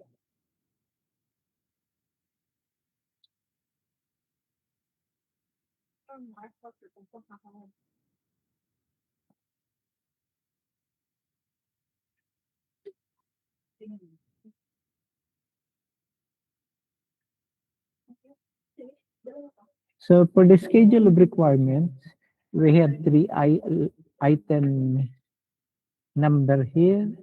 Number 1 is 2D echocardiogram with Doppler. ABC 7,500,000. Item number 2 ultrasound machine portable with 4 probes and carrier with ABC of 17,500,000.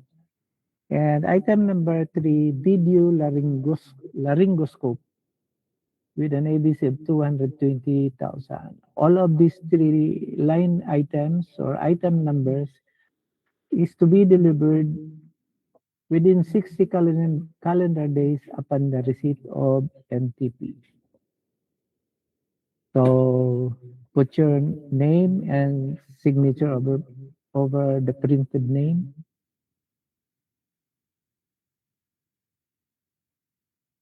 For the technical specifications, item number 1, 2D echocardiogram with Doppler.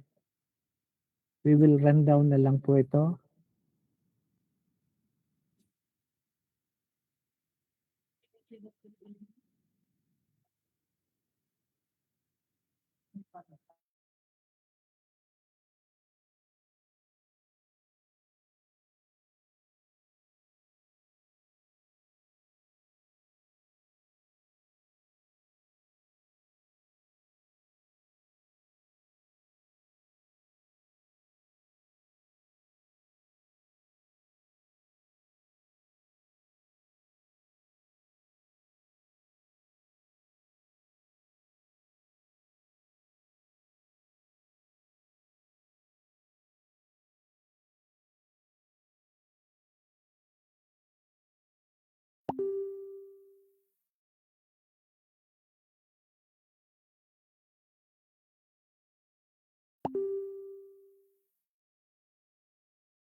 Item number 2, ultrasound machine portable with 4 probes and carrier.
For line item 3, video laryngoscope.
So that's all for the technical specifications.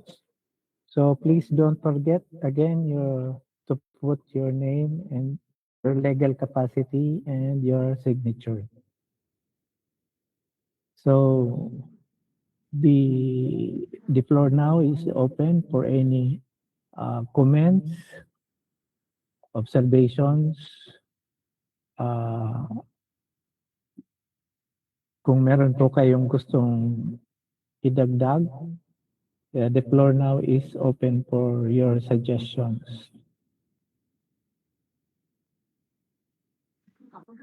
Engineer Beam, Yes. meron pong mag-raise na card si Sir Jojo Ogates Jr. Okay, Mr. Ogates, you are recognized. Please go ahead. Hi, sir. Engineer, good afternoon. Secretariat, good afternoon. So this is Jojo from NPK. May clarification po ako sa item number 1.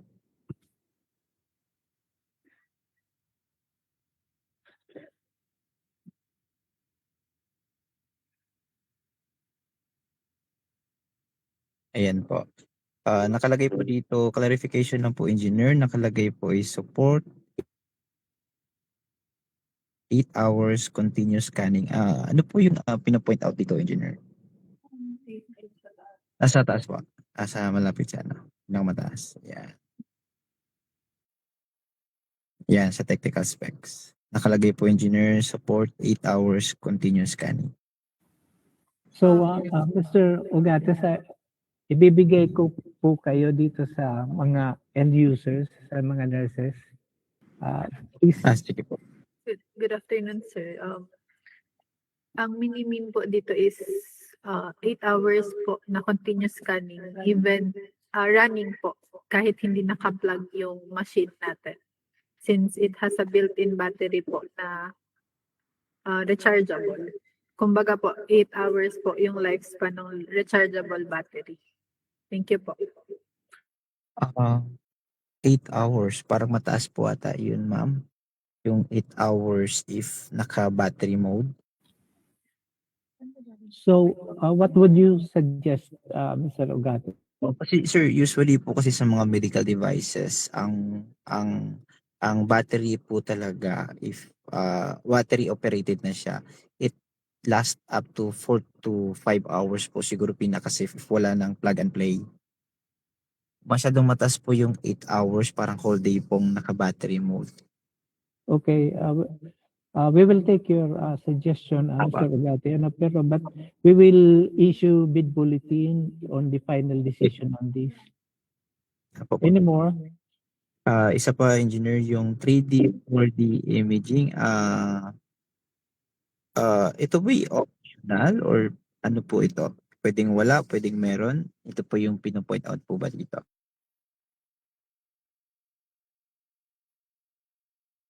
Optional po if ma-offer din po siya. If kaya pong ma-offer ni supplier. Okay. Pero ma'am and user, parang wala pa po atang 3D, 4D or the Echo kasi usually sa OB po ito. Tama po ba?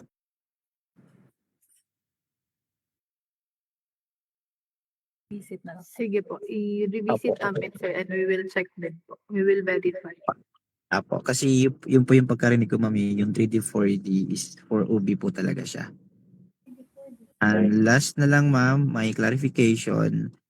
Yung sa transducer, yung 2 to 5 megahertz, ibig sabihin kasi the lower the amount of the first is the penetration. So 2 to 5 is good. If pwede natin ma-range ma'am to 1 to 5 megahertz, mas better po yung offer namin. If pwede po siyang ma-range. Sige po sir, we'll take note po. Apa. And also the pedya ma'am, so we have 2 to 9. So if pwede po ma-range to 10 megahertz po. For adult po.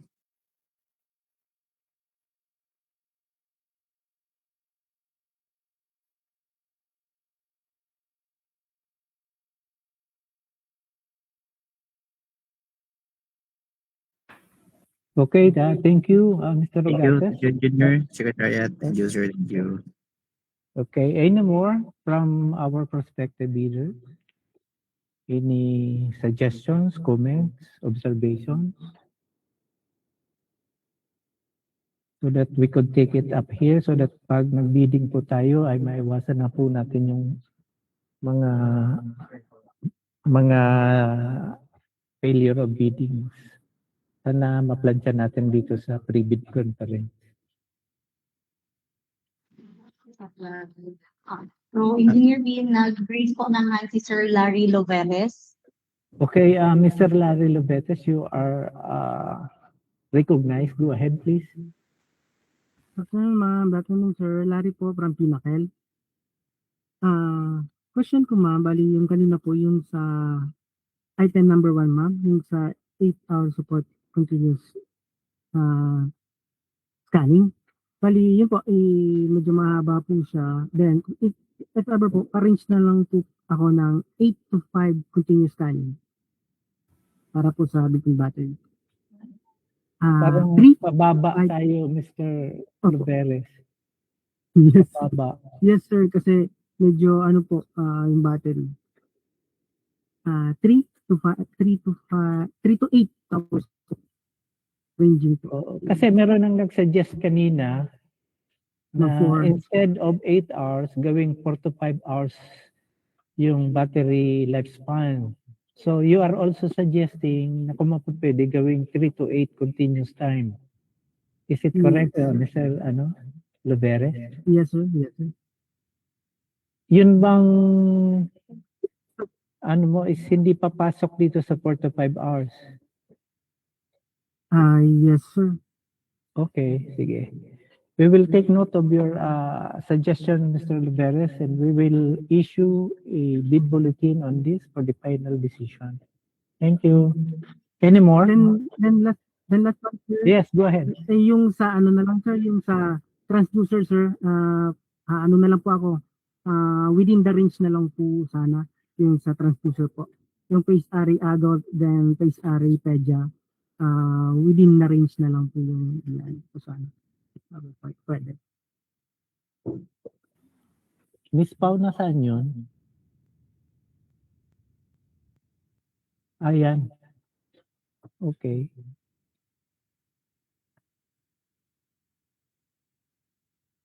So, Mr. Loveres, yung sa transducers, may nag-suggest na rin kasi na 2 to 10, 1 to 5 megahertz adults and 2 to 10 megahertz for pedya. Okay na ba yun din sa inyo? Okay, sir. Okay. Yung ano na lang, sir, yung 2 to 10, pwede po, sir, yung 10 po is 10.4. Yung sa pedya po. 10.4. Okay. Pasok pa naman yung 10, 2 to 10. Pasok naman kung gawin pa natin 10.4. Okay. Okay. Okay. Thank you po. Thank you po. Thank you, Mr. Laveres. So, meron pa po ba sa ating mga prospective bidders na magtatanong? Yes po, Engineer VM, nag-raise po ng hand si Ma'am Ali Yage. Okay, Miss Ali Yage, you are now recognized. Please go ahead. Good afternoon po, Engineer. This is Ali po from RNA. I have question lang po for the documentary requirement, Engineer. So, would you consider po proof of payment for the renewal of CMDR? Since we already emailed na po na letter for expedite to our application to the FDA several times kasi last year pa po kami nag-file, Engineer, and we are trying our best naman po to follow up. So if such po na i-consider nyo po, we will provide naman yung progress status from FDA kiosk and yung dati po naming CMDR or CMDN po. Since this is a renewal application naman po, Engineer. Yeah. Na-discuss na din yan kanina, Miss Yage. As a matter of fact, nasa ITB Clause 30.3F siya. Nakalagay dito, proof of application for renewal filed from within 120 calendar days from the original expiry date. Nakalagay po to sa IRR ng RA 9711. Engineer, ano ko rin po pala, kasi since meron ng from CMDN to CMDR. So, ang ano po kasi doon, Engineer, hindi siya actually renewal. Initial po siya kasi CMDN po yung dati and CMDR ngayon. So, i-consider pa rin po ba yon, Engineer? Tanong natin kay Miss Pam. Miss Pam, meron na ba tayong mga na-desisyon na ng ganitong issue? Well, ito kasi Inch ay bago po. May CMDN po. Ngayon, ang wala pa kayo ma'am, CMDR. Yes po, ma'am. CMDR po. Kasi CMDN po yung... Yung CMDN nyo ma'am ay hindi pa po expired? Expired na po, ma'am. Okay. Hindi nyo na po yun na-renew. Regarding dito po, Engineer, baka po itanong na lang po sa FDA muna and will issue po a bid bulletin if ever. Okay, so... Ma'am, Engineer, another question po. How about po yung sa how about po pala sa initial application po? Kapag initial application talaga, kung wala pa yung license nyo, talagang wala pa talaga yon. Ang inaano lang naman dito is yung application for renewal. Kasi meron na talagang nag-apply lang kayo. So it's our i-grant din yung based on the ITB 30.3. Pero kung initial siya, talagang hindi pwede. Okay po. Kahit mag-provide po kami ng proof of payment po and then yung status po from the kiosk. Yeah, kasi yung initial application, yung application per se, hindi pa man yun makapag-determine kung ma-approve or madi-disapprove. So, antayin muna natin yung response ng FDA. Okay po, Engineer. Okay po. Yun lang naman po. Thank you po. Thank you. Any more questions? Clarification? Hello? Yes, go ahead. Sino po sila? Engineer. Go ahead po. Please state your name and your company. For the item 2 lang, engineer, under application, we just wanted to clarify lang po itong requirement natin na at least Windows 11 operating system o yung OS or equivalent. Teka lang po babalik tayo doon sa technical specifications. So anong item sige po po. yun? Sa item 2 po, sa Item ultrasound 2. machine, Okay, go ahead please. under po siya ng application engineer, dito po sa ultrasonic host operating system. Ang requirement po kasi dito is at least Windows 11, yung OS po nito.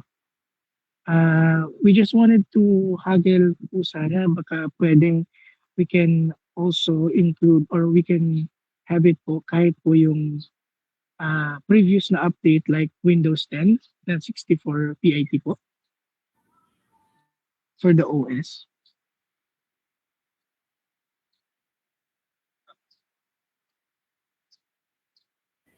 Sige. Question. Pero Yes, we po. will issue big bulletin on this. Pero parang na-take up na din kasi ito sa pre-procurement na parang ang Windows 10 ay napakababa na. But then, as I have told you, we will just take note of this and we will decide through bid bulletin.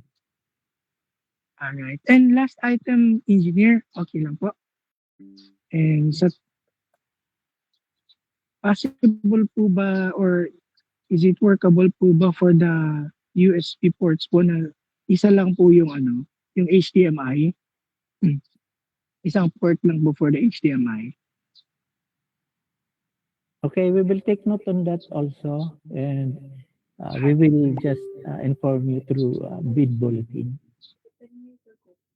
Alright. Yun lang naman po. And also for the DP port po, yung existing kasi namin engineer is currently wala pa siyang DP port, but we'll try also to contact our service regarding this. Pero if ever lang naman po, we would try to lang po baka pwedeng makonsider itong with no DP ports.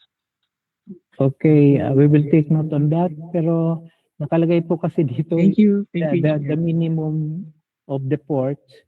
Pwede lang tayo siguro mag-consider kung i-range natin siya from this one to that scale. Pero kung totaling wala, siguro I do not know.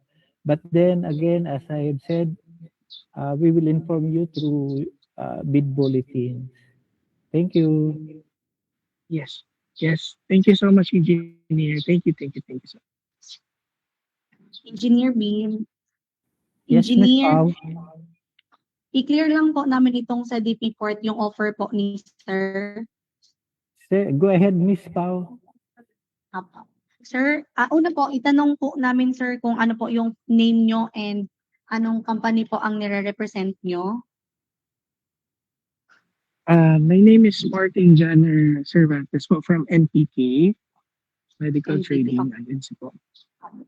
Thank you po. Sir, tanong, i-clear lang po namin itong sa 1DP port. Ano po yung offer nyo, sir?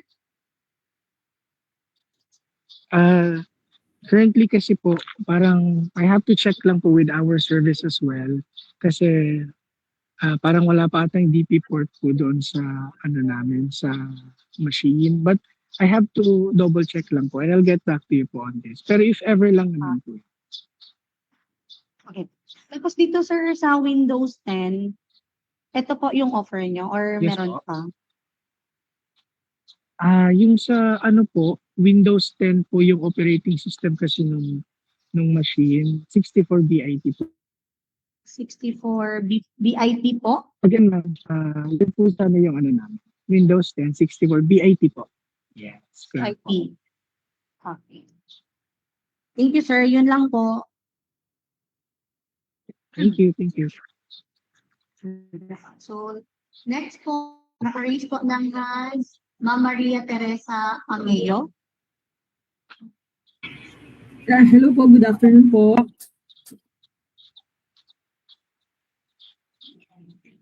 Go ahead, ma'am. Tesha,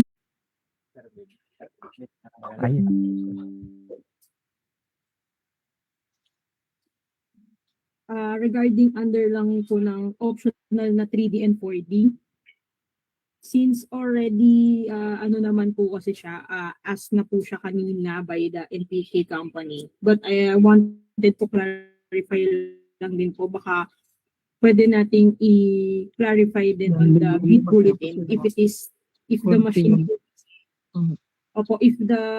yung sinasabi po nating optional is if the machine po ba is ready for a 3D, 4D or talagang pwedeng wala at all. Kasi on our part po kasi, meron naman po kaming mo offer with and without po. Baka Ma'am Erica? I-bid bulletin na lang po naman. Pero kung ma-offer po nila na pasok naman sa ABC, pwede naman po, ma'am. Okay. Sige po, ma'am. With or without Noted po? on that. Apo. With or without, pwede siya. Okay, sige po. Thank you po, ma'am. Thank you, ma'am. So, wala ka na pong question, Ma'am Teresa? Yun lang. Okay na po, ma'am. Wala na po. Thank you po. Thank you po. So, meron pa po bang naka-raise ng hand? From Sir Jojo Ugates, go ahead po. Hi ma'am, sorry, engineer may pahabol lang po. Doon po sa item number 1, doon po sa storage capacity, nakalagay po doon is 100, at least 128 gigabytes. Apo, can we range engineer to 500 gigabytes para hindi po sayang yung budget?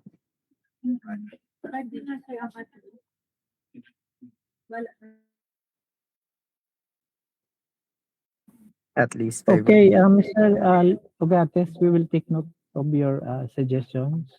Thank you, engineer. So your offer is At least 500. from 128 to 500 gigabytes. Yes po, at least 500 Okay. gigabytes po. Okay. Thank you, Mr. Ugates. Any more?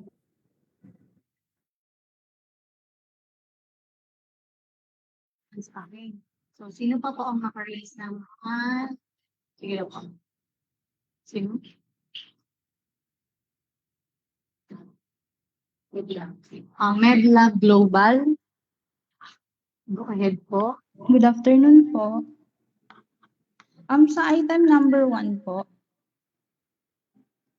Ma'am, may we know po your name? I'm sorry po. Good afternoon po. My name po is Mary Grace from Medlab. Okay po. Thank you, ma'am. Sa item number 1 Ano po, ma'am? sa ano po sa under po ng imaging features po yung 2D M mode pulse wave color. We request po na yung term po na automated cardiac motion quantification po is pwede po bang equivalent po yung word na yung sa amin po kasi ma'am is auto ejection fraction or auto EF.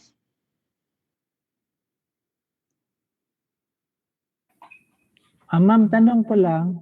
Yes yun bang function ng automated cardiac motion quantification is the same dito sa pinopropose mo na quantification or auto ejection fraction?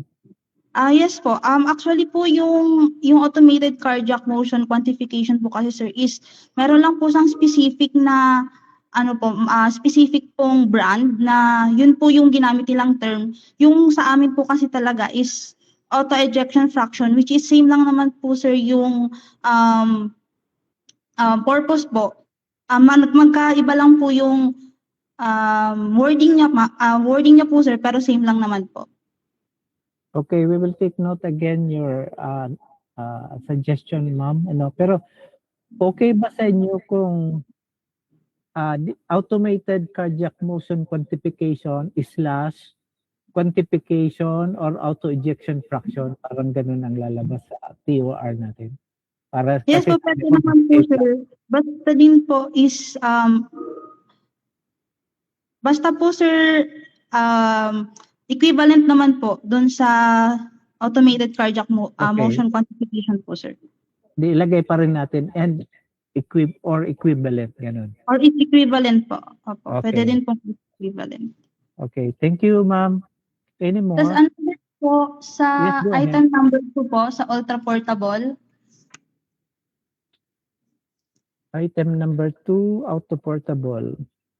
Yes po, dun din po sir sa may ultrasonic host operating system, yung at least Windows 11. Yes, go ahead. Pwede po bang i-request na yung term po na at least Windows 10 IoT Enterprise or LTSC as an equivalent po operating system for requirement? Since ang nakalagay po kasi sir is at least Windows 11 operating system or equivalent. Since for medical use naman po to sir, mas critical po talaga na mas mabigyang priority po yung stability, yung reliability at yung long-term system consistency po of the operating system po. Since Okay, so- yung binibigay naman po sir nung Windows 10 IoT Enterprise LTSC is for long-term po, servicing channel. So what would you suggest the wording, ma'am? Siguro po sir yung Windows 10 IoT Enterprise LTSC po. Enterprise MPSC? LTSC po, LT.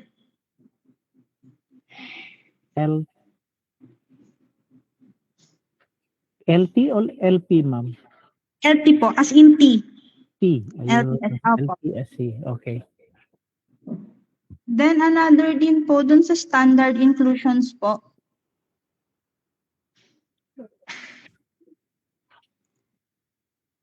Medyo redundant po kasi sir kasi may nakalagay po ditong probes inclusion must be compatible to the machine.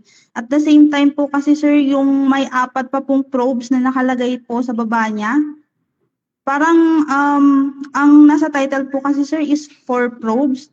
Para magko-contradict po ata yung probes na hinihingi po dun sa probes inclusion tsaka sa 4 pong nandyan sa baba.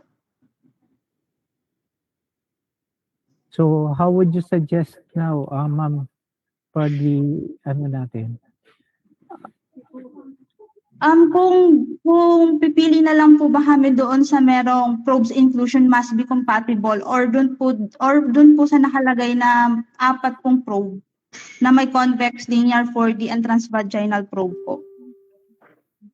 Para hindi din po magulo sir sa mga bidders po. Since baka po kasi hanapan po ng ganitong probe, ang nakalagay naman po is 4 probes po. Medyo magiging 6 pong probes kung lahat po isasama. Inclusion po. Okay, again, we will take note your suggestion, ma'am, pero we will issue our final decision on this through bid bulletin. Okay po.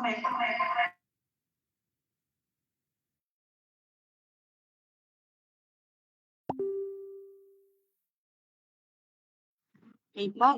So let's proceed po kay Sir or kay Ma'am Lifeline Care Solutions. Go ahead po. Hello po, good afternoon.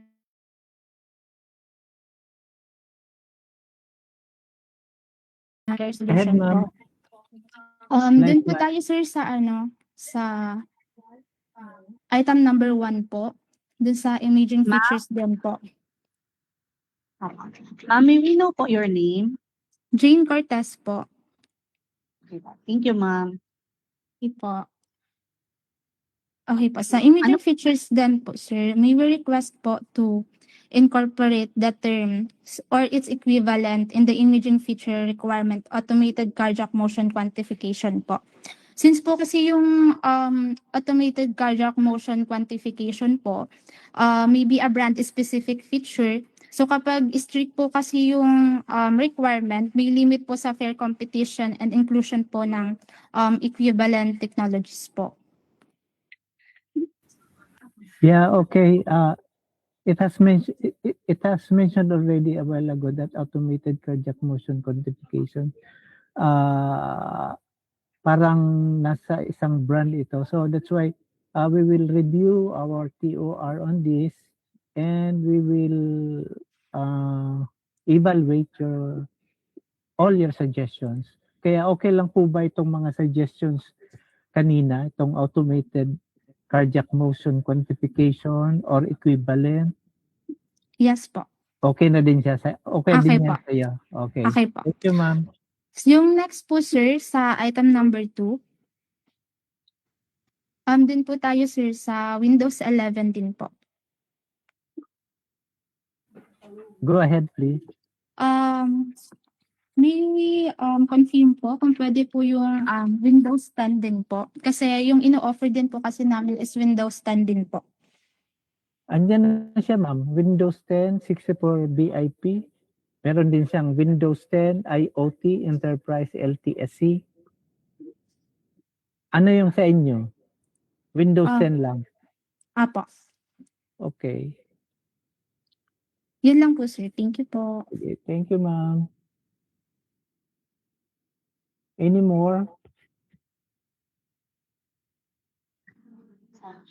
Last na po. Ayun mo. So, hearing none, Ms. Pau, to you na. Back to you. Thank you po, Engineer Beam. So kung may mga pahabol po, kindly open your microphone na lang po and sa ating chat box. So magka-countdown na po kami. 10, 9, 8, 7, 6, 5, 4, 3, 2, 1. Let us proceed po sa ating next project.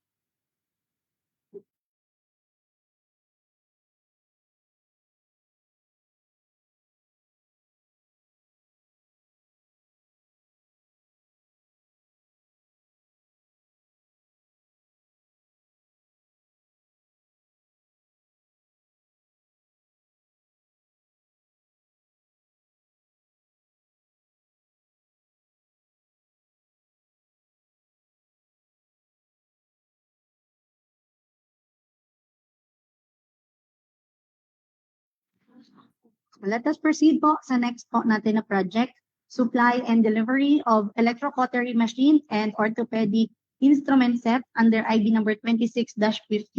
May we know po sa ating prospective bidders kung meron pong interested sa project po na naka-flash sa ating screen.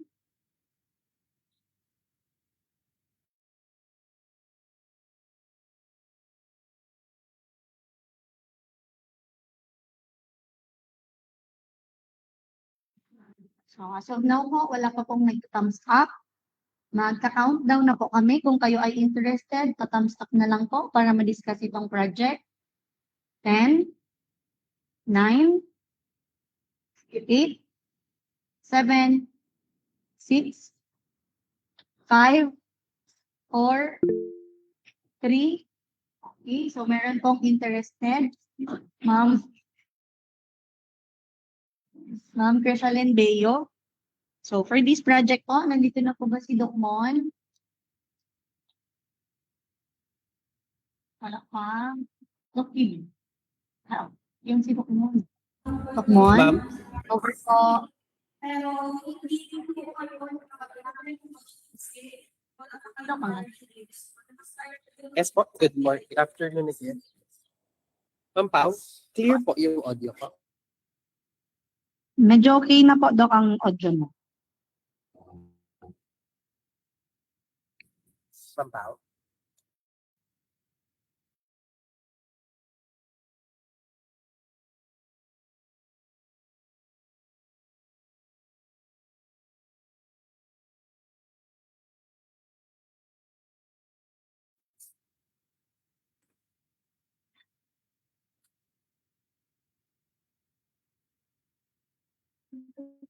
Ma'am Pao, naririnig po? Apa, Doc Mon. Naririnig po. Okay, so Good afternoon, everyone. So presenting here the invitation to bid for the supply and delivery of electrocautery machine and orthopedic instrument set under ID number 26-50. So Ma'am Pao, before I start reading, can we ask or verify kung ito pong possible na prospective bidders po natin ay nakapag-attend na nung kanina so that we can also just present the salient points? Yes po, Doc Mo, nakapag-attend. Okay, so we'll just present the salient points for this IB number. The Department of Health, Bicol Center for Health Development, through the General Appropriations Act, intends to apply the sum of 2,690,500 pesos only being the approved budget of the contract or ABC to payments under contract for supply and delivery of electrocautery machine and orthopedic instruments set under IB number 26-50. It's received in excess of the ABC shall be automatically rejected at bid opening. So for a complete set of bidding documents may be acquired by the interested bidder on May 12, 2026 to June 1, 2026 from the address given and websites below. Upon payment of the applicable fee for the bidding documents pursuant to the latest guidelines issued by the GPTV, then the applicable fees for the bidding document is 5,000 pesos only. So that's 5,000 pesos.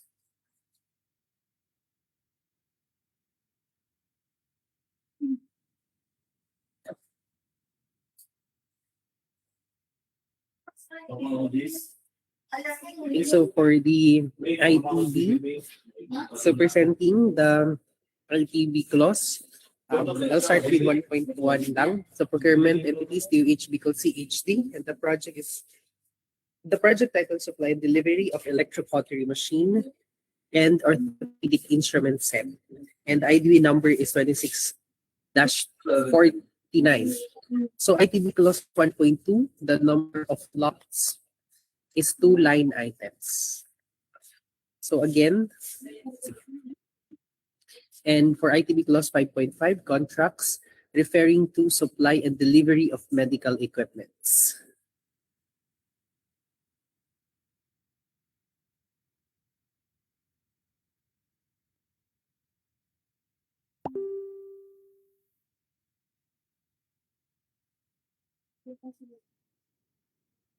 Okay, so for the price, for the schedule of requirements, so this is the delivery schedule. So both items 1 and 2, ang delivery schedule po is 60 calendar days upon the receipt of notice to proceed. And the delivery, the place of delivery is various health facilities per attached allocation list.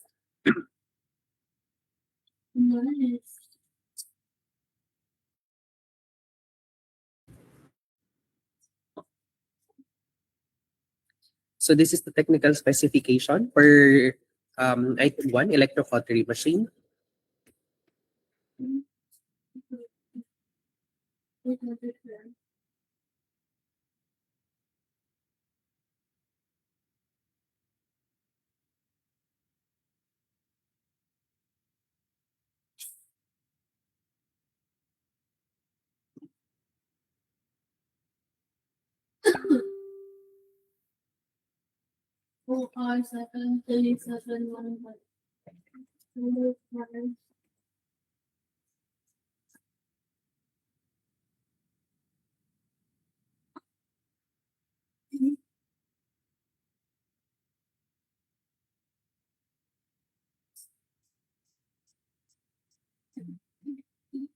And for item number 2, for the set.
Okay, so at the bottom of the form, you are expected to place your name, your legal capacity, signature, as well as a name of the company you are representing and the date.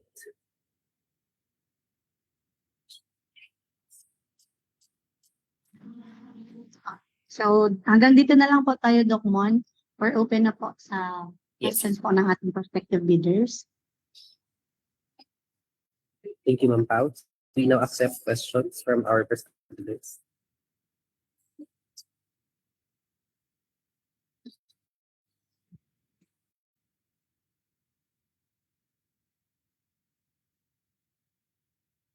Any question? So, Any question, prospective bidder? Doc, magka-count na po hearing ako. none? Yes, please. Tapa, thank you. So, kung meron pong mga questions, kindly chat po sa ating chat box or you may raise po your virtual hand. So, 10, 9, 8, 7, 6, 5, 4, 3, 2, 1. Let us proceed po sa ating next project.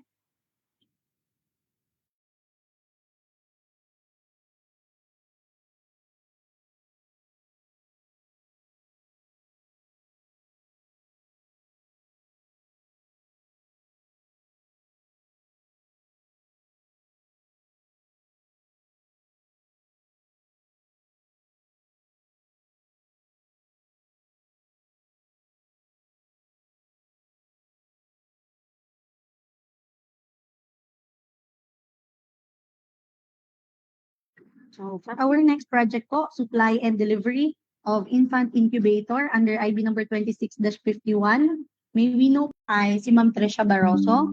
Ma'am Trish, over po.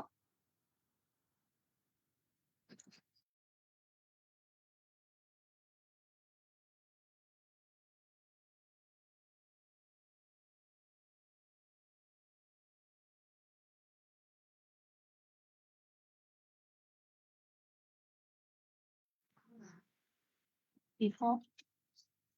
Engineer Beam, pwede po magpa-cover po nitong IB 2651.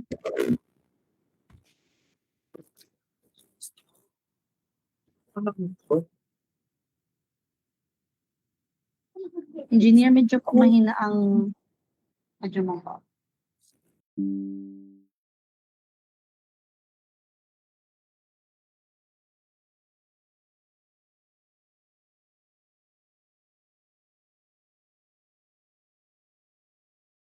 Okay,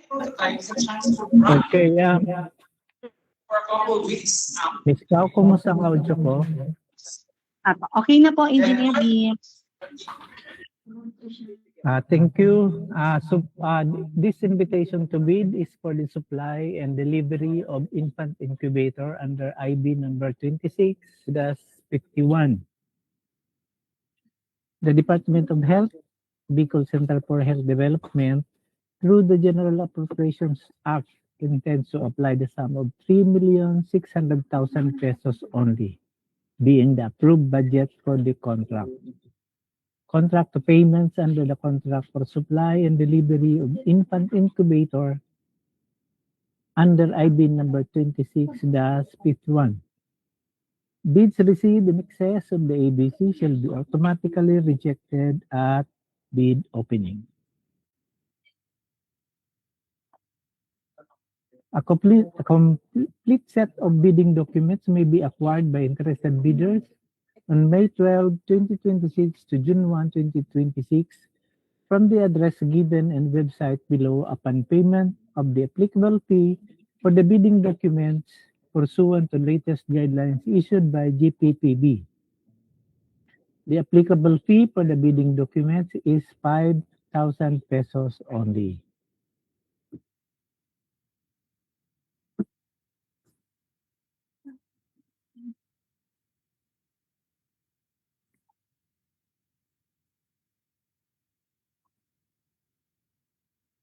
For our bid data sheets under ITB clause 1.1, the procuring entity is DOH Bicol CHD. The project title is Supply and Delivery of Infant Incubator, and the identification number of the contract is IB number 26-51. Under 1.2, the number of lot is one item only. And for 5.5, contracts referring to supply and delivery of medical equipment.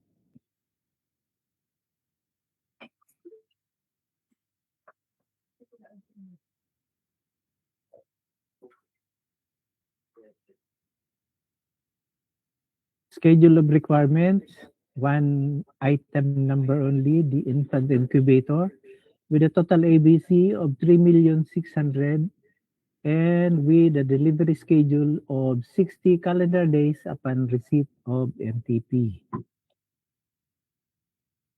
Again, don't forget to put your name and signature. We have here now the technical specifications for item number 1, infant incubator. We will just run it down, and kung meron kayong comment or suggestions, we could open it after reading all these specifications. Go ahead, Ms. Pao, paki-run down na lang, please.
Engineer, ito na po yung last part po ng bidding documents. Ay, ng technical specifications po. Okay, thank you, Ms. Pau. So again, don't forget to put your name and your legal capacity and your signature on this. So this is the last part of our technical specifications. And now we will be opening now the floor for any comments, suggestions for our prospective bidders. Any comment, suggestions, recommendations?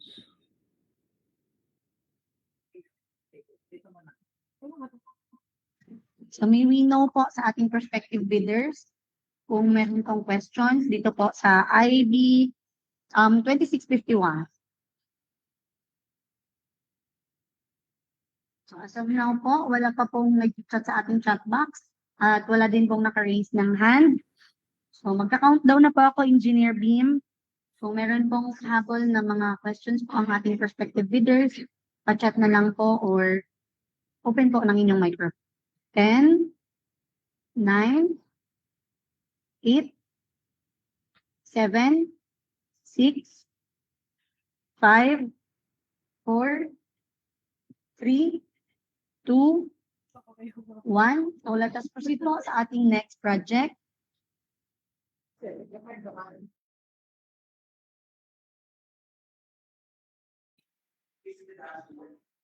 Ms. Pau?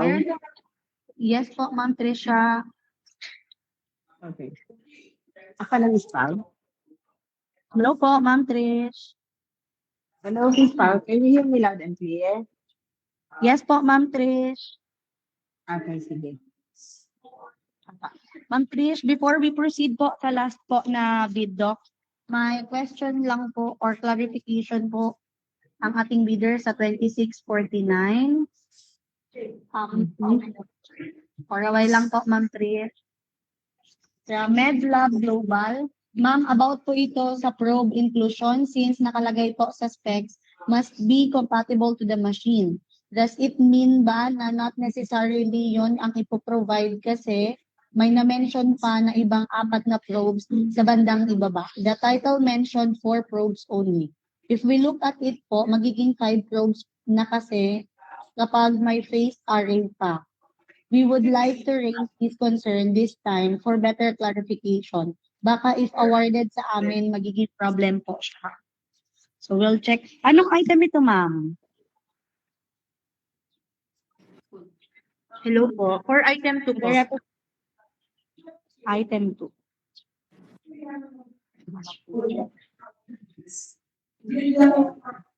Tama ba? Okay.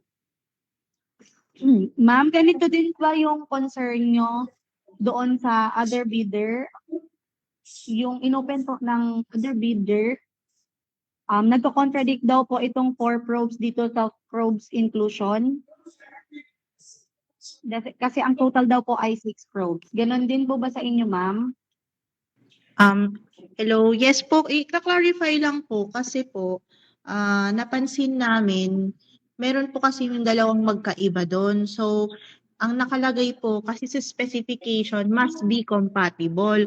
Ang comprehend po namin doon is compatible siya sa machine but not necessarily yun na yung ipro-provide namin. Since nag-mention pa po kayo ng 4 probes which is convex, linear, 4D probe and transvaginal probe. So yun ma'am, ika-clarify namin ma'am kung itong 4 ba na ito yung ipro-provide namin. Ma'am, na-raise na din yun ma'am ng other bidder. For clarification din po ito ma'am na end user, we will issue po a bid bulletin po regarding po dito sa mga probes inclusion po. Okay, thank you po ma'am. Sige po. Thank you ma'am. Yun man nakakamakan. Okay. So yun lang po ang pending namin sa 2649. Let us proceed po sa last po natin na project.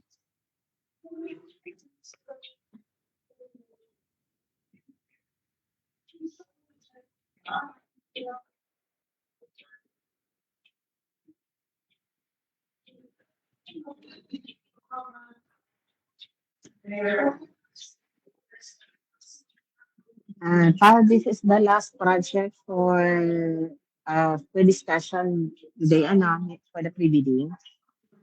Opo, Ma'am Trish. So our last project po is supply and delivery of hemodialysis machine under IB number 26-52.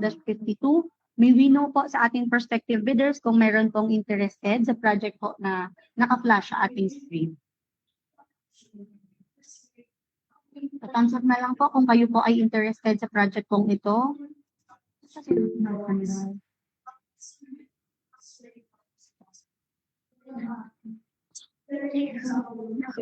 May nag-raise ng hands si Mr. Ray Benacruz. Ipo, for a while lang po, hindi gumagalaw ang screen po namin, Ma'am Trish. Yun. So, flash na po sa ating screen ang bidding documents po for IB number 26-52 to be discussed by Ma'am Trisha. Ma'am Trish, over po. Okay, thank you, Ms. Pao.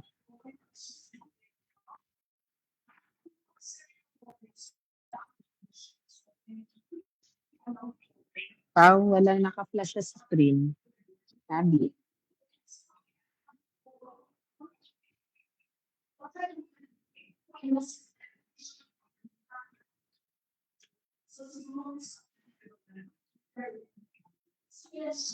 Ma'am Trish, Ms. Pao. nire-share ko po. May nakikita ka na po, Ma'am Trish? Wala pa po. Wala pa daw.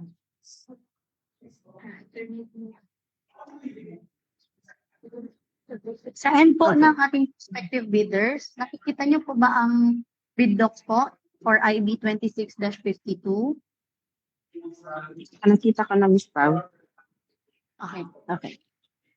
So, this is the last project, and the project is supply and delivery of hemodialysis machine. This is under IB number 26-52. Now, the total ABC for this is 4,800,000, okay, being approved ABC. Okay? This is for supply and delivery of hemodialysis machine. So, ito na, Ms. Pao. Nabasa ko na yun. Yeah, next, Ms. Pao.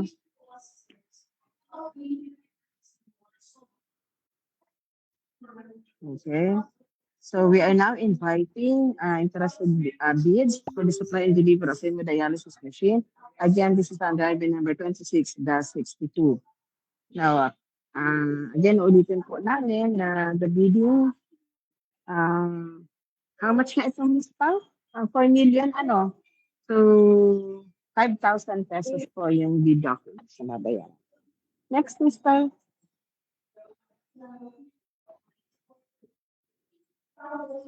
Okay.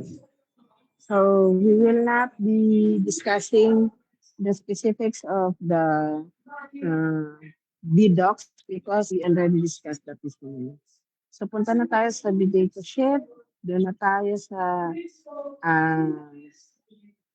tax specs na Ms. Pao? Ay, hindi pa. Okay. For this project, we only have one item. So one item lang po ito. And again, the cost, the ABC for this is, wow, 4 million. How much ito? 4 million plus? 4,800,000 po. 4,800,000. So contracts referring to supply and delivery of medical equipment. Next, Ms. Pao.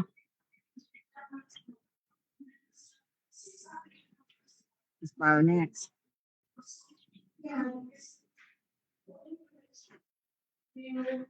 Naghang Ms. Pao.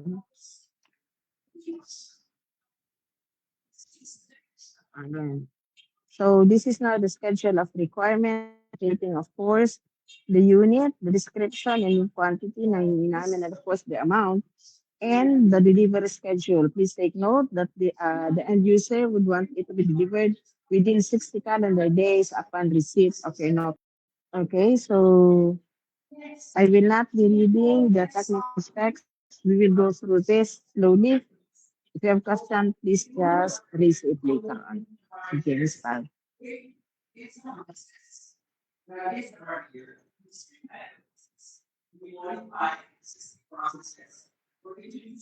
Naga-pre-bidding pa. with our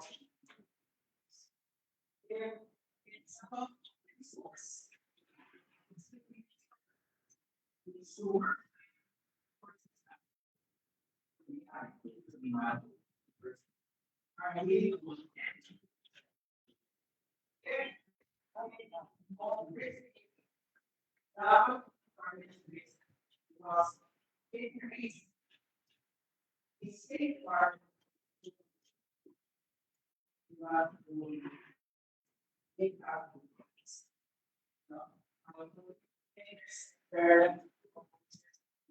fear of negative.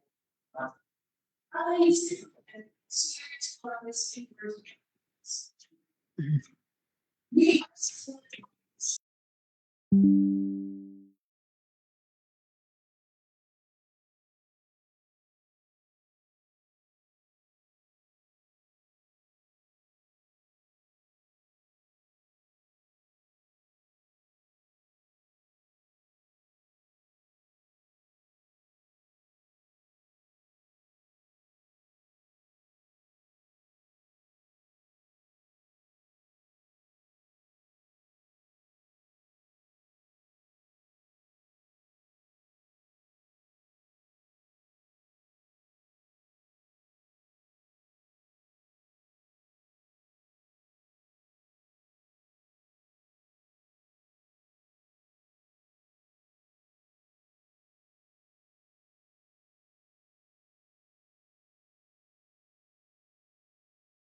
Okay, thank you, Ms. Pao. So that's the technical specification and the succeeding pages po. And by the way, dun po sa bid docs niyo po, dun po sa kung saan magpuput po kayo, please do not forget that you have to put all the required information required of you. Okay po? Including your signature, your name, and your legal capacity. So succeeding pages for this will be the same forms that hinihingi po namin sa inyo na part of the requirement of the financial secretary. Ms. Pao? Thank you po, Ma'am Trisha. So to our prospective bidders po, we're open May na po sa question mga po ba? po. Okay. Kindly raise na lang po your virtual hand or chat po sa ating chat box.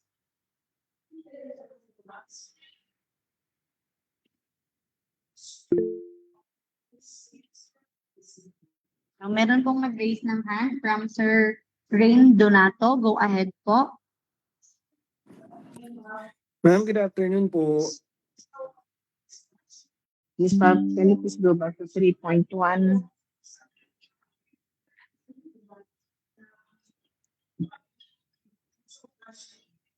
Yan pong sa accuracy and sa resolution po.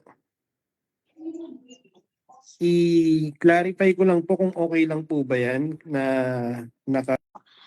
Anyone po from the end user? Take note of that po, sir. Ano, Ms. Pao? End user po, Ma'am Trish, baka pwede na pong masagot yung question ni Sir. Do we have the end user with us? Hello po. Good afternoon, ma'am. Sir, yung tungkol po sa question nyo about sa accuracy and resolution, baka kailangan pa po natin ng detailed explanation or clarification. So, kung pwede po sana makapag-submit din po tayo ng letter para po ma-explain nyo ng mabuti kung ano po yung minimin nyo dito and ano po yung pwede nyo i-offer. Okay po, sige po. Then, next po is the 4.6.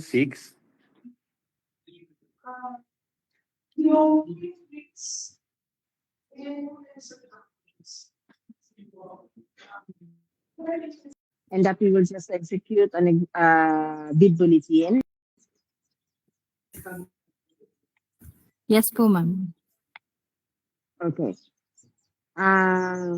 Paano po yan? The BACSEC will be taking notes of that.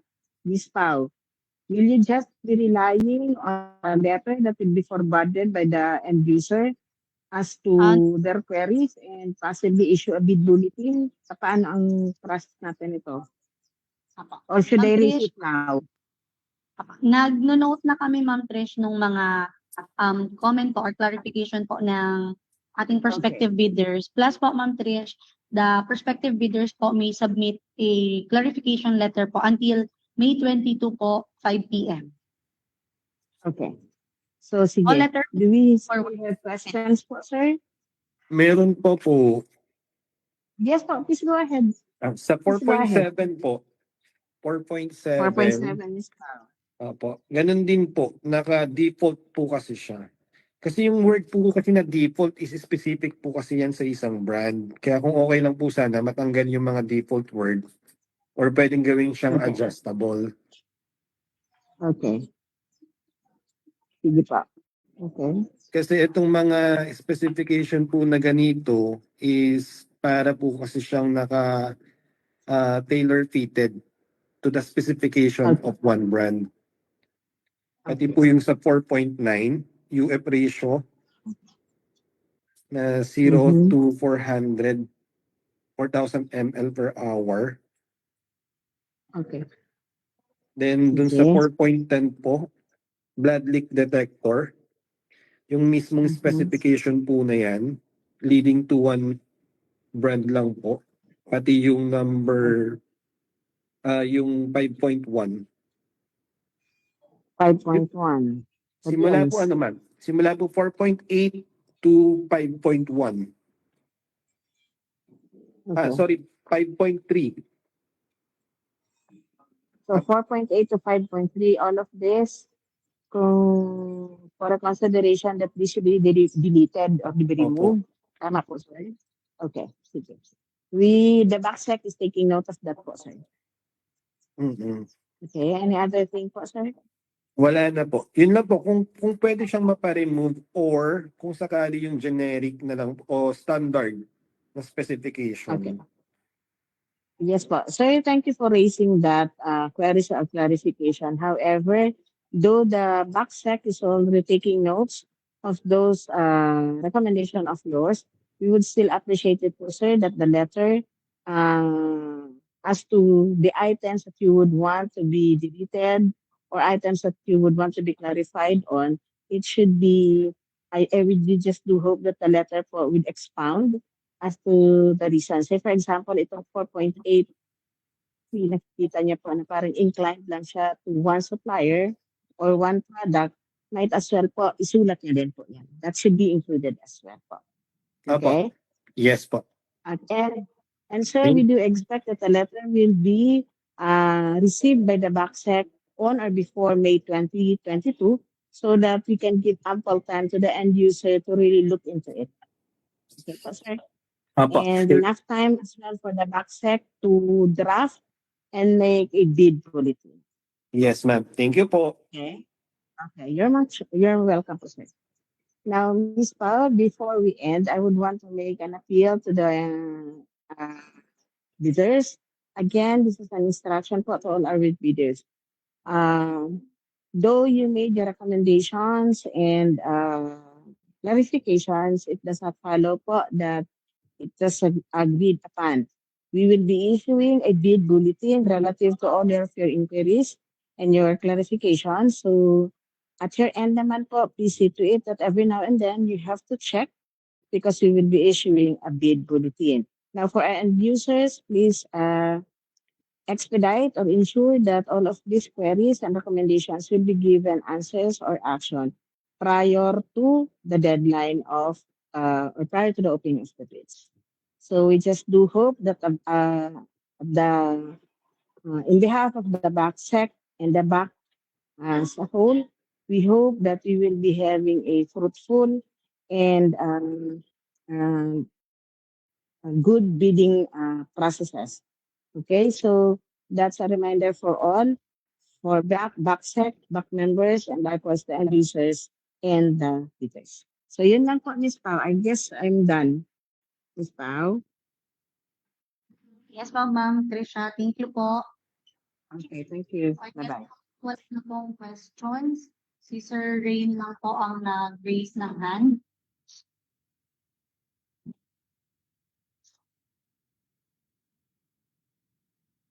So that concludes po our pre-bidding conference po for today. We will now turn over po the virtual microphone to our back chair for the closing message po and for the adjournment po of this pre-bidding conference. Thank you, Ma'am Pao.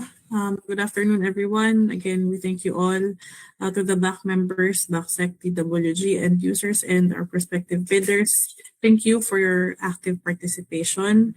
As mentioned by Ma'am Trish, please be advised that all your comments and requests were duly noted by the BAC Secretariat and will be relayed to the concerned end users and will be discussed within the BAC. So please be diligent and make sure to check the release of the bid bulletins so you will be guided accordingly. And we hope to see you in our next procurement activity.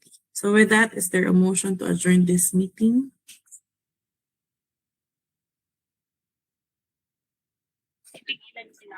Para I move for the adjournment of